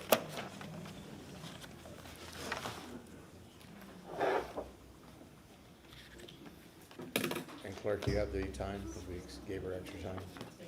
Yeah.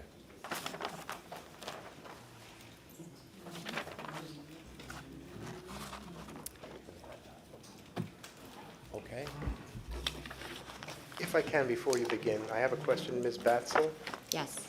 You had stated in your letter, you had made reference to cross-examination, but you did not renew that. Is it your decision to proceed without cross-examination? I would like a couple of questions only, very, very quick questions. As part of your rebuttal? That's fine. Oh, I'm just asking. Is it your intention? It's fine to lump it in with a rebuttal. You want, so it'll come out of your 10 minutes? I'd love if it didn't, but I will be It quick, it doesn't have to. That's what, you're entitled to the cross-examination, then Thank we'll you. start with a rebuttal if you like. I'll be very quick, and then I will, yes. I think the only question that I have for anyone who spoke was for Mr. Greco. Mr. Greco, could you please come forward?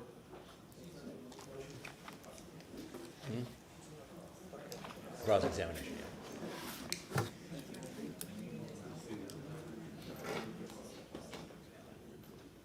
If I can, Mr. Chairman, rebuttal is certainly permitted in a proceeding such as this. This is a quasi-judicial proceeding.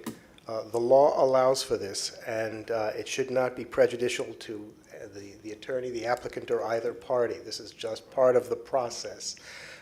And in order to make this as unconfrontational and as impartial as possible, Ms. Batzel will refer the question to the board, and then Mr. Greco will have an opportunity to step to the podium to respond. Okay, and again, this is we're doing cross-examination followed by your 10 minutes of rebuttal. Ms. Batzel, would you please address the question to myself, and I will try to relay that back to the... Certainly, I only have one question, Elise Batzel for the record. I only have one question for Mr. Greco. Is he a professional engineer? Okay. Mr. Greco, start with your name, please. My name is Frank Greco, and I'm not a professional engineer. Thank you. Thank you, sir. Okay. And then Is that the only cross-examination? I do have a couple of questions for Danny Collins to clarify something that he mentioned. Okay, Mr. Collins, Thank you. I'll be quick. take your time. This is a long one. Do you want to read this? Or, okay, Well, you know what? You're not gonna Just repeat it. Just read it to me, and I Okay. think Danny Collins can hear it. Yes. Danny, would it be appropriate to look at the 3.82 dwelling unit average that you have in your staff report in isolation without considering the unique nature of the pocket along Rome Avenue and the future land use designation and development intensity contemplated along North Rome Avenue? Mr. Collins, did you understand that question? Yes. Danny Collins with Planning Commission staff, no, it would not be appropriate. And is it also true that R20 and R50 future land use designations along North Rome Avenue contemplate not only greater density, but also a range of housing types, including single-family attached, which we are requesting, but also multifamily on this corridor. Danny Collins, Planning Commission staff, yes, and that is also outlined in our report. And Danny, one last thing. In the comprehensive plan, and I'll show this later, there is a provision that says that you are supposed to review comprehensive plans in totality and not take any one individual policy in isolation. Is that accurate? Yes, that's an accurate statement. And is that what you do as a planner and what you did as a member of the Planning Commission and coming to your? Can you pause one moment, please, because I can't hear because I have a sidebar conversation going on. So I'll tell you what it is. Oh, hold on, stop for a second. Okay, we'll pause for one moment, Yes. Councilman Miranda. I asked Marty a question. I said, in my 32 years of public service, I have never seen a cross-examination between A and B. That's settled in court, not here. And I've never seen that. I'm not for or against you or for or against them, but I have never seen this. I understand. Mr. Shelby, would you please respond? Yes, the courts do allow it. I don't have the citation in front of me, but a failure to permit that when it's been requested has been a cause of action in litigation. May I give background that might be helpful, Yes, Mr. please, Miranda? please. Mr. Miranda, I didn't mention this. I've never seen this. No, I didn't mention this because it's not really relevant to this procedure, but we went through another process with these neighbors, and our EPC wetland impact approval was challenged in court. We did prevail. We had many of these neighbors sue us, and so I would normally never want to do this. However, I am trying to do the best to represent my client and make sure that I am getting the best information on the record for them. And Mr. Miranda, as chair, we had received a memo from Ms. Batzel requesting, having this request, and I had consulted with Mr. Shelby prior to this, and this is Yeah, how we proceeded. I wasn't approved of that, but I mean, when I saw that, I said, whoa, what am I? I never got elected to be a judge. We didn't sue anybody. I don't like to do it. Okay, so let's bring this back in, and let's. Also, while we're on the subject, I just want to bring to the council's attention that a very short time ago, Councilman Louis Vieira, did arrive at City Hall, but quite frankly, he did not hear any really evidence of this hearing, so he is not present, and he cannot or should not, in my opinion, participate in this. So his absence on the dais should not be construed as anything but him conforming to what his obligation is to listen to the facts and decide this on the basis of competent substantial evidence. Understood. Ms. Betts, I'm sorry for the interruption. Can you please restate your question? This is my last cross-examination question. So, Mr. Collins, in evaluating consistency and compatibility do you consider the broader future land use pattern and development intensity contemplated by the comprehensive plan, not necessarily what happens to be there today? Yes, that is correct, and that's outlined in our report. Thank you very much. That's all I have. Thank you. Okay, so you're ready for your rebuttal now? Yes. Okay. How do you do this? Start with your name. Elise Batzel, for the record. I do want to bring Braulio back up to answer some of the questions that we heard. Braulio, first of all, Carol Ann Bennett stated on the record that our project would cause flooding on adjacent properties. Will our project cause flooding on adjacent properties in your professional opinion when it rains? No, it will not. And No, hey, no noise, no clicking, no clapping, no nothing from the audience. We've had an opportunity to speak to this issue. Now it's the applicant's entitlement to be able to do the rebuttal without interruption. Braulio, one of the, I'm sorry, I don't remember who it was, mentioned that we could go in and build our by right development on stilts. If we were to go in and submit a permit for that by right development on stilts, could we meet the stormwater requirements as they exist today? No, we don't. Braulio, will our project discharge less on the property than what is discharging today? Will discharge equal or less? And can you state, I heard someone mention that we were hardening the shoreline. Is that accurate? No, we're not, by EPC permit, we're not allowed to touch the remaining wetland along the shoreline.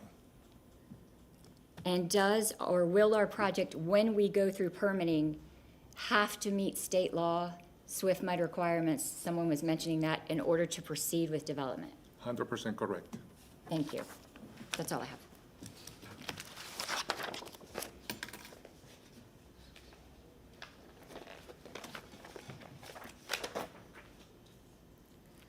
Just quickly, there has been a lot of discussion about issues that aren't really relevant to the rezoning tonight. We are happy to answer any questions that you have and continue that, but I just want to reframe what it is that you're considering tonight. You are considering as city council for this rezoning, whether this project is consistent with a comprehensive plan, whether it's compliant with the land development code, and that has to be based on substantial competent evidence in the record tonight. What's for later, what other agencies or the city staff are going to look at a later date, and there'll be opportunity for people to engage in that as well, are stormwater and flood management issues through permitting. Wetland impacts, that happens through the EPC, although our one wetland has already been approved to be impacted. The use, the amount of fill, that happens through permitting. If Dave Jennings or his predecessor says we're not allowed to fill in this property, we're not allowed to fill on this property. That happens at a later date. We didn't talk about wildlife impacts except for a little bit. That also is not for this council. Michael Yates, can I have you for just a moment? Michael Yates is with Palm Traffic. There was factual testimony on the record that stated that there was a backup at the corner. I think it was going down Rome Avenue. Can you explain that? And can you explain the level of service and capacity, please? Sure. The questions or the comments that we received were related to Rome and Sly Avenue intersection. We did traffic counts at that intersection both during the AM peak hour, 7 to 9 a.m., and the PM peak hour from 4 to 6 p.m. And then we analyzed that with peak season traffic, added the project traffic on there. The intersection operates at a level of service C. The level of service standard is D, so it is operating better than the level of service standard requirement of the city of Tampa. So every movement in there operates with a V over C, volume to capacity less than 1. And the only reason we had a mitigation at that intersection is because there is a level of service E related to delay at a signalized intersection. Okay, great. Oh, one more thing. I forgot my train of thought, so sorry. I'm moving on. I do quickly want to talk about wetland preservation, we are preserving the wetland that you see in green. If you could put that back up, thank you so much. Preserving that wetland, that includes a 25-foot wetland setbacks on the property.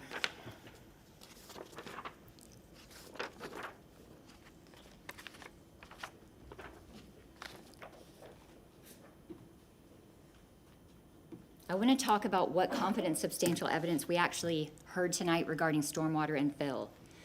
Just from a factual basis, I want you to know that when I say redesigned so many times to accommodate all of these concerns, this has been a very expensive process to come to you with no waivers and with a site that is going to work and function and save all the trees. We stilted the single-family homes. We worked with Dave Jennings at the time and commissioned a voluntary study, which is in your record, that says where is it appropriate and safe to place fill and where is it not. And we are following those. We have agreed to follow those. Again, stormwater and fill are not before you today. They are permitting issues, but we want to make sure that you hear that we're listening to the neighbors. And so in that regard, we want to propose 3 conditions that relate to stormwater. The purpose of this is really to take the permitting regulations that we have to follow and create zoning conditions so that the community knows that they can now enforce this. If we don't do this through a permit, they can come back and they can come to the city and say they're not following their zoning, because now this becomes a protection in the zoning. The first one is that the project shall utilize pervious pavement for all internal streets and visitor parking areas. The second is that the project shall not cause water quality impacts to Hillsborough River, water quality impacts to adjacent lands, flooding to off-site properties, and impacts to existing surface water runoff and conveyance. This is what Smith Mud requires, but we're putting it into a condition to give comfort to the neighborhood that we're gonna do what we say here today. And finally, in accordance with that certain flood-resistant development site assessment, that's what's in your record that Dave Jennings asked us to do, we will not place fill below the elevation that's prohibited or not recommended in that particular study. You want to submit these to the record? Yes, please. So for the record, Kevin Reale with Stearns Weaver Miller. Also, that fill line, just so you all understand what that means, that 5 elevation is east. It's Riverside of the single-family homes. And one of the other things that we did with this redesign was move the fill to the west side of the single-family homes. So those homes could comply with that study and still be created with fill. And to help with these concerns, the retaining wall and the fill was moved west away from the river on the other side of those homes. Yeah, I want to ask him. Yeah, are you finished, when he's finished? The gentleman, yeah. Hold on, when she's finished. Oh, you want to stop the clock? That's good. Go ahead, Councilman. I just want to ask a question about fill, and I'm not a genius at this, and I don't say I'm an engineer or nothing like that, but when I'm hearing what you're saying and hearing what is going on in next week's hearing that you're not involved in, we are, about those vaults are going underground, why don't you vault the place then? We are. Yeah, so the problem with, you can't vault without the fill here because of where the water table is. So, and Brawley, you can come up and confirm this, but the fill is required to control the stormwater on site, and the fill also directs the water to those vaults. So right now, the low point for the whole neighborhood, everything flows towards the river, and that's still going to do that, right? You just said if everything was, if you were to fill, everything would go into the vault if it was there. And then it goes to the river. Why not do that? Along with the filling? That's what we're doing. I'm sorry, I don't, yeah. He's asking why we're not vaulting the retention. That is what's happening. The fill will include the vaults. Ms. Batzel, do you have the site plan? Where you show the Sure. vaults? Great idea. Hey, Ryan, do you have that site plan? Or did you give it to me? Oh.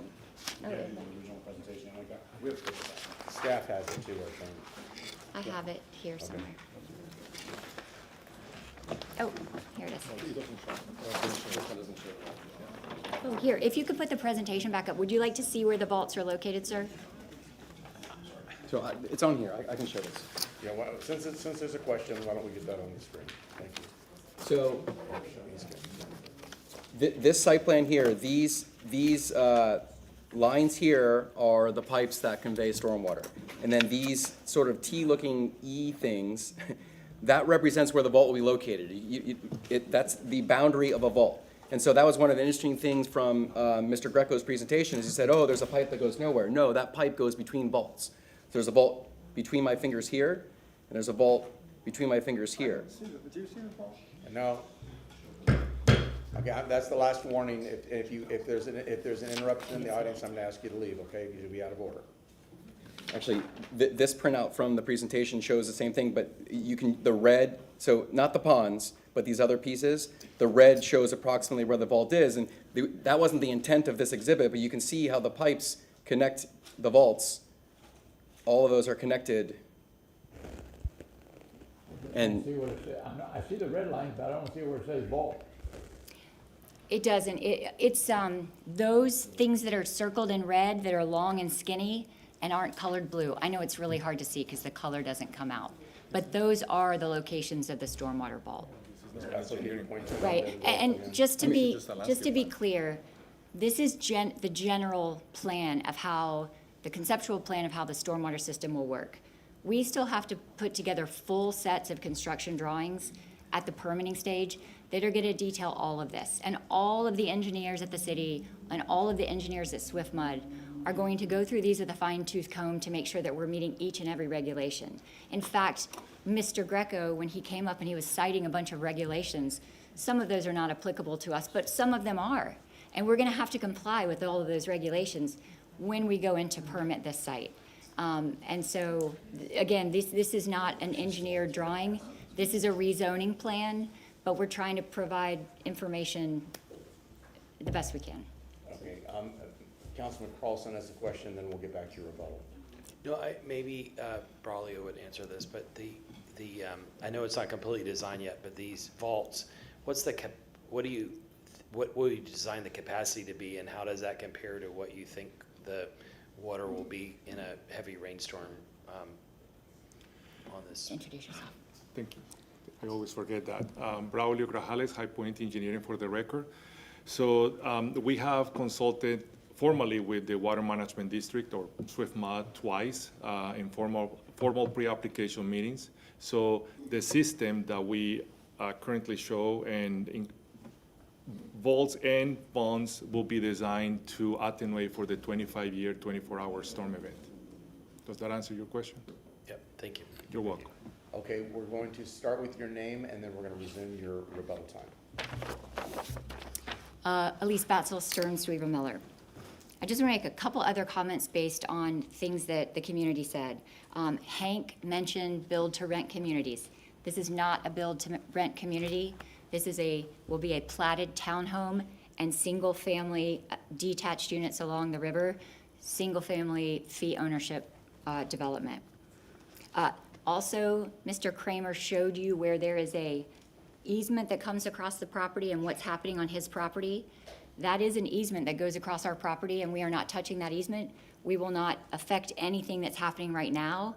Obviously, that's an existing condition, not something that relates to the development at all. But just to put on the record, we aren't touching that easement area. We're not building in that easement area, and that will continue to flow exactly like it does today.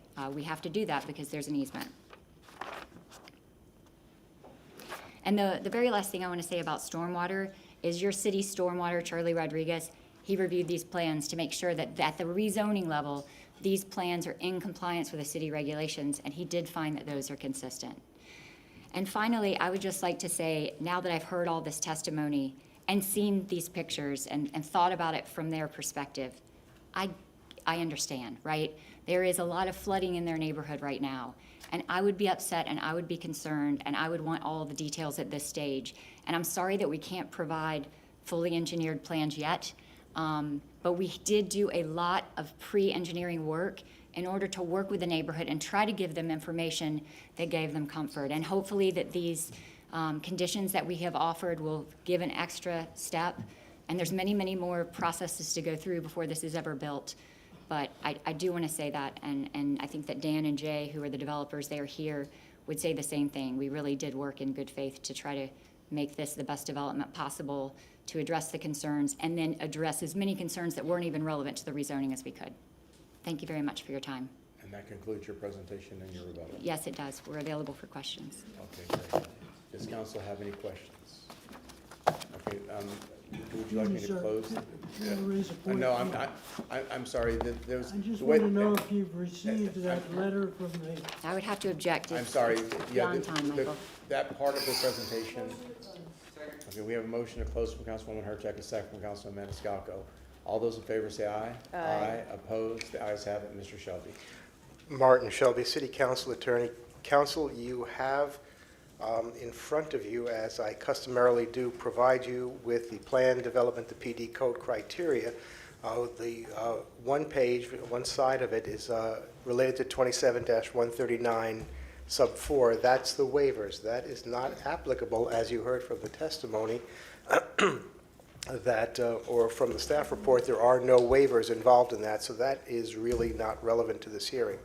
On the other side is 27-136, the purpose, and you have items 1 through 9, and my suggestion to you is that you review those and make certain findings based on the competent substantial evidence that you've heard in the record.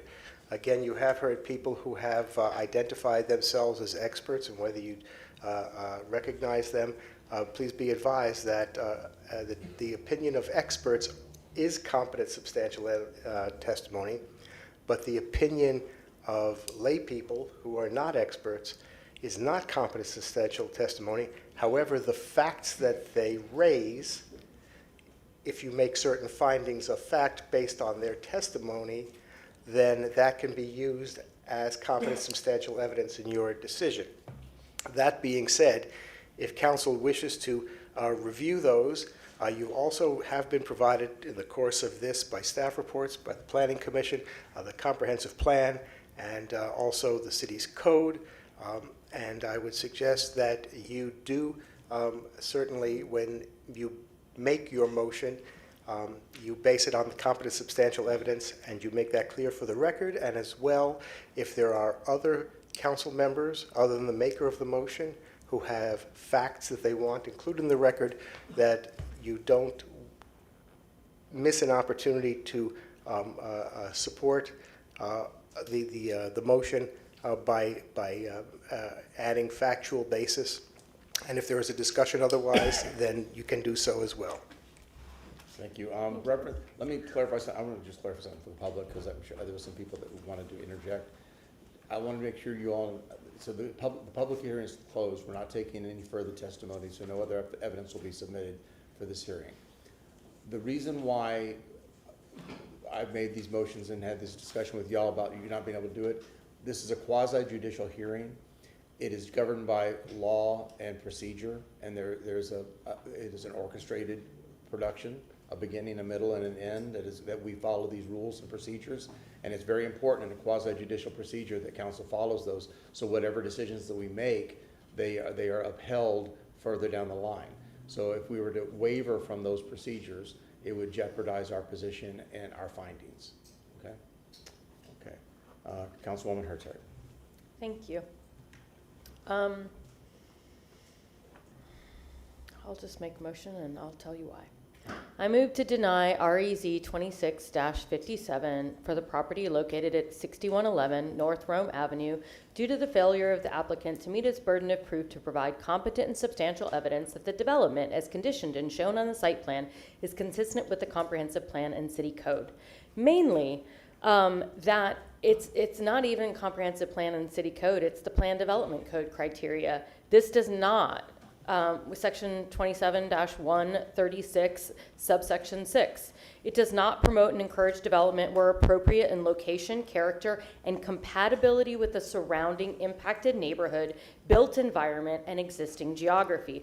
It also does not maximize, subsection 5, does not maximize the preservation of natural resources such as streams, lakes, floodplains, groundwater, wooded areas, uplands, and areas of unusual beauty or of importance to the natural ecosystem, open space, green space, and historical and archaeological sites. It also does not, subsection 1, promote the efficient and sustainable use of land and infrastructure with careful consideration of potential adverse impacts to on-site natural elements, surrounding impacted neighborhoods, and cultural resources. Second.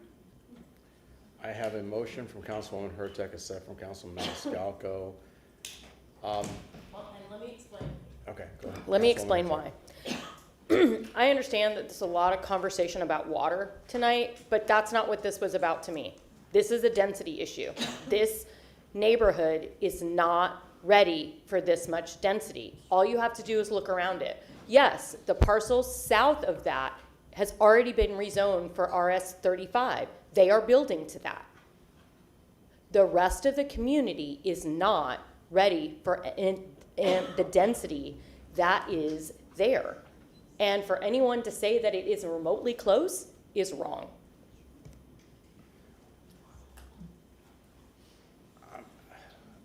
You know, I'm not sure, because this is one of those ones when you think you're going one direction and then you hear the evidence. I kind of, you know, I wanted to be there too, but I found that the competent substantial evidence during the hearing about the density, and they talked about the mobile home park to the south, they talked about the apartment complex, that this built environment is already there, that the density is already, the surrounding density is already there, that it's already in that direction. But it is not. It is in these super small spaces, and what this will do will intensify density throughout the rest of that part of the river and the neighborhoods surrounding it. This part of the city, I mean, you all really support South Tampa and no more density there, but this could stand density, but much lower density. Like, we're going from one thing to 40 houses. That's not appropriate growth of density for that property. And that is the issue. The issue isn't no development. The issue is it can't handle that much development compared to what's around it. And if you want to just look at two pieces, that's not. You have to look at what's surrounding it. The surrounding prevailing growth in that area is single family. Councilman Miranda, did you wish to speak? No, I'm just, and I understand what she's saying, and I understand what the neighbors are saying, I understand what the petitioner's saying, and there's something in zoning that we don't even look at, and that's the quality of life of the people.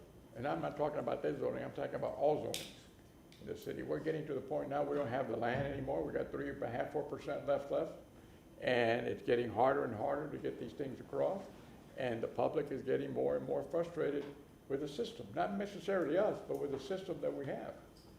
And that's how it is. It's not based on anything else other but a fact versus another fact, not about the human life of the lifestyle of the neighborhood. Well, and the quasi-judicial hearing that we're talking about. I didn't say it isn't, I'm just saying what I see on the street. Mr. Shelby. Just a reminder, council, once again, to take a look at 1 through 9, and if you have findings of fact that you want to make that support your position relative to whether it meets this criteria, that is something you can base your decision on.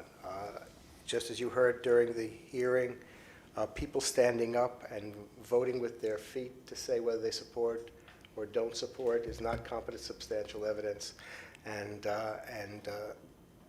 So my recommendation. I didn't say that. No, I'm not referring to you, Mr. Miranda, specifically. What I'm saying to you is you heard a lot of testimony. Within that testimony, there may be differences, but you, as the finders of fact, can make a determination as to whether the facts as you find them to be that are competent, which means they're relevant and material, and they're substantial, which is not beyond a reasonable doubt, it's not clear and convincing, it's not preponderance of the evidence, it's just substantial. That's what the courts say. If that finding meets the criteria or does not meet the criteria, that could be the basis upon which you make your decision. Yeah, and I think that's the kind of the crux of where I'm at on this as far as like going into this thinking one thing and coming after hearing the competent substantial evidence, feeling somewhat where the applicant made a compelling case on the competent substantial, not whether I like it or dislike it, whether, you know, if, would I rather it be a park? Yes, you know, but that's not what we're here to talk about tonight. You know, it's and honestly, they also came before us with the last one, and they clearly listened to us because they did make a lot of the modifications we asked for. They retained the trees, they improved, they did the garages the way we asked. They've got access to the river that they didn't have before, which was one of my big concerns. They pushed the fill back beyond that wall, and then the concession, which I know that Ms. Batzel reiterated, would they be required to anyway by Swift Mud and other regulations, but to be able to stipulate that to the site plan really kind of is above and beyond, and as far as like some peace of mind on the water flow issues that were our concerns. 'Cause I know a lot of our concerns was the water coming across Rome last time through the property, and if they're not affecting, if they've made those concessions and they're going to stipulate that this is going to be attached to that, and there would be real recourse if something happened. Yeah, Councilman Carlson. Yeah, I think there's competent substantial evidence to say no. The proposal is many times better than it was last time. The developer has taken a lot of effort to listen to us and the community and take out many of the things that we would have objected to. I'll say this until Marty cuts me off, but you know, the choices after this is that the developer will either appeal and it'll end up in litigation, or they may use Live Local. I don't know if they can use it here. The state has preempted us so that there are places in South Tampa where neighbors now wish they had gone back to the original proposal of the developer, because what they're getting is a lot worse that the state is allowing. Huge monolithic buildings And then the other thing is, they can come back and work with the community again. And if they work with the community again, and they resolve some of these other issues, it's gonna be tough. And so if they go back, I would encourage the community to work with them. Near my house, there was a proposal years ago for a condo building, and my neighbors didn't want the condo building. We rejected it, and now there's a car wash there. And if they could go back in time, they would get the condo instead of the car wash. And so, the state is limiting us more and more on what we can do going forward, and we can justify, I think, saying no this time, but going forward, it's going to be, especially if they take away some of these other objections, it's going to be hard to say no. Mr. Chairman, Mr. Shelby. can I inquire of the clerk? Pardon me? Did the applicant's representative submit for the record that voluntary conditions to be added to the site plan? Do you have set that in the record? In the testimony. It's in testimony, and it was, but it wasn't submitted into the record, but it was placed on the screen. Is that Mr. correct? Shelby? Yes. Like, we have a motion on the floor to deny right now. I don't see how that's relevant. Can we please vote on this? And if it doesn't pass, then we can consider next steps. No, I just want to be clear for the record. No. Do you have something from the applicant in the record that says voluntary?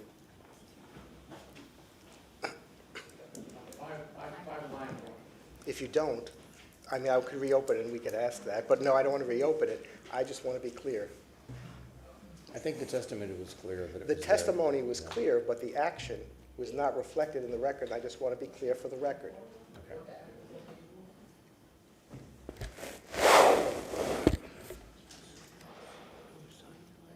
Okay, I don't see that that's put into the record. I'm sorry. I'll let this go. I just wanted clarification. Thank you. Okay, from the position of the chair, that if this motion was to pass, then it's moot anyway. If this motion were to not pass and we're to move forward, it could be a stipulation to the approval that was added to the site plan.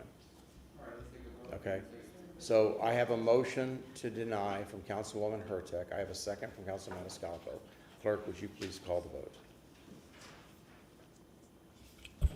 Young.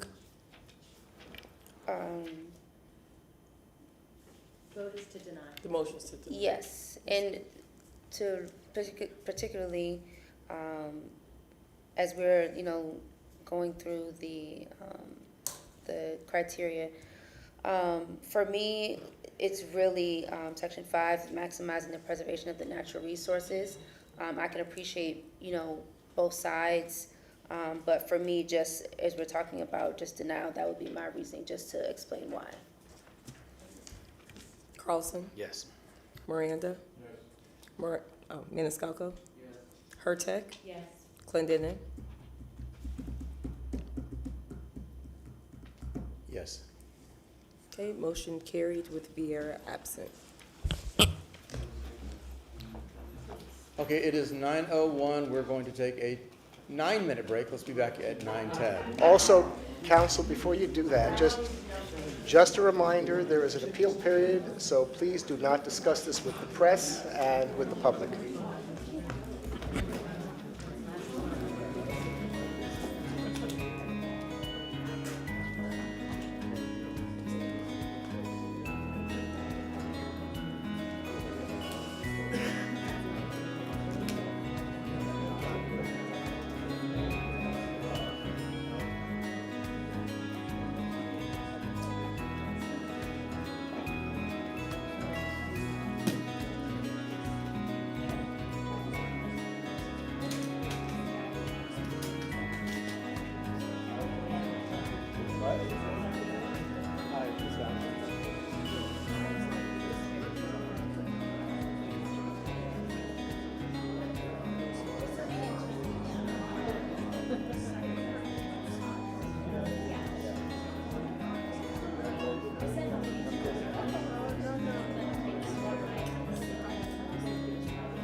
Vaughn. I don't know if you remember me. I called you over the phone.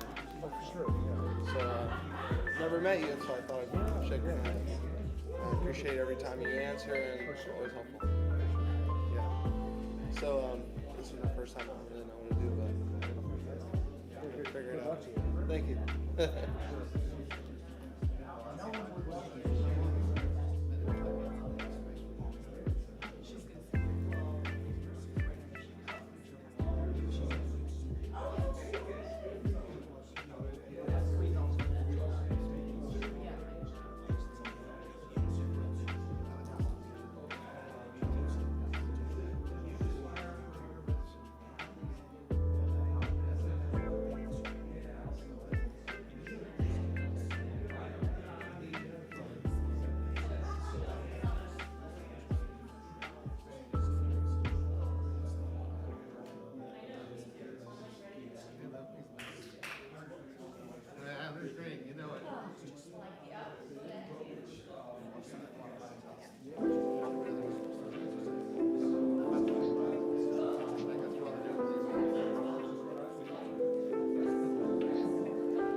Lewis, you're killing me. Let me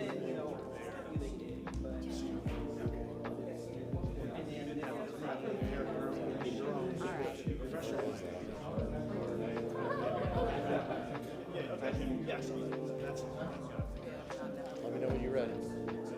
Well.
Thank you for your patience. I'd like to call this meeting of Tampa City Council back to order. Clerk, would you please call the roll? Miranda. Maniscalco. Urtek. Young. Vieira. Carlson. Clendenin. Here. We have a physical quorum. Thank you. Item number 7. Brea Dixon Development Coordination. Agenda item number 7 is REZ 2667, request to rezone 2016 and 2018 Grant Street from PD Plan Development Place of Religious Assembly to CG Commercial General. I will now turn it over to Planning Commission staff. If I may, thank you. Pertaining to 7? No, well, in a way, for my presence, I would have been finished just 2 seconds. Just, if I may, for the, in the public, I missed that it was my mom's 78th birthday, so I was with my family. So that's just in case I wasn't like out, whatever. But Okay, well, we're in the middle of a quasi judicial public. Mr. Collins. Danny Collins with your Planning Commission staff. Our next case is within the Central Tampa Planning District, specifically the Palmetto Beach neighborhood. The subject site is in the coastal hazard area and evacuation zone A. The subject site is currently recognized under the TU 24 designation, and then CMU 35, which is predominantly found along South 22nd Street. That transitions to transitional use 24 off of 22nd Street as you move west. And then just a 1 block to the west, we have heavy industrial, which is included in the Port Tampa Bay. Planning Commission staff reviewed the proposed CG zoning and found it compatible with the surrounding development pattern. The surrounding area includes a mix of industrial, commercial, and residential uses, as well as vacant parcels. Properties to the north and west are zoned RM16, while properties to the northeast and east of the site along 22nd are zoned CG. The proposed CG zoning district would be consistent with the existing commercial uses along South 22nd and would support a mix of uses within close proximity to one another, which is consistent with 1.2.8. The TU 24 allows a range of uses, anything from commercial general to multifamily to single-family attached and detached. During the site plan review process, the applicant should ensure that the site is appropriately buffered from any residential uses. Additionally, the applicant should address the mixed-use centers and corridor policies specifically on the CMU 35 designated portions of the site. Overall, the staff found the request supportive of many policies in the comprehensive plan and consistent with the comprehensive plan. And that concludes my presentation. I'm available for any questions. Thank you. Council have any questions? Hearing none. Next. Brea Dixon Development Coordination. We'll start with an aerial of the subject property.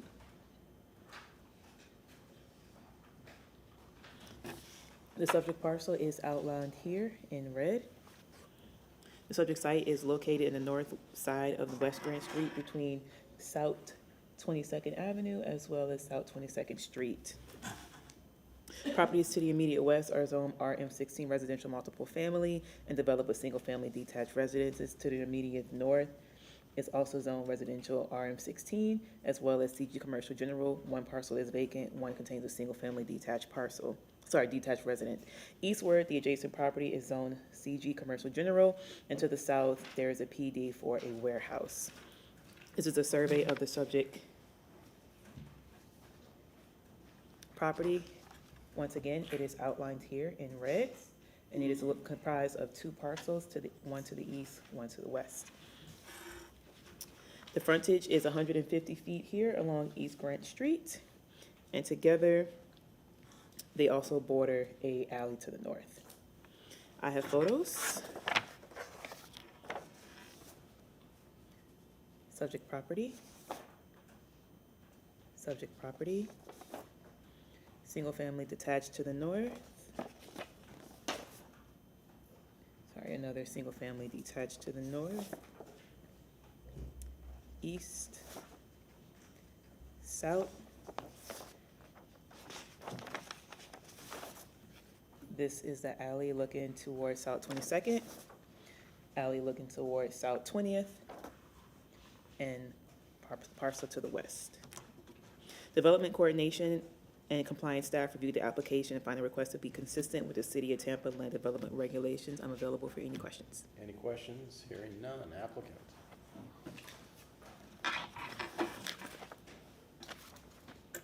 Good evening, sir. If you start with your name, please. Javon Ortiz. Okay. Good evening, council. I guess I brought some before and after pictures. That's what the site looked like when we purchased it.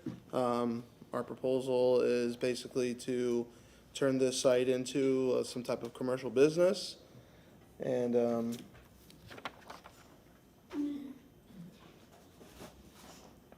I'm advocating for CG use. There is a lack of commercial property in the Palmetto Beach community, and my goal is to try to reactivate the commercial corridor off 22nd Street. I think that this offers a lot of value to the community, and if you have any questions, please let me know. Thank you. Does council have any questions? Hearing none. Is there anybody in the public who wishes to speak to this item? I have a motion to close. Councilman Maniscalco. Second from Councilman Miranda. All those in favor say aye. Aye. Opposed? The ayes have it. Councilman Miranda. Thank you, Mr. Chairman. Item number 5, REZ 2667. Orders be presented for first read consideration. An ordinance rezoning property general vicinity of 2016, 2018 Grant Street in the city of Tampa, Florida, more particularly described in section 1 from disclosing zoning district classification PD plan development to CG commercial general, providing an effective date. I have a motion from Councilman Miranda. I have a second from Councilwoman Young. All those in favor say aye. Aye. Aye. Opposed? The ayes have it. Okay, motion carried unanimously. Second reading and adoption will be held on September 17th, 2026 at 10 a.m. at Old City Hall, located at 315 East Kennedy Boulevard, 3rd floor, Tampa, Florida, 33602. Did you hear what she said about the second hearing? Along, I missed it. You're going to say it again for MC?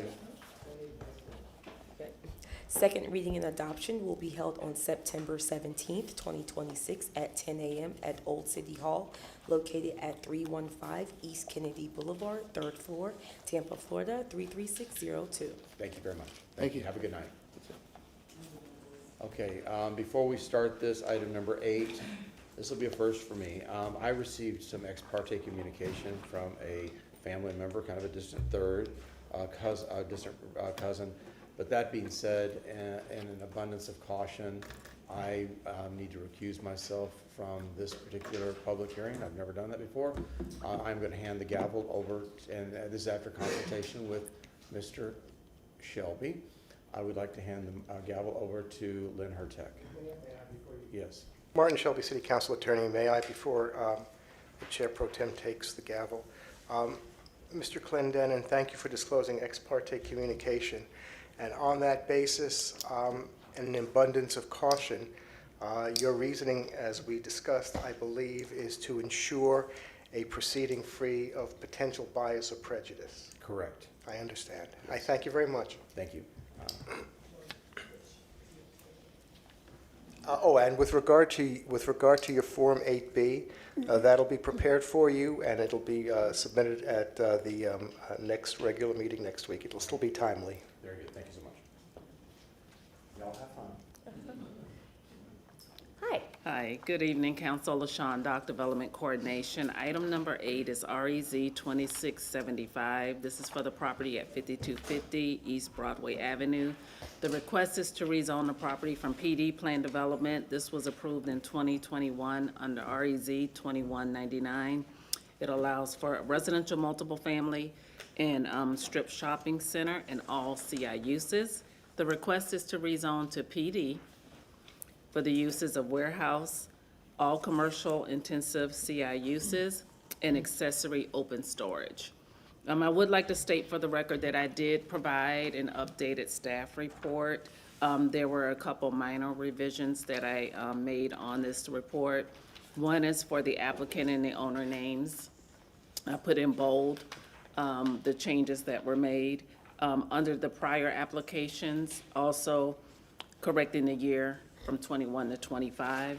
And then on page 6 of the staff report, under the criteria for the open storage, which is found under 27-282, previously I listed in the staff report that standard had been exceeded, but that standard is met. So I corrected that also on the report. There's one additional revision added to the revision sheet, and that's regarding a typo in the data table. And I also put that in bold. So I just felt it's easier to just give a whole new report, just for the record. So I have a quick question. Didn't we just hear this? We did, and when I present, I was gonna go through the background or however you would like. Okay, I was no, gonna that's give a fine, that's fine. Okay, thank you. Danny Collins with Planning Commission staff. I was sworn in.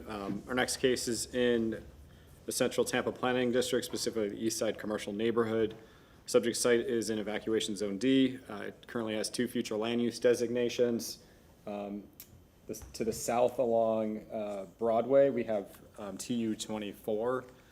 That is a category that allows for a range of uses, from anything from residential to industrial type uses. And then to the north, we have the residential 25 designation, which is the medium density residential land use category. The applicant is utilizing LU policy 5.1.6 to essentially weigh the uses that can be considered under the TU 24 portion of the site onto the R20 portions of the site through a planned development zoning district. The surrounding area is interesting. To the south, we have TU 24, and then further south, we have light industrial and heavy industrial. To the north of the subject site, we have residential 20, as well as residential 20 to the west and to the east of the subject site. The Planning Commission staff reviewed the PD and found it consistent with a number of policies in the comprehensive plan. It was found compatible with the surrounding area. The request incorporates adequate setbacks, buffering, and landscaping to ensure compatibility with adjacent residential uses. The eastern building is set back approximately 87 feet, and the western building is approximately 145 feet from the single-family homes to the north. The eastern building is also set back approximately 94 feet from the single-family residence to the east, across North 54th Street, and the western building is approximately 92 feet from the single-family attached uses to the, I think that's to the west. The site plan includes a fence and buffer compliance table demonstrating that code-compliant fencing and landscape buffers will be provided to ensure appropriate screening and compatibility with the surrounding residential uses. The project also includes tree-lined sidewalks along Broadway, North 54th, and East 14th Avenue. In addition, a sidewalk connection is provided from the building entrance to East Broadway Avenue, which will enhance pedestrian connectivity and access to the surrounding area. The request is also consistent with the development pattern envisioned under the TU 24 and R20 designations. When considering the application of LU policy 5.1.6 regarding the blending provision, and aligns with the overall policy direction in the comprehensive plan. Based on those considerations, staff found the request consistent with the City of Tampa Comprehensive Plan, and that concludes my presentation. I'm available for any questions.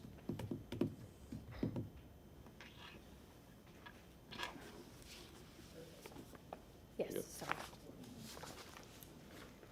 Any questions? Okay, moving on. Thank you. Sorry, I'm reading your staff report again. Thank you, Council LaShawn, Doc Development Coordination. So I would like to start off and just provide a bit of background, and just for the record, just state how we got here today. So on January 15th, 2026, Tampa City Council denied application REZ 2599 with a request to rezone the property located at 5242 and 5250 East Broadway Avenue from Planned Development PD for residential multiple family, strip shopping center, and all CI uses to PD to allow for all CI uses. Council moved to deny said petition based on a motion, which has been provided within the staff report. It's on page 3 of the staff report. Those items are listed as a part of the motion to deny. So on April 11th, 2026, the zoning administrator issued approval pursuant to section 27150 sub B to waive the 12-month time frame, which precludes consideration of other rezoning applications for the same zoning classification sought by the denied application involving the same lands or any portion thereof, allowing the applicant to reapply to rezone the subject property.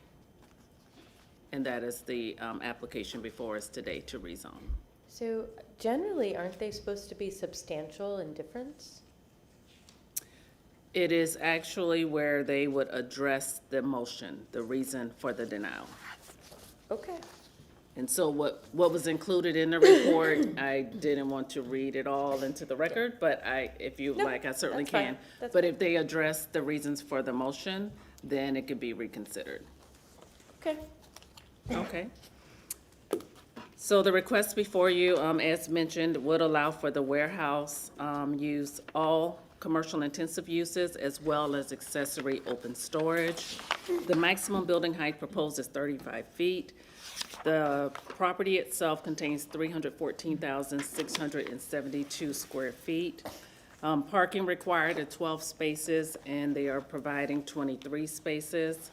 There are 2 bicycle spaces required and 4 are provided. So I'd like to show you the zoning map.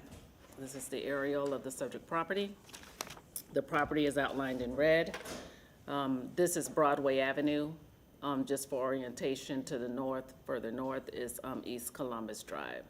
So you can see just north of the subject property, you have the residential multifamily zoning with the RM16 and a pocket of RM18.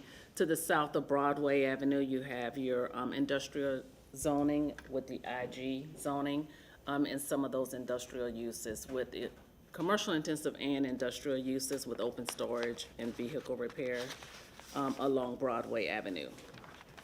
The request itself, I'll show you, this is the site plan that's submitted into the record.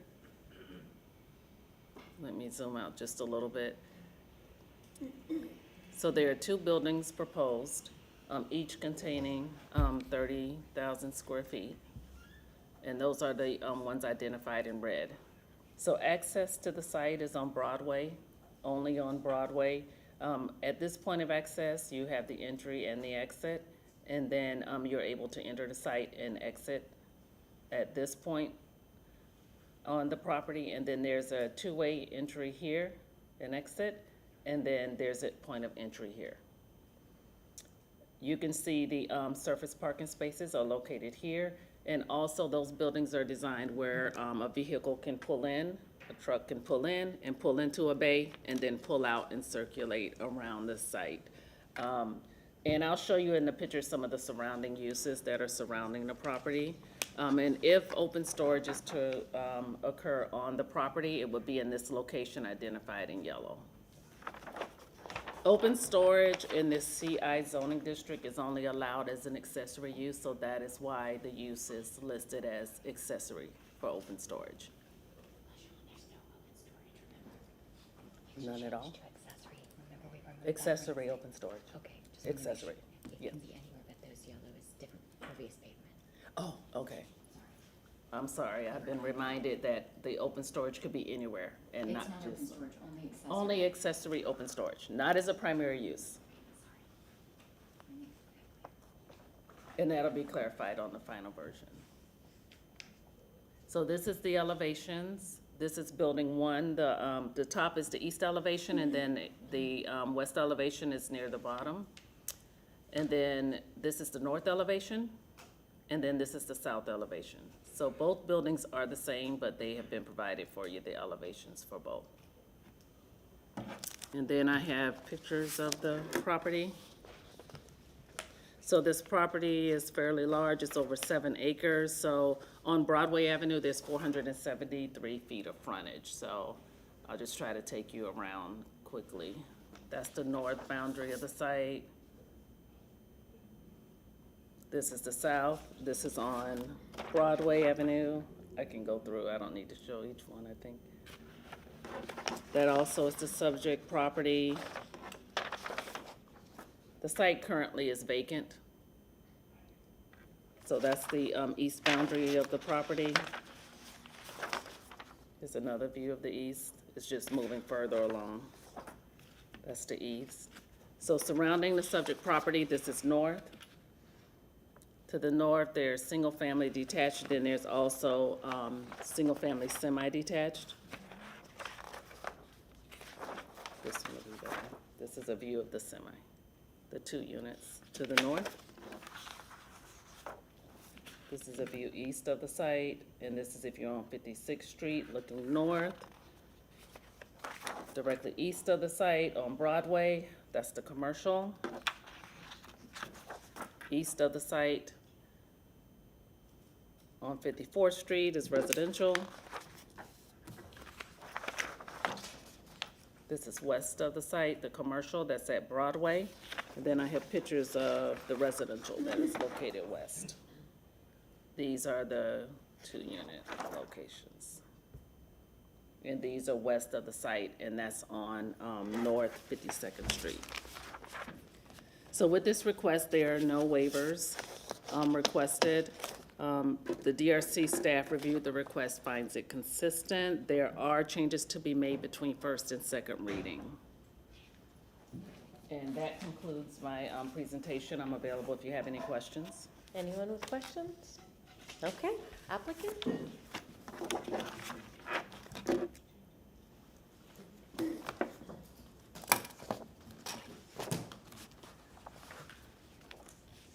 Good evening, Madam Chair. Elise Batzel, Stearns Weaver Miller for the record. I do have resumes and information to submit to the record, if I may.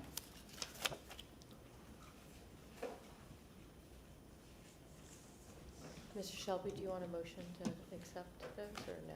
Doesn't matter. Would you like to say, would you like to see them, and then we could do a motion to receive and file? Okay, I have a motion to accept these into the record by Councilman Vieira, second from Councilman Maniscalco. All those in favor? Aye. Thank you. And can I have CCTV pull up the Yes. presentation? We can see it, but hopefully it'll be up for you. There you go. Thank you. LaShawn already mentioned that this property is 7.22 acres. It is located on East Broadway Avenue, east of 50th Street, US 41, and south of East Columbus Boulevard Drive. This is a future land use map, just for reference, and also the zoning map. I'll talk a little bit more about the existing entitlements. So I wanted to shape this a little bit. When you look just at the site plan and what's right around it, it does look like we're putting industrial right into a big residential area, but this area is very scattered and definitely a commercial intensive corridor. If you look very closely, even scattered within the residential that's behind this site, there are businesses. There's even more businesses that are shown here. I think there's a lot of potential businesses that are operating there that maybe, but definitely a commercial intensive corridor that goes through here, all up and down Broadway. The existing approval is 2199. It was approved for 10,400 square feet of strip commercial and all CI uses, and 104 multifamily units. To give it a little background and context, when it was rezoned before, the property owner tried to get interest in building residential here. He had the capital, he had the approvals, but there was no demand for residential here, so the existing PD was never constructed, and our client, the applicant, purchased the property and is proceeding with a different type of development. This is just an aerial of the property and you can see what remains today.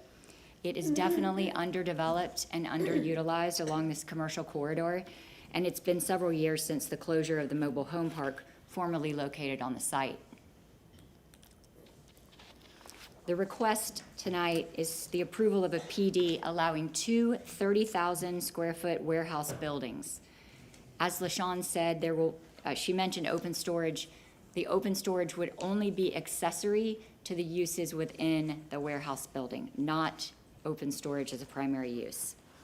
You're going to hear shortly from David Smith, and as you can see from the layout of the plan, the project has added buffering, screening, and we're actually going to walk through what that looks like, how far away the buildings are. Sometimes on these site plans, they look very deceiving, but when you see how far away you're actually talking, it puts things in perspective. But we do have significant setbacks and buffering to the north, to the east, and to the west of the site. Changes made from, I know that you mentioned, Commissioner Hurtak, that this looked recent. I wasn't involved when the first project came through, but there were 5 waivers, and I know that was a significant portion of the motion to deny. We've eliminated all of the waivers. Development Coordination now finds this project consistent, and so does Natural Resources and the Planning Commission. At this point in time, I want to turn it over to David Smith, who has over 51 years of planning experience in both the private sector and the public sector, and I won't ask you when you're retiring anymore.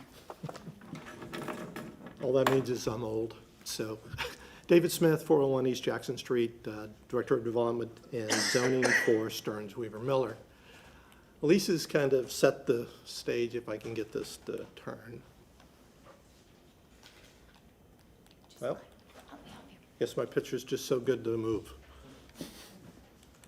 There we go. Just hit point down. Okay, point down. So comp plan consistency, and I think what I'm really going to try to get to quickly is compatibility issue. If it's compatible, how it relates to the comprehensive plan, and how the project is sensitively designed to relate to its boundaries. So in looking at this, policy 1.2.3 talks about a development in the context of neighborhood to propose further this policy by restricting the access to East Broadway. The current approval has access off of 14th as well as East Broadway. The new design focuses all traffic off of Broadway, which will prevent traffic going down the residential streets, at least as a result of what this design plan is. Restrict the building heights to those heights no taller than are allowed in the adjacent single family, providing significant setbacks north, east, and west where residential uses front or abut the property. Meet or exceed the minimum buffer setback and screening requirements on all residential frontages. Preserve all non-hazardous grand trees, and we have met the on-site tree preservation. And we're also proposing a project that's well under the maximum density. We're at about 0.29, about 29% of the allowed density that could be developed on this property with any mix of uses. All right. There we go. Another policy is dealing with just the context of the area. This is a very mixed-use area. There's public service, fire stations, the idea is school, but there's also a blend of multifamily uses. Principally, the residential that's out there today, a lot of them are actually rental units, and it's just showing an area that is in transition and has been transitioning over time. I've already spoken about the density aspect of it. Comp plan consistency, how do we qualify for 5.1.6? Well, you're supposed to mitigate all negative impacts or perceived impacts. And so the thoughtful site design that I'll be going through just a second has mitigated the adverse impacts by the setbacks proposed, the building orientation, the access, the screening, and buffering. I'm going to have to get stronger thumbs. Yeah, point. My assistant. So the setbacks provided are here in this chart, but I think the graphic that's coming up that I'll show you is really more representative of how the setbacks are. So looking at the whole context, again, we meet the blending criteria. We've transitioned the intensity and density away from Broadway. The prior had a very dense number of buildings on the backside for multifamily. We've now built, based upon the design, we've addressed a much better its interface with the community.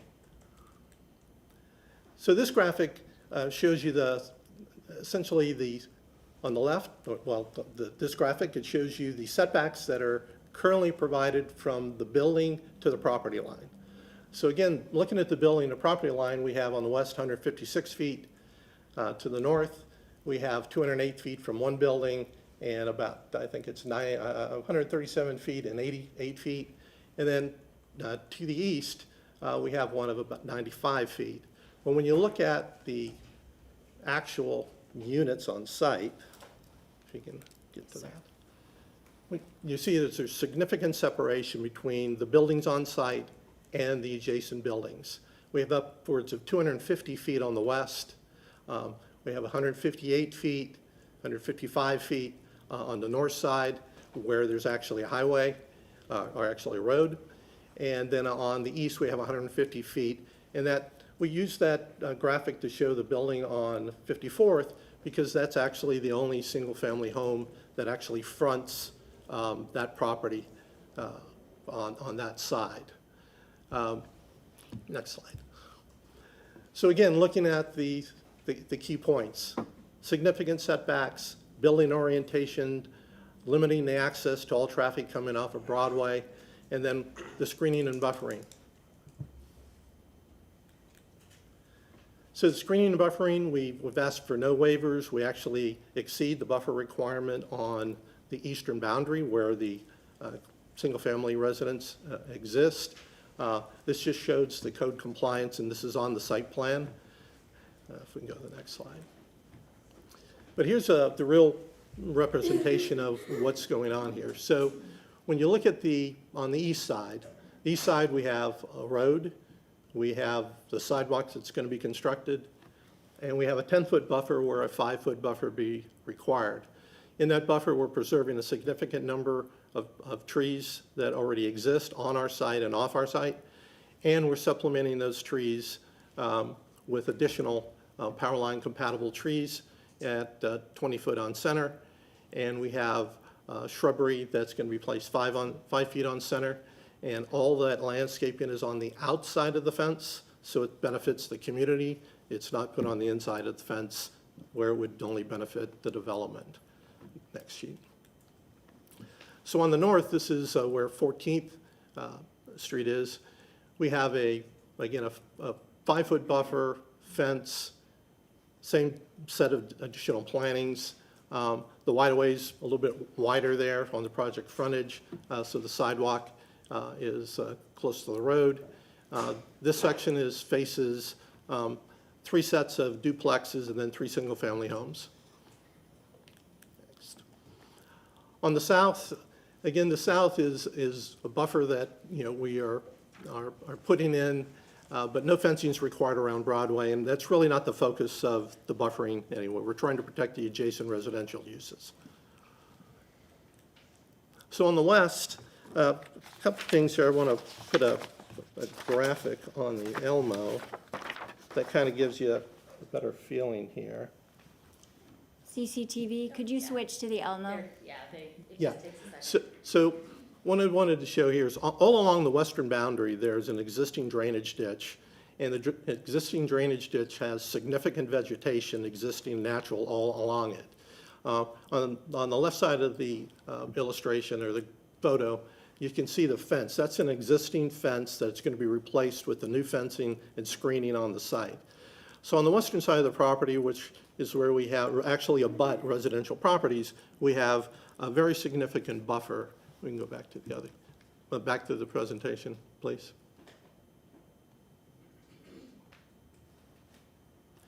So here is the graphic without all the pretty color of showing you the existing foliage. But again, the fences set back on the top of bank. We have the trees and shrubbery actually on the inside of the property this time because they're not going to survive planting additional new trees underneath that significant canopy that exists there today.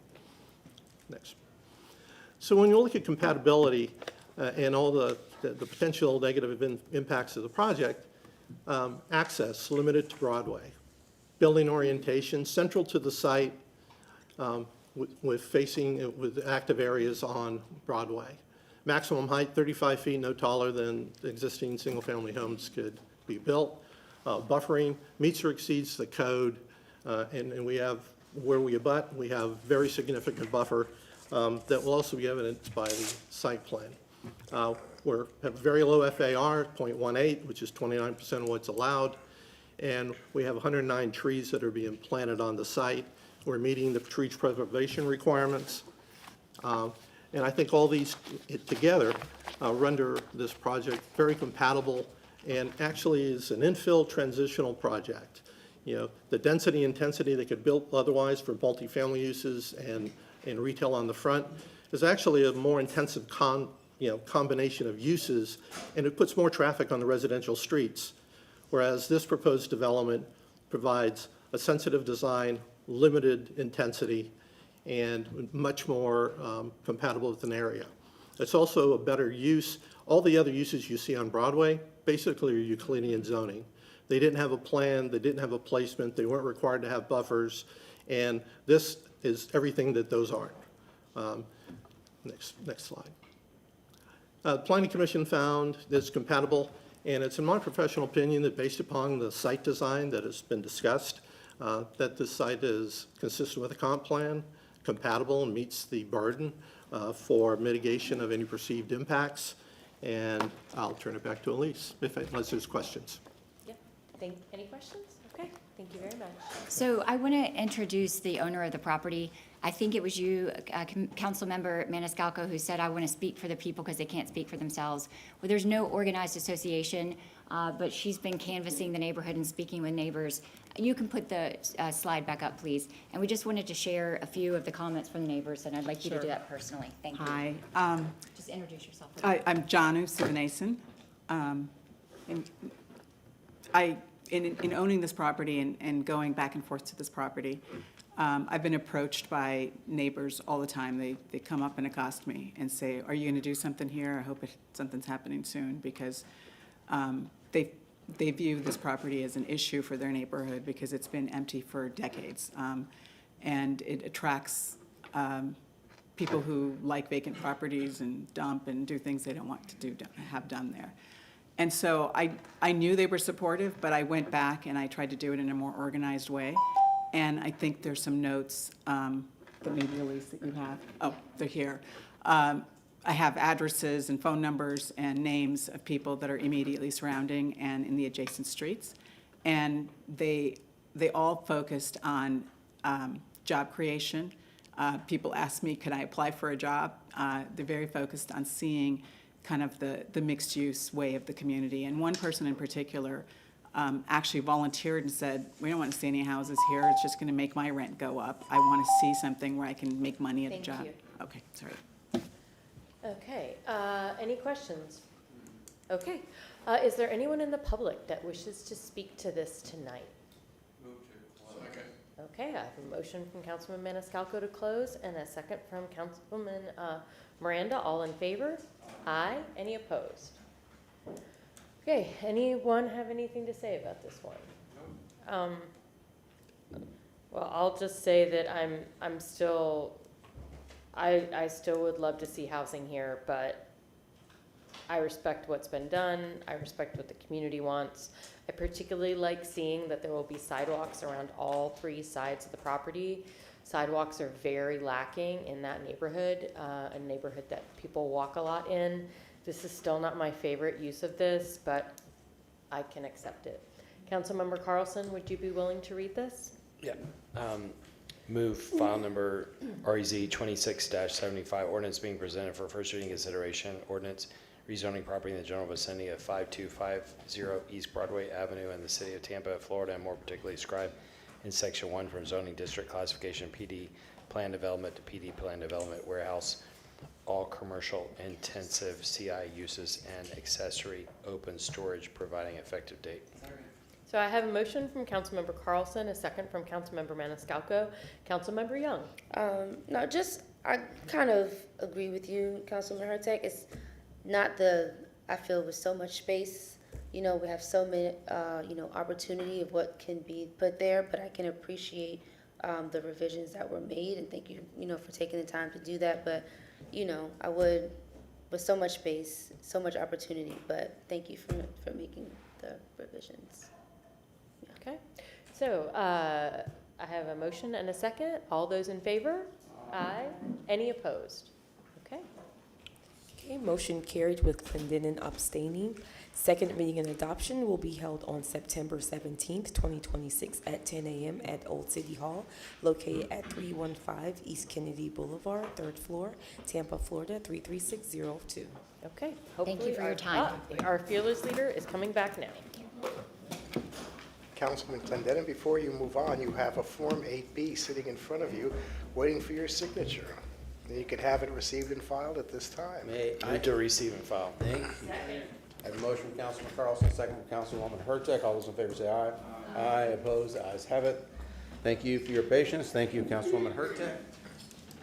Pitch hitter. Mrs. Dock, would you like to present item number 9? Yes, thank you, Council. LaShawn Dock, Development Coordination. Item 9 is REZ 2677. It's for the property at 4001 North Riverside Drive. The request is to rezone the property from SHCG, Seminole Heights Commercial General, to SHPD, Seminole Heights Plan Development for Professional Residential Treatment Facility. Danny Collins, with your Planning Commission staff, I was sworn in. Our next case is within the Central Tampa Planning District, specifically Seminole Heights Urban Village. The subject site is in Evacuation Zone A, and a sliver of the subject site is within the coastal high hazard area.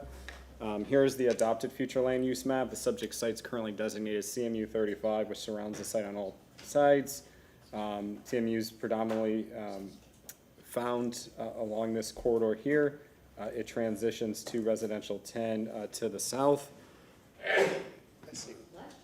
The Planning Commission reviewed the request and found it consistent with the character of the surrounding area. The comprehensive plan encourages the redevelopment of underutilized properties to help address the city's housing needs. In this case, converting the existing office building into a residential professional treatment facility expands housing opportunities by providing supportive housing for residents with specialized needs, which is consistent with the plan and its housing policies. Because the request involves the reuse of an existing building, some design policies related to building orientation, street activation cannot be fully met. However, the applicant has agreed to provide a pedestrian connection from the primary building entrance to the sidewalk along North Riverside Drive. The applicant will also extend the pedestrian pathway eastward along the north side of the building to connect the entrance to the eastern parking area. These commitments are reflected on the city's revision sheet. With these revisions, the proposal will improve pedestrian connectivity throughout the site and better support the intent of the mixed-use centers and corridor policies, as well as addressing some of the mobility and urban village policies related to pedestrian connectivity. Overall, the staff, Planning Commission staff finds the request consistent with the surrounding area, and based on those considerations, staff finds the request consistent with overall, or with the Tampa Comprehensive Plan, and that concludes my presentation. Thank you. Council, any questions? Hearing none. Next. Thank you again, Council. LaShawn Dock, Development Coordination, and I'd like to put up the zoning map for you for this property. So this is the subject property that's outlined in red. This is MLK. This is Riverside Drive. You can see that the property is surrounded with the SHCG, Seminole Heights Commercial General Zoning. I would like to point out, within the staff report, I spoke about the surrounding uses. To the west is an existing residential treatment facility. So one of the waivers requested is to that distance separation required when another facility is within 2,000 feet. So that is one of the waivers requested, and that is the facility that is across the street. Further north of the subject property, you have the SHRM, the multifamily zoning with those uses. Along MLK, you have the commercial zoning with the CN and the mixture of the RO, the residential office zoning and uses. And then further south, you have your residential single-family zone, and it transitions to your RS60 zone with the single-family detached uses. This is the site plan that's submitted in the record. So this is MLK, this is Riverside Drive. This is the subject property. So it's broken into parcel 1 and parcel 2. This is the building that is on site, and that is the existing building to remain. So the request would allow for a residential treatment facility with 65 beds. The maximum building height is 45 feet. There are 15 parking spaces required and 52 provided. There are 7 spaces, bicycle spaces required, and 7 provided on the property. The building setbacks are to the north 50 feet, to the south is 20 feet, to the west 52 feet, and to the east 220 feet. So you'll see at the end of the report when I review the waivers requested, given the fact that this is a reuse of an existing building, you'll see the waivers to the Seminole Heights section of the code. Because that building exists, it is hard to meet those standards. And just taking that into consideration was a part of the finding from urban design. The finding of consistent, just because we would promote the reuse of a building. The other alternative is to demo the building and start new with all new construction. So that is the bulk of the Seminole Heights waivers you'll see on this site. So I have a few pictures of the site. Also, the elevation varies on this site. So on the site plan, when you see it, it's a little different when it's out in sight and you're walking the site. But this is the property. This is the northeast corner of the property at Riverside Drive. This is the internal view of the property, and that's the entrance that's located there to the building. This is the center view of the site. This is looking east. This is the subject property. That's the eastern portion of that building. This is west, and that's the facility that I mentioned that's located west. That was approved through a special use, by the way, in 2018. This is north of the property. That's on Riverside Drive. This is also north. And then this is another view of the entry to the property. The DRC staff reviewed the request, finds the request consistent. There are waivers to the Seminole Heights District. There's a waiver to special use, which is what I reviewed with you, and that was due to the existing residential treatment facility to the west. There's also a duplicate waiver listed on the staff report. Waiver number 2 and number 4 are duplicates, so waiver number 2 can go away. We don't need the that waiver twice. Is captured in the Seminole Heights Code. But for the Seminole Heights section of the code, there are waivers to the build-to line regarding the building placement. There's a waiver for transparency.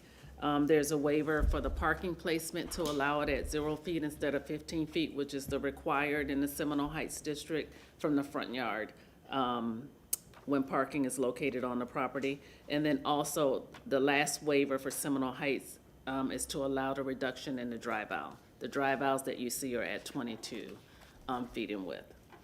And that concludes my presentation. I'm available if you have any questions. Councilwoman. So understanding that there are a lot of provisions of the Seminole Heights Code that are being waived because of the use of an existing building, which we had another one of those earlier tonight. Yes. So my only question is, because it's a PD, if this building were to be demolished at a future date, they would have to rebuild within the Seminole Heights Code, correct? Yes. Correct, LaShawn, Dock Development Coordination. The applicant has agreed to place that note on the site plan. I'm just checking to make sure it is listed there to meet the Seminole Heights Code if the building is demolished and you have new construction. So Yes, and I think that that's. is one thing yeah. that would be added between first and second reading. Excellent. If the 'cause- applicant agrees, and I believe they do. Okay, I just wanted to make sure on that. Okay. So, Yes. thank you. Very Thank good. you. Okay, applicant?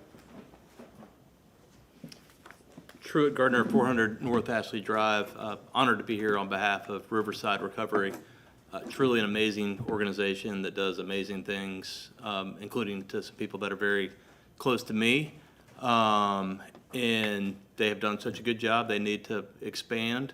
Originally, they were going to expand in the ground floor of the existing building, but our hurricanes 2 years ago proved that that was not the right place. And then this adaptive reuse opportunity came about across the street.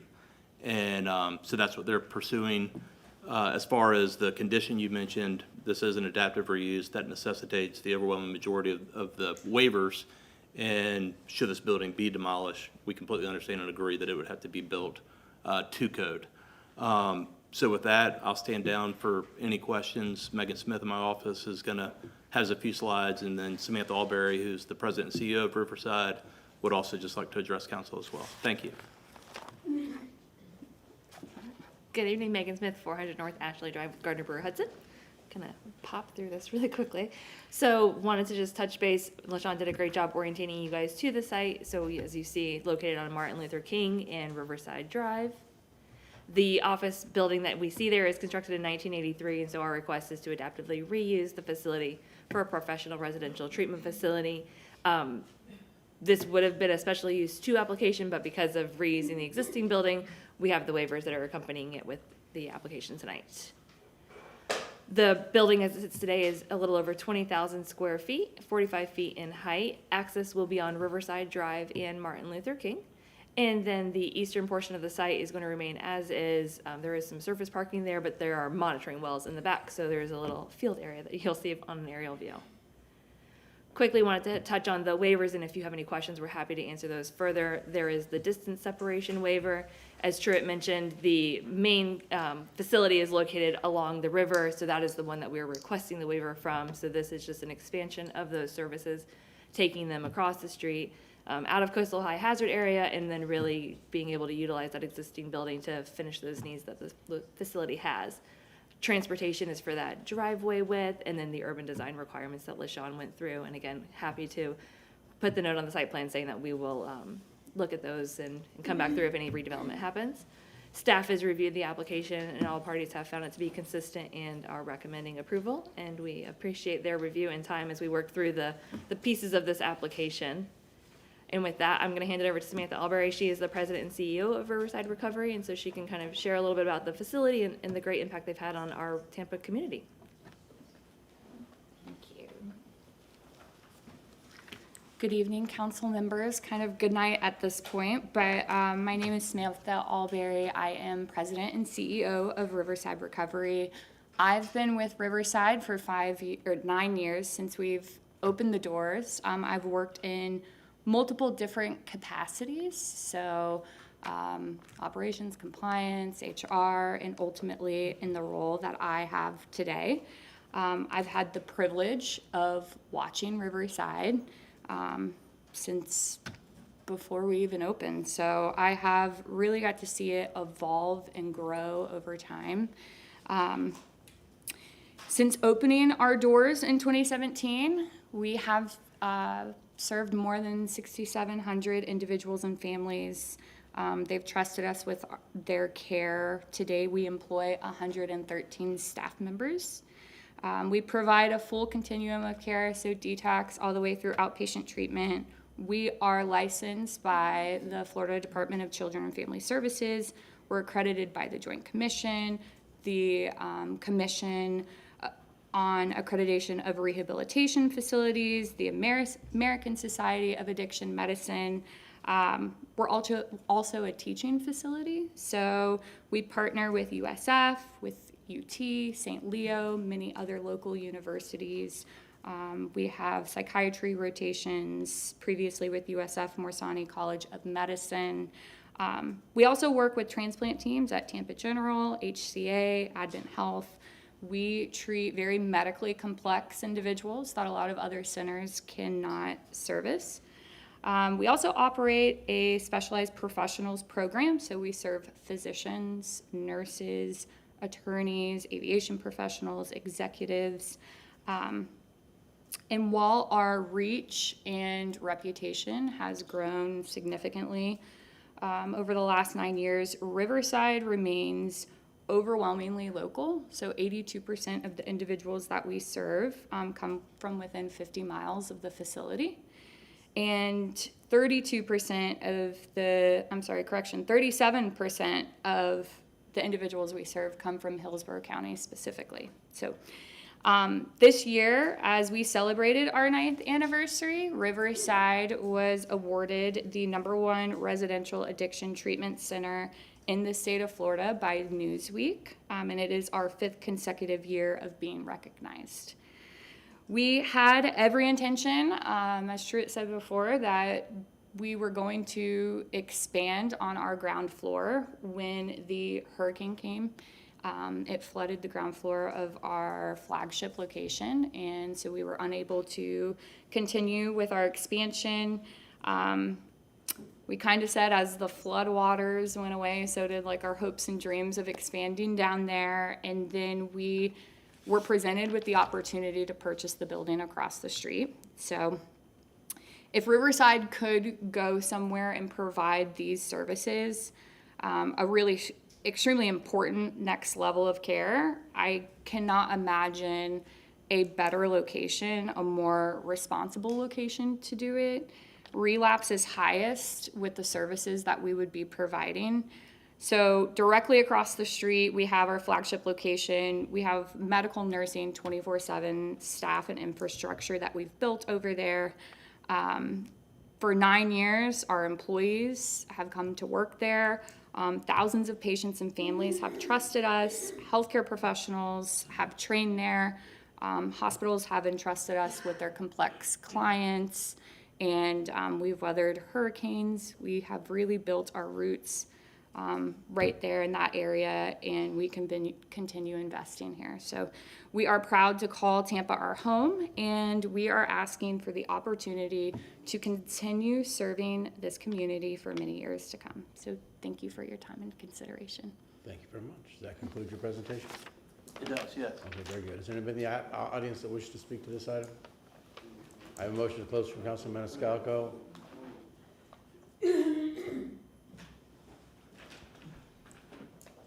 Council LaShawn, Doc Development Coordination. I have a revised revision sheet that's updated. I added this note to comply with the Seminole Heights Code at the time of new construction, of new building construction, if this existing building is demoed. And also there's a note that's regarding parcel 2 that's on the existing revision sheet. That is not necessary. I have removed it. I did a strike. So I would like to submit it. Yes. Very good. Thank you. I have a motion. Mr. Shelby. Yes, I'm going to receive and file this with the clerk, and I'm going to... Motion to receive and file from Councilman Vieira, second from Councilman Maniscalco. All those in favor say aye. Aye. Opposed? The ayes have it. And just affirmed by the petitioner that those changes to the revision sheet are acceptable? Yes, they are. Okay, thank you.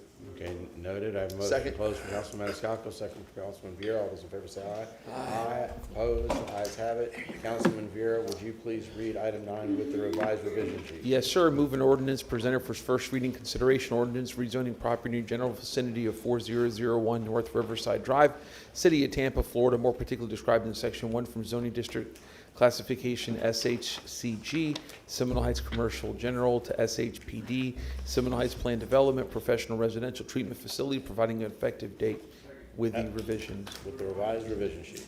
I have a motion from Councilman Vieira, second from Councilman Maniscalco. All those in favor say aye. Aye. Opposed? Ayes have it. Okay, motion carried unanimously.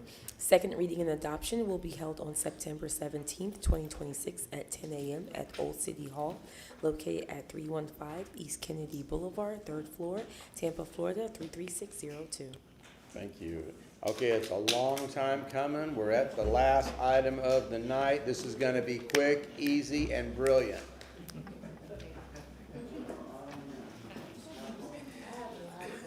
Shush you. Bria Dixon, Development Coordination. Agenda item number 10 is REZ 2647, request to rezone 1701 North Florida Avenue and 207 East 7th Avenue from PD Plan Development RM24 to PD Plan Development Storefront Residential and Commercial, all CG uses, residential multiple family, and parking off-street commercial. I will now turn it over to Planning Commission. See how quick and easy that was? Danny Collins, Planning Commission staff, sworn in. Our last case is in the Central Tampa Planning District within the Tampa Heights Urban Village and Neighborhood. Subject sites in Evacuation Zone E. And here's the adopted future land use map. Just for reference, this is Armature Works here in RMU 100. Here's the subject site here. Portion of the subject site along Florida Avenues within CC 35. The eastern and southern portion of the site is within the residential 83 designation. The phase 1 portion of the project contains both CC 35 and R83, while the proposed phase 2 building is located entirely within R83. The site is also within the CBD periphery, where projects may utilize the bonus provision agreement to increase the density intensity up to 100% above the category maximums. The applicant has entered into a bonus agreement with the city for the CBD periphery bonus, and the proposal is consistent with the density anticipated under the R83 designation. Planning Commission staff reviewed the request and found it compatible with the surrounding development pattern. The building is oriented towards East 7th Avenue and includes walk-up units, sidewalks, street trees, and pedestrian connections that support the urban village and mixed-use centers and corridor policies. Overall, the request provides additional housing within the Tampa Heights Urban Village, near transit, employment, and commercial services, and is consistent with the city's planning strategy. Based on these considerations, the Planning Commission staff finds the request consistent with the City of Tampa Comprehensive Plan. Thank you, sir. Any questions? Hearing none. Bria Dixon, Development Coordination. We'll start with an area view of the subject property. Subject property is here, outlined in red.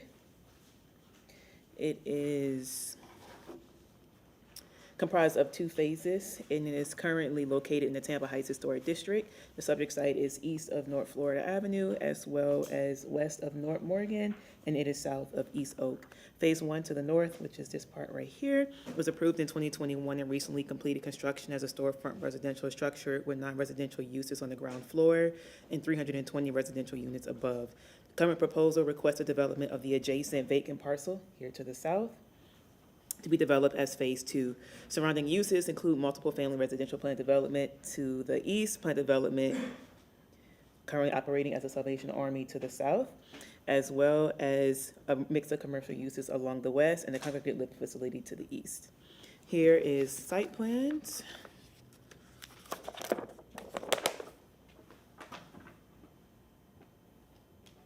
Which shows here phase 1 and phase 2 to the south, which is the main purpose of the proposal. Here is an enlargement.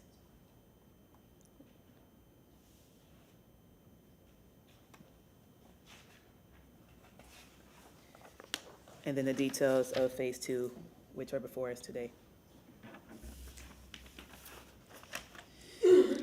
The applicant proposes phase 2 to contain 101 multiple family residential units within an 8-story, 110-foot structure. Most of the required parking and bicycle parking for phase 2 is proposed within the existing parking garage of phase 1 and made accessible via the right-of-way and a suspended open-air pedestrian bridge or sky bridge, which will connect phases 1 and phases 2 at the 3rd floor. 5 on-street parking spaces are adjacent to the property and have been proposed. In total, phase 1 and phase 2 will provide 431 multifamily residential units, 11,000 square feet of commercial area, 540 parking spaces, and 51 bicycle spaces.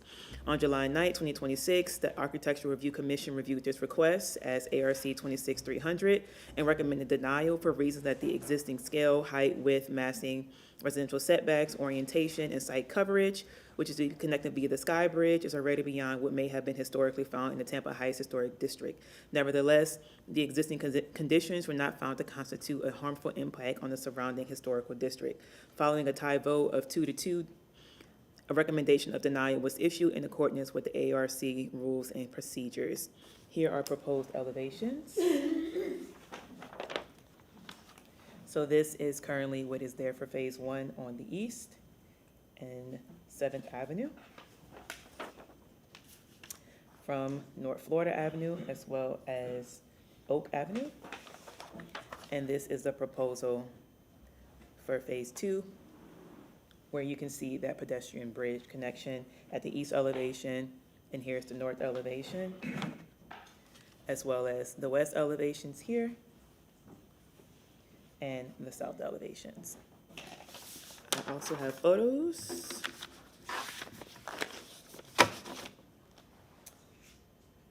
Here we have Phase 1. Subject property, Phase 1, again from North Florida Avenue. This is a view of both Phases 1 and Phases 2, essentially where the bridge will be. Subject property at Phase 2. This is part of Phase 1 here, and this is just a view from the north.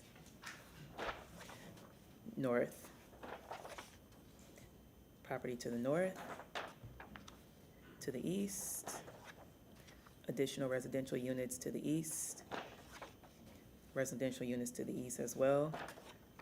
This is the Salvation Army located to the south, additional units to the south, and then a mix of commercial uses to the west. Lost my paper.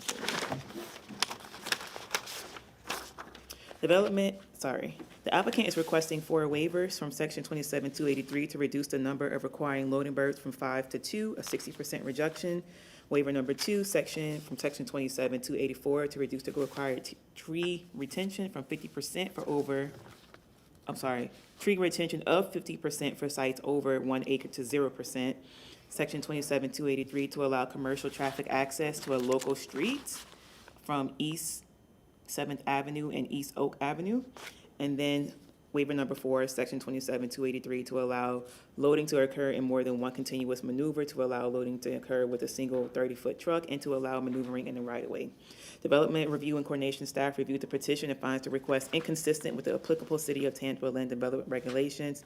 Please refer to the Transportation Architectural Review Commission and Development Coordination comments for overall consistency finding. If City Council approves the application and waivers requested, the modifications to the site plan as shown on submitted revision sheet must be completed between first and second reading. Revisions will not resolve transportation's finding of inconsistent. I'm available for any questions. Council have any questions? Hearing none, applicant.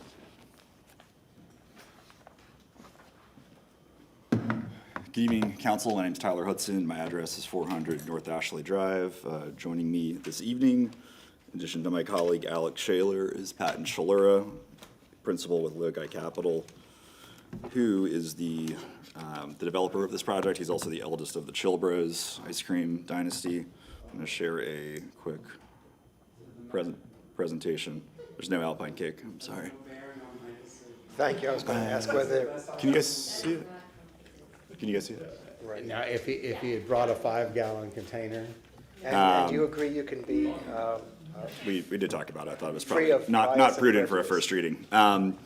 This site came to you all in 2022. It was REZ 2195 or 2186. And it was approved for multifamily development. Phase 1 is built. If you've gone up Florida Avenue, you've seen it. That site is entirely inside the Tampa Heights Historic District. That's an important distinction I'll talk about in a little bit.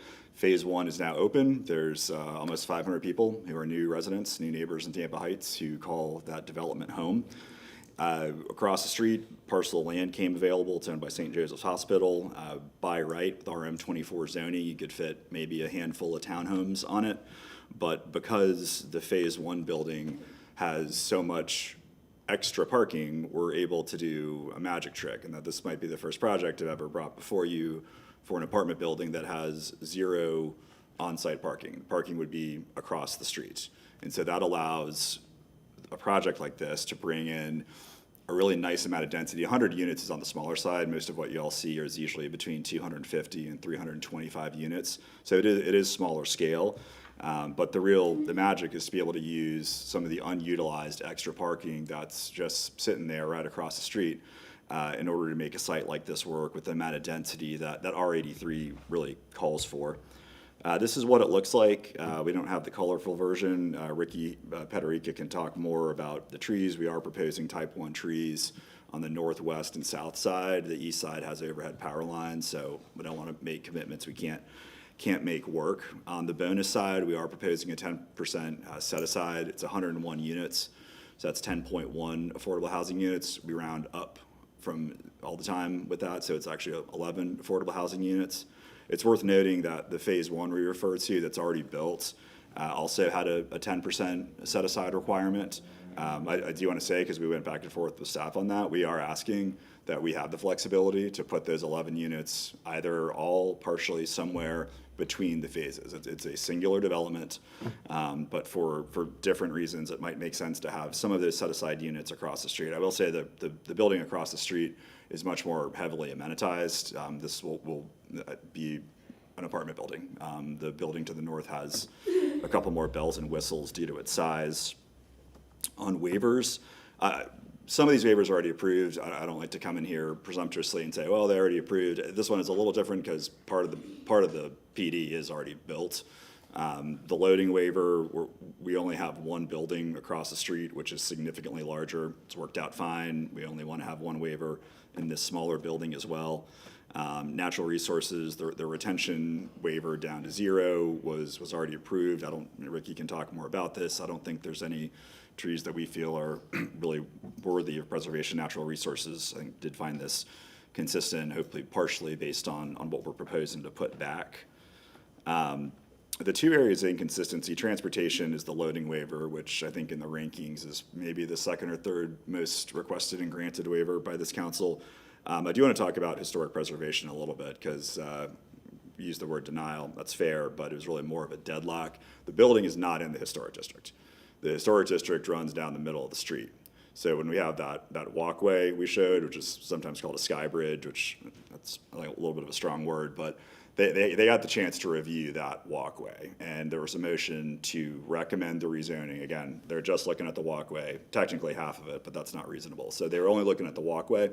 There was a motion of supports, 2 votes for support, 2 votes to not support the walkway. So tie does not go to the applicant. So it was a deadlock. But again, I think in their defense, they're really looking at it in a vacuum. The reason the walkway is a necessity is because, to the point I mentioned, you're able to have a really nice amount of urban density in a site where there's parking across the street. That's something that is very common in other cities. Having parking right inside your apartment building is not a universal condition in urban environments in this country. So that's what it would generally look like. We don't really have elaborate design drawings. This will have to get a certificate of appropriateness from the Architectural Review Commission if we're fortunate enough to get an approval. So there will be a public hearing process, architecture drawings, things like that to show what it can look like. That's, again, we kind of saw this a little bit already. That's where it will go. Obviously, there's a lot of brick on 7th Avenue. There's some masonry on the first, kind of the lower floors of the building that's already there. So we've already talked to the Civic Association about some commitments that we're making in the zoning on materiality and things like that, which will get fleshed out, obviously, in the process. These elevated walkways aren't totally unheard of. There are some in Ybor. I think this has a really cool opportunity to have almost like a gateway signage function. We'll flesh that out with the neighborhood and with the Architectural Review Commission as we go forward. But this council has approved in other circumstances these walkways to connect 2 buildings. It's hot here, as you all know. It's hot right now, and it rains a lot. And so just having people walk across the street at grade isn't something that we think is going to entice people to want to live here. But a nice covered walkway that's in keeping with the architectural character of the building that's already there, the one we're trying to build, and of course the brick street around it is something that I'm really confident we can figure out how to do. Very pleased to have the support of the Tampa Heights Civic Association. That's personal to Patton. This is Patton's 3rd project in Tampa Heights. We've been fortunate to have their support on every one. It's personal for me as a former board member of that Civic Association who still has a lot of friends here. They did ask, the main thing that we focused on was some commitments in the zoning on what the walkway could look like, and so we do have a supplemental revision sheet we want to include. you know, they understand, everyone understands we still have to get the walkway approved architecturally, but because the zoning is binding, there was a desire to put some commitments in there just to make sure that there's a match between what the current building looks like, what the new building looks like, and the walkway that connects them, which of course we want to do too, but, you know, trust and verify. So that's why we're proposing to put that note in. That's all I have. I'm happy to answer any questions you might have. Councilwoman Hurtado. I think you mostly answered my questions, but I'm just going to ask again because the elevations are kind of bare. Yes. So I did want to make sure that there can be complementary, because it's not in the historic district. You don't technically have to, but I would certainly hope that it would match. Additionally, great, I'm glad that'll be there. And I know they're looking, are you looking at adding the interior, like the on-street parking the same way you did on Morgan Street in that area? And possibly 7th, or no? Correct. Like off-street parking? I'm just asking if it'll be kind of similar, because you have that nice off-street parking on both Morgan and 7th. Yeah, that's the plan. Okay, so just letting you know that I think they're gonna be doing some restriping of 7th, because that Morgan Street is a bicycle boulevard that will lead into double protected bike lanes as they go further south. And so Morgan is the street now that like all the cyclists use. So just a little heads up. Has that been smoothed over, Morgan? No, But we're that's working on happening? it. Okay, that's a bumpy road. But, you know, so Good time. just kind of add that as a Sure. That's great to know. aside. That's great to know. Councilwoman Young. Could you go back to, I think it was like the second slide where we were talking about the housing, like the affordable housing, second or yeah. third slide? Sorry, is that working? Sorry. Okay. 101. So will this, so this 10% will be in this phase 2, in the second building? It might be in phase 2. We might want to put those units into the phase 1 building. We want to have the flexibility because it's a single one. So there are 36 in the current phase 1? 32. No, in the current building. 32. There's 32 restricted units in phase 1. We didn't do that for bonus reasons. We did a 5% set aside for some land we bought from the city, and then the neighborhood wanted that to be 10, so we added 5. So this is a pretty good amount of affordable units. So essentially 10% of the entire project, which at full build out will have 420-ish units, will be set aside. These units will be set, these 10% units, which again, let's stop talking about percentages. There's 11 units that we have to rent restrict if this gets approved, if this building gets built. 6 of those will be restricted at the 80% AMI level and 5% at the 120% AMI level. Mm-hmm. And those 11 units will be restricted either on top of what's already been restricted in phase 1 or all in the new building or perhaps a blend of both. Okay. Any further questions? Mr. Shelby? Yes. Mr. Hudson, with regard to the supplemental, did you provide a copy to the clerk and to the staff?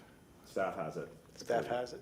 Sean, she's got it. I've got a copy here, though. Okay, and with regard to your reference that you made to the design that you said you wanted to somehow commit to in some form or fashion? That is that.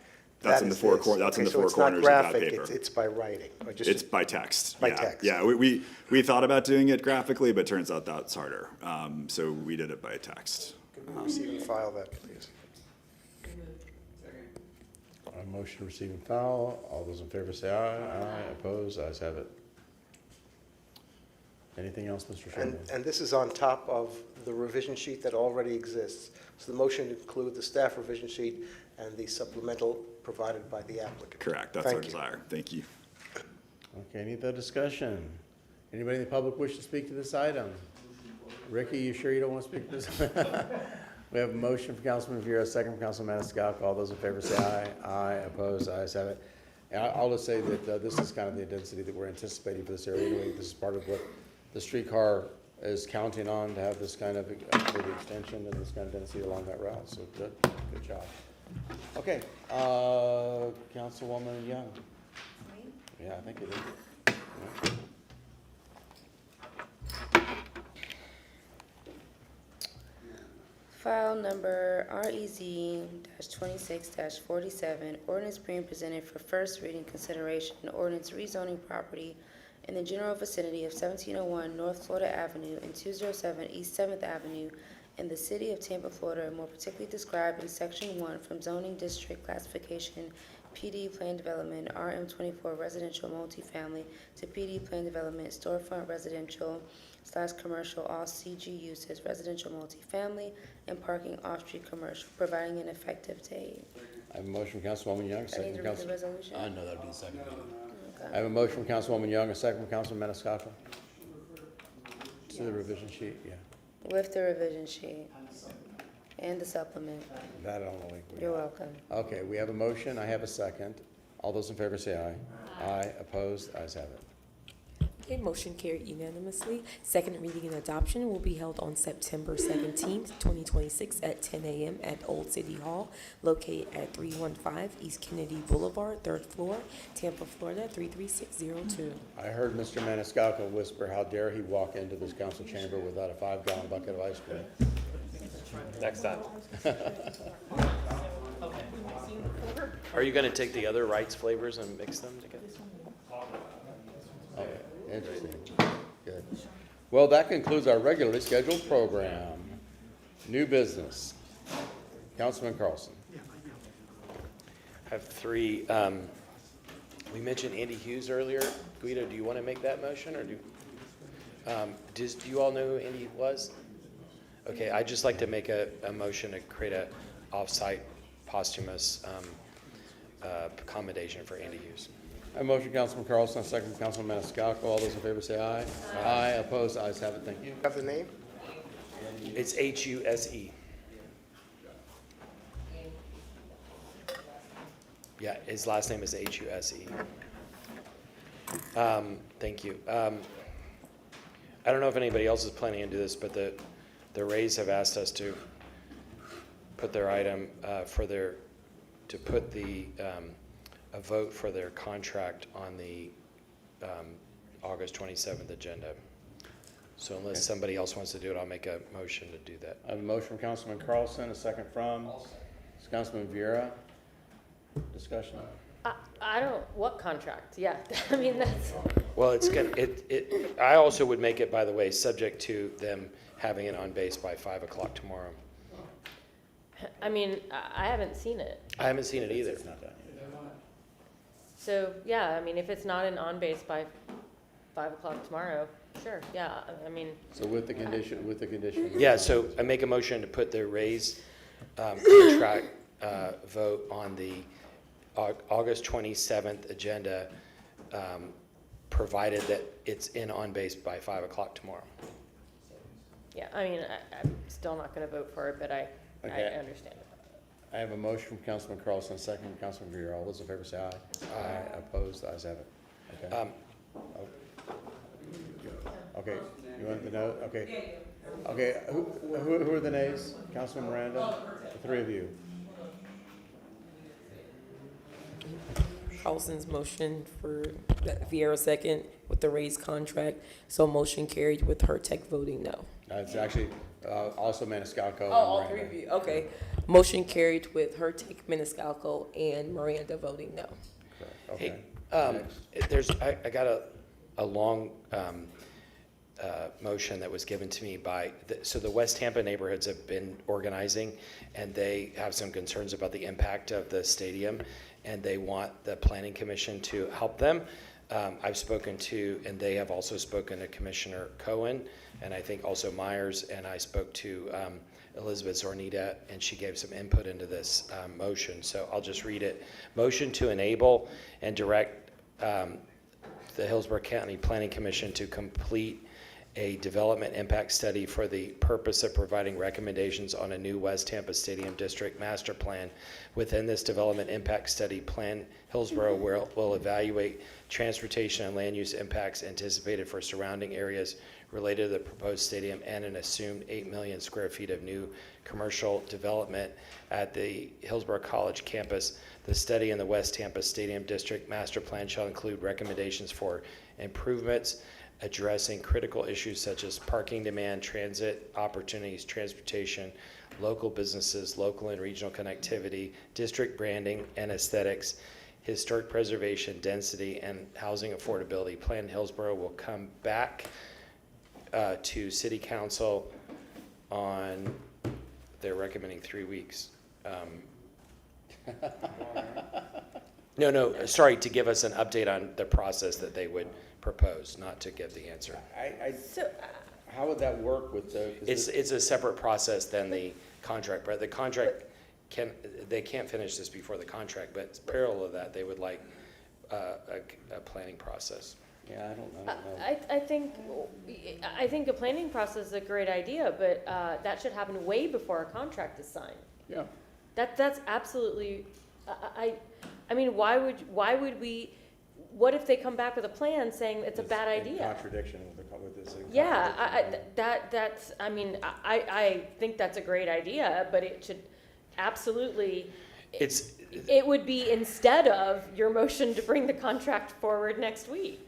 Well, it's always been like that. They're if you listen in there, they talk about the stadium, but they also talk about all the other things they want. There's Can I been make no a planning suggestion? process. Could you make a motion instead of to actually have this action, to have a staff come back and report on? That is his motion. No, but I mean, just report on the possibility of doing something like this, not to actually do it. They give the good, the bad, and the ugly for it, Okay, and then you don't have to give them so much time either. can we pick a date when? When's the next staff report opening on the calendar? How are we doing on the calendar? I know, Sorry, not the next two council September meetings. 17th. There are 2, 3, 2.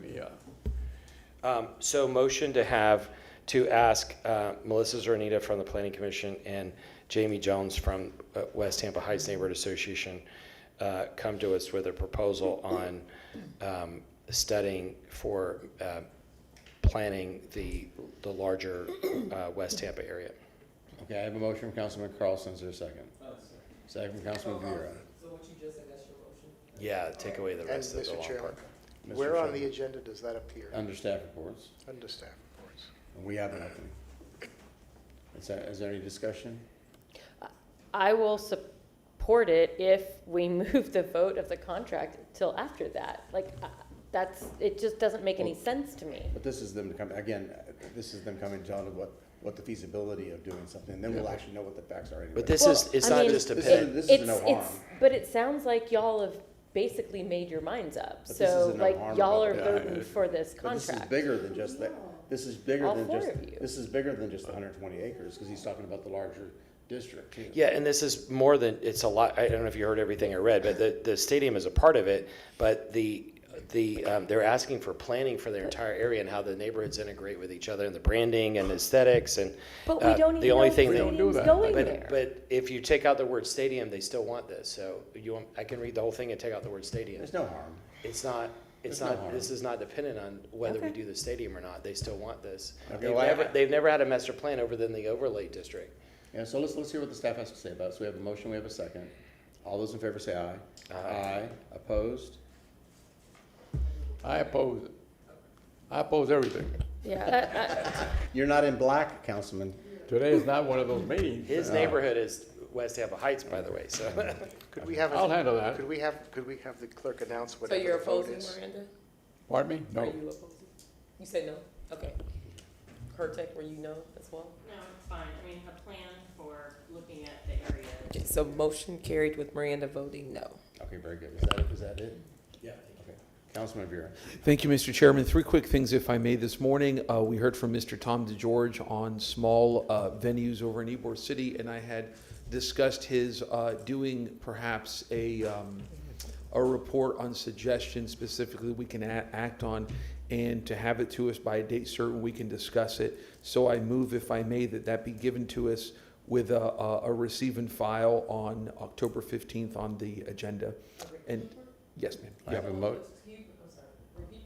Yes, ma'am. It is for, to have under written report, Tom DeGeorge's filed report with us on ways that we can assist small concert venues in and around the Ybor City area. So Sebastian, if you don't mind, get with Mr. DeGeorge, email him if you need his information, I can get it. Do you have this in writing for the clerk? You won't have, Reminder for everybody. I'm bad at that, I know. I know, You reminder got for it. everybody, I we know. should be having these written for the clerk. Okay, just for, okay. Yeah, thank you. Okay, we have a motion from Councilman Vieira, second from? Second from Councilman Maniscalco. All those in favor say aye. Aye, opposed, ayes have it. Thank you very much. My next one is, next week, Pastor Justin LaRosa with the Portico was supposed to come and discuss with us his returning citizens housing.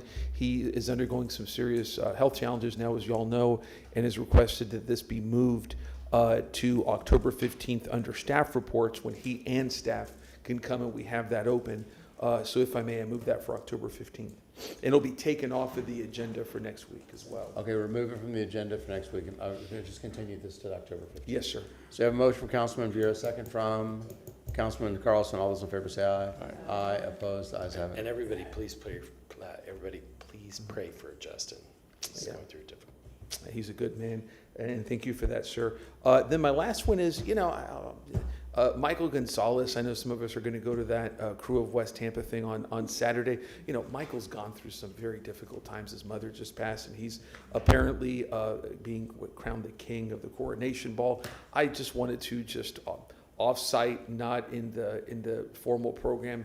Councilman Miranda, are you going to that, sir? You want to just pull him aside and give it to him a commendation? Let's do it. What the hell, right? So if I may, no, I'm not hell. The what? Oh, you told me to go to hell, thank Oh, you. no, I said, what the hell? I said, why the hell not? Why the hell not, right? So we're already there. It is 10:43. We're already there. I can outlive all of you. So if I may, I motion for Mr. Gonzalez a commendation. Will anybody who else comes glad to? Let's just pull him aside. I have a motion for issue a commendation for Councilman Vieira, second for Councilman Maniscalco. All those in favor say aye. Aye. Aye. Very Opposed, ayes offsite. have it. He just lost his mom. Okay, Thank you. Councilwoman Young. So I don't know if y'all remember when we were talking about the budget, we were talking about stormwater, and there was a list of projects that came up that were either canceled or postponed, and one of them was the 56 and Broadway project that actually came up during public comment at that time. Since that came up, myself and my legislative aide, we have gone out to that site to look at it, and we've also talked with mobility to investigate a little bit more about that project, and we actually have a meeting scheduled for next week. So just to kind of update the public, and thank you to our thank you to our constituents for bringing up during public comment so that we can investigate further. And then also, you all know the Shriners were here in town, so I just want to thank them because they did a lot in the community for what they did. So thank you all for what you're doing, giving back to the youth. And then also, just speaking for me, I am my own person, and I will make my own votes. And when the time comes, when I take a lot of consideration into what I vote, I speak to my constituents all daily. And I get information and I make decisions and I go from there. So I am my own person. I'm separate from anybody, and then I go from there. So just to put that out, because I don't want anything to be misconstrued about what I said and did not say. Okay, Councilwoman Hurtak. Okay, this is from the Planning Commission. They are ready to come back with the comp plan.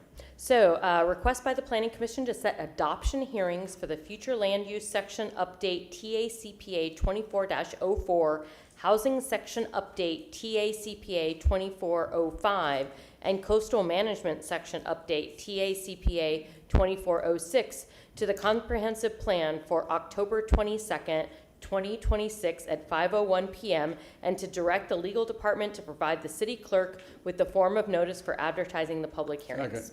A motion from Councilwoman Hurtak, second from Councilman Randall. Those in favor say aye. Aye. Aye, opposed. I'm sorry, I just wanted to make it clear, was it October 22nd? Yes, if I slurred my words, I'm sorry. October 22nd, 2026. Thank you for the clarification. So let's retake that vote. Motion from Councilwoman Hurtak, a second from Councilman Miranda. All those in favor say aye. Aye. Aye, opposed, the ayes have it. Is that it? Councilman Maniscalco, Councilman Miranda. Just my three, TICO bills from May, June, and July, number one. And number two, we're so smart that we're gonna vote on something that's prior to the November thing, where the other something is on the agenda that's real big about the taxes, ad valorem taxes. And if the first one passes, the second one's gonna pass for sure. That's all I'm gonna say. Thank you, Councilman Miranda. Being an odds maker for a Since your- long Since your time. Tico bill is so low, can I give you mine to pay? Yes, whatever you want. Okay, very good. I didn't say I was gonna pay with cash, I said whenever you want. Okay, Chair Clendenin. When we had our workshop on the budget, I had a laundry list of requests from the CFO to provide information. I need to pen that down. I motion for the CFO to provide a written report on August 31st, 2026, no later than August 31st, 2026, answering the questions I presented and discussed during the general fund workshop on August 17th, 2026. I have a motion from Chair Clendenin. I have a second from Councilman Vieira. All those in favor? Aye. Any opposed? Okay. That's it. I have a motion to receive and file from Councilman Maniscalco, second from Councilman Miranda. All those in favor say aye. Aye. Opposed? Ayes have it. We are adjourned.